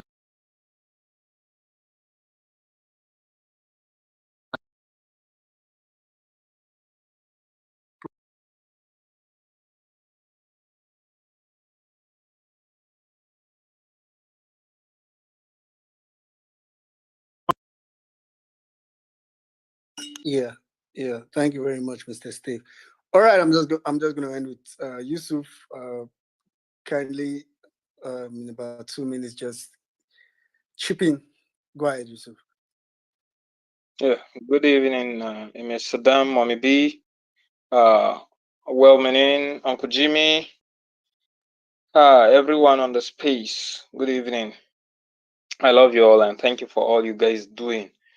I just thought about jumping on the space. I've been having network issues. I didn't enjoy Violence Space much today, but I saw that the network is stable, so I decided to pick up the mic. Now, the primary tool these people have and are using is simply intimidation. That's just I'm up here to tell you, because if you know what you're going there to face, at least you'll be more prepared for it. the primary tool they're using is simply intimidation. When they take you there to the DSS, first-hand experience is by yelling, shouting at you, and quoting things that your head cannot carry, tell you that they are going to go after your family, your business, what have you. So you have to prepare your mind. First, you have to understand that Nigeria is already a mess. Your business is as useless as anything. For you who are listening, I prefer speaking these things in Hausa, but let me use the English today. Your business is as good as nothing. So if anybody says he's attacking your business, it's as good as doing what he has already been doing. And then if anyone says your life is at risk, you should be aware that nowhere is safe in Nigeria, whether you are in your house or you are outside. Bandits are coming to people's house and taking them. And when you're on the way, they shoot and they kill, or they carry you into captivity. So you are not safe anywhere. So the best thing is for you to sacrifice your life to have a better Nigeria for our future children. Now, I won't capitalize on that too much. Everyone already knows what's in. So I'm just saying that everyone should gain courage. But I'm strongly suggesting whenever we are starting another round, whenever we are ready to start another physical protest, I suggest, and I strongly suggest, that we take INEC into high consideration. We occupy INEC because the National Assembly guys are away. They are running away. Now, this is what we have been analyzing with some of my people. We think if the National Assembly guys run away, we are having Edo election coming up. So if we occupy INEC in Edo and in every state, INEC cannot conduct election, and if it will affect the constitution, there is no option than the National Assembly to come back. On doctrine of necessity, they have to come back and make any new laws or amendments that needs to be made. So automatically they have nowhere to run to. In case you think the National Assembly guys have run, so you don't have anybody to go and hold responsible. And I don't know why we, the citizens, are so much afraid of government establishments that we cannot go and occupy them. We should just go ahead, occupy these places, and make it so uncomfortable for them that they will have to. Because the last protest, I believe we achieved so much, but there is still so much we can achieve. And the last thing I would say is that if we make the mistake, Abdul, please mute. If we make the mistake of allowing these people believe that we have given up, I tell you, we are going to regret it more than ever. We are not going to enjoy anything we have ever hoped to enjoy, and it will be worse than it was before the protest. So I indulge Nigerians. We have to wake up and take back our country. We don't have another, so we have to treat this one as precious as it is and dear as it is to us. Thank you. I yield the mic. All right. Thank you very much, Yusuf, for that. Pretty much an admonition, and thank you. I think that's, apologies to those going to bring up. Of course, there's never a best point to end it. So sometimes if you want to wait till there's the best point to end the space, it's always difficult. You probably just keep going and going, and it's sometimes difficult. But a lot has been said into this space, or tonight's space. Started yesterday night, actually. I will just re-echo what I've said earlier. We are pretty much in a battle. I think the earlier we start seeing it like that, the better for us. We are not in a plea. I really don't know how to describe it. We are in a battle. The only difference is that we are not, first of all, we are not equipped enough to pursue that battle by violence. And we also don't want to pursue it by violence, right? Or we would rather not pursue it by violence. Let me put it like that. But we need to recognize that the current establishment, I think they are really they are really hell-bent on breaking Nigeria. Like, one of the first things you do when you get a slave, if you watch like slavery movies, or probably you even have the privilege of a great grandfather or mother that experienced the slave era, one of the first things you do when you want to enslave somebody is to break them. You break them mentally, physically, every way possible. I think APC has seen that, Nigerians are rising up, or have risen up really, at least in mass. So they've resolved, it's really a battle, to be honest. I really wish there's a way I can describe it. They want to break. Also, it's left for us. And I'm glad that from what I'm seeing, from all the indication from this place today alone, I've heard things in this place. I just heard Yusuf now says one would have thought that someone that they're attacking his business would be like, make I just keep quiet too. But I just heard him, like, I'm using him because he's the most recent one, but I've heard a lot of things. Yusuf now just said that if they're attacking your business, what are you even, in the first place, was the business thriving? In the first place, if the business is thriving, you probably will not be interested in the protest, right? And like I said earlier, even Ibrahim earlier was saying, someone that was with the police went from one station to another, went through the entire process, still talking about it. So I think that should be a source of encouragement to anybody. If there's no encouragement to you enough, then the truth is that you probably do not deserve the good governance you are craving. But the good thing is that for those, and that's a huge majority that really want good governance, that should be encouragement for you. Individually, you can't do it alone, but collectively, everybody doing what they can. Dambelo is somewhere doing what he can. We heard Prophet Issa today doing what he can. Like, everybody's just doing what they can to, at the end of the day, we all coalesce in one place and become a strong force. But I need to emphasize again what I said earlier on this place. Whenever the next major gathering, like I said, please try to be protesting more often, be practicing protest. Protest makes perfect. Put it like that. Be practicing it. Practice it more often with your small area. Protest in your street against things. Protest in your local government against it. Start to practice. Because the time is going to come where we are going to need all we have practiced. And for me, I think the bulk of that particular time should be in Abuja. I strongly stand for occupying Abuja. I strongly stand for it. I wish there was a way I could multiply myself to do it, but I know I can't do it alone.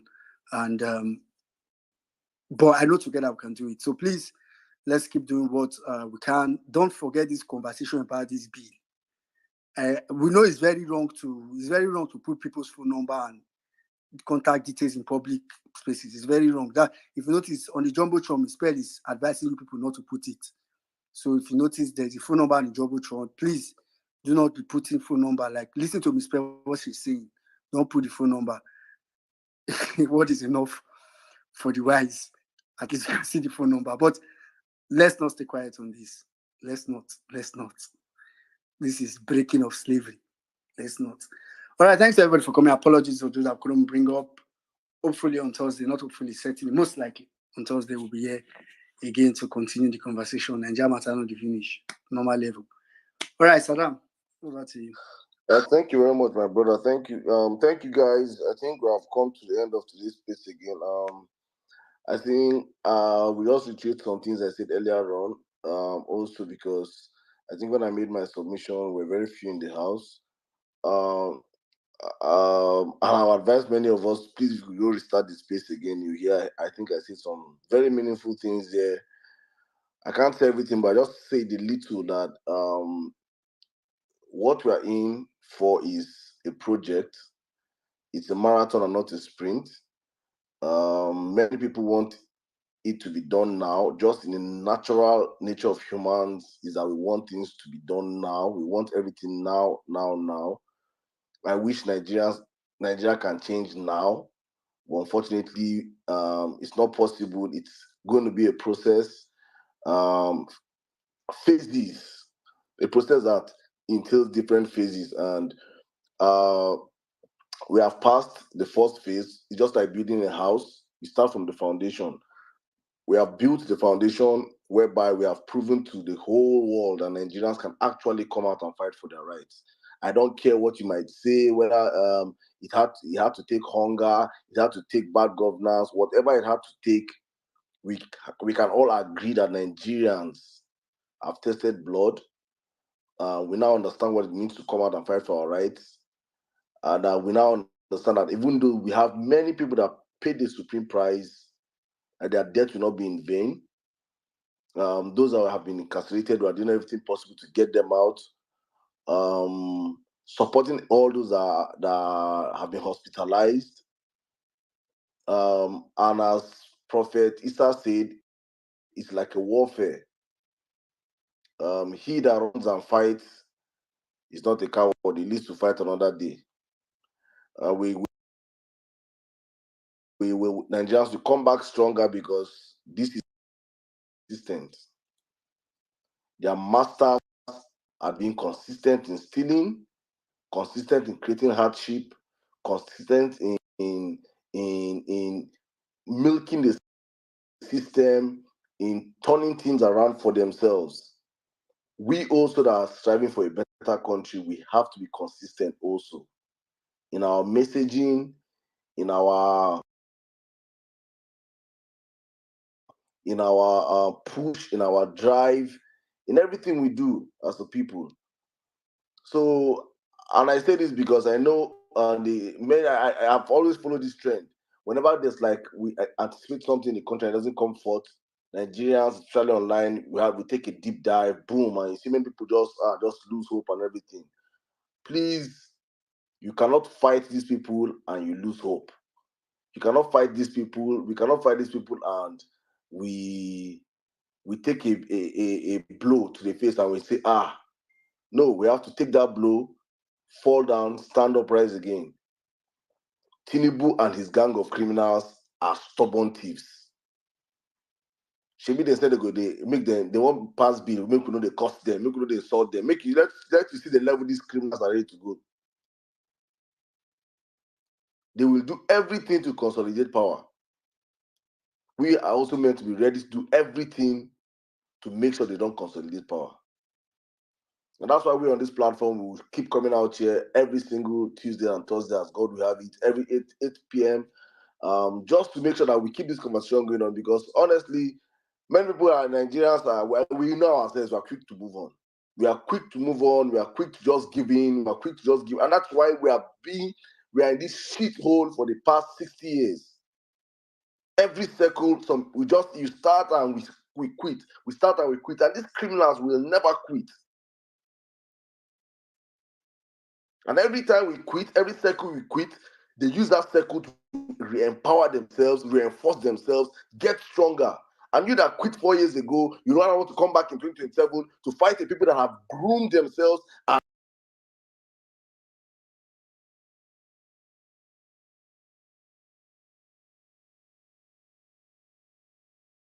keep going out there, keep the hashtag going out there.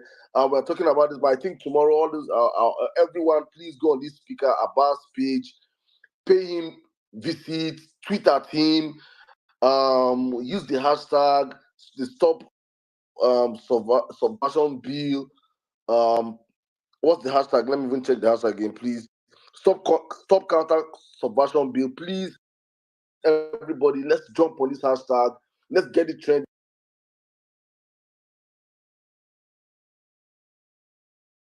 When we started End Bad Governance hashtag, look at where we have pushed it to. There is power when we do these things. There is power when we do these things. And it became a talk of the town. That's why when we set eyes on the judiciary, it looks like we just talk them. When we say these things, it goes extra, because right now I thank God for people like Arise TV that are always doing what's trending. They always get to talk about these hashtags. So please, guys, and that is exactly how even people that are not on social media get to see these things.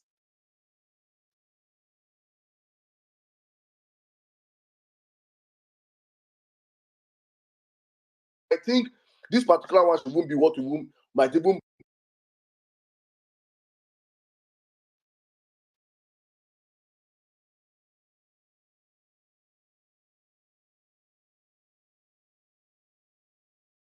are in bed with the establishment. It's a global phenomenon everywhere.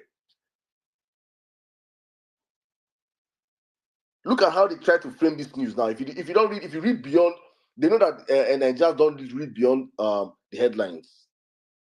They try to frame this news like, oh, it's anti-IPOB bill. Because they know that the moment you throw such a name out there, Nigerians will not read the news. Will just allow it to pass on.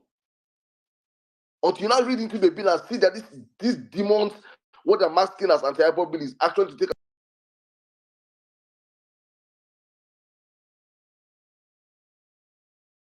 out there, push it out there as much as possible.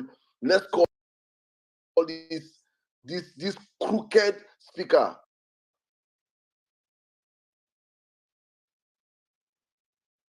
God bless everyone that came out today. Please, if you didn't get a chance to speak, it's not intentional. We did our best to make sure we bring out as much people up as possible. But these spaces have a time cap, and we have exceeded our time by probably 2 hours plus. But it has been worth it because we got to listen to intelligent Nigerians, people that put their lives on the front line.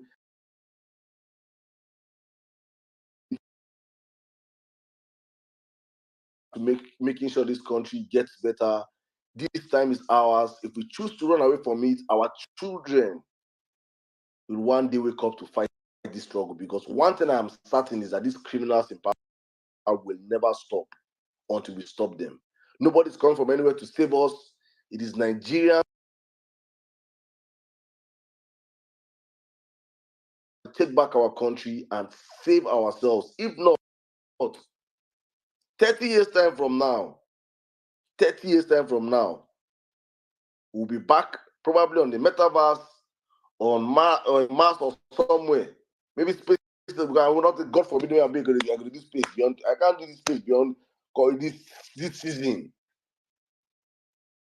Our children will say, Daddy and Mommy, why didn't you fight? I said, no, we fought for 3 years though, and we tried and we gave up. Because people that fought in 1993 gave up, and many of them jumped out of the country. They are the ones in the diaspora today shouting. Many that was meant to. We can choose to keep quiet, and the next 30 years, look at when the Buhari coming to power. It's already 9 years now. How old are you? How old am I? How old we will be? The grave. Trying to pass bills that will change this country. Someone is about the that doesn't have 20 years again to live on earth, even if except God permits. So please, guys, we have to really stay on this matter. I know it is difficult to stay on topic. Maybe sometimes we get tired. I'm like, I didn't want to go start today's space. The actual, like, but we just have to come out. Let them know that we are not going to be tired. Thank you, my brother, Well Me Nigeria. Thank you, Mommy Bolan. My brother Jimmy, thank you so much for always coming out on time. You're just one amazing person. Thank you. My brother, Mr. Steve. Abdul, A.O. Yusuf, thank you so much. Kaina, I see you. My sister Pels. Big Mark, thank you so much. Really.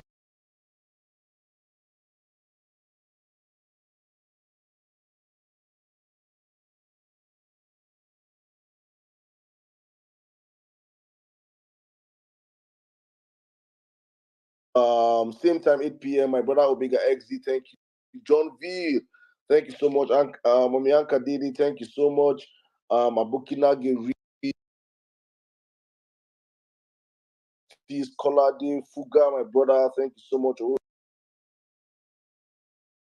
Lua Damilari, thank you so much. Mommy Madonna, Sarah Ibrahim, my sister, thank you. Guys, patronize my sister, Seyon. She has the best coconut oil in town, the best shea oil in town. Please patronize her and thank me later. Just use promo code violence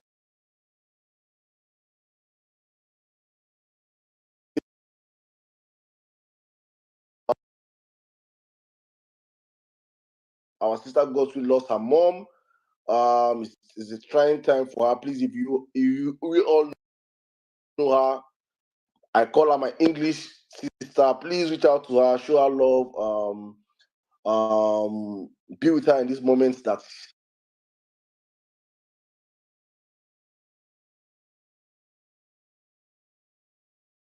my brother Mike, Onimale, Olaidu, Mr. Waleri, my big bro, Pastor Jacob, Mugzi, Big Entertainer, thank you very much. Australia, Office of the Nigerian Citizen, Dallas, my brother, thank you so much. Wake Up Nigeria. Fixon, Isimeme, Dr. T, Dr. Il, Tunde,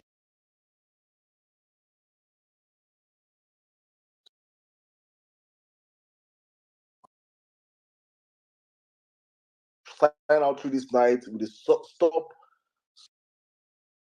Subversion Bill. Make tweets with that hashtag. I'll be back here, God willing, on Thursday. As we always say on this platform, we do this for God, for country, and for our families. Love you all. Address.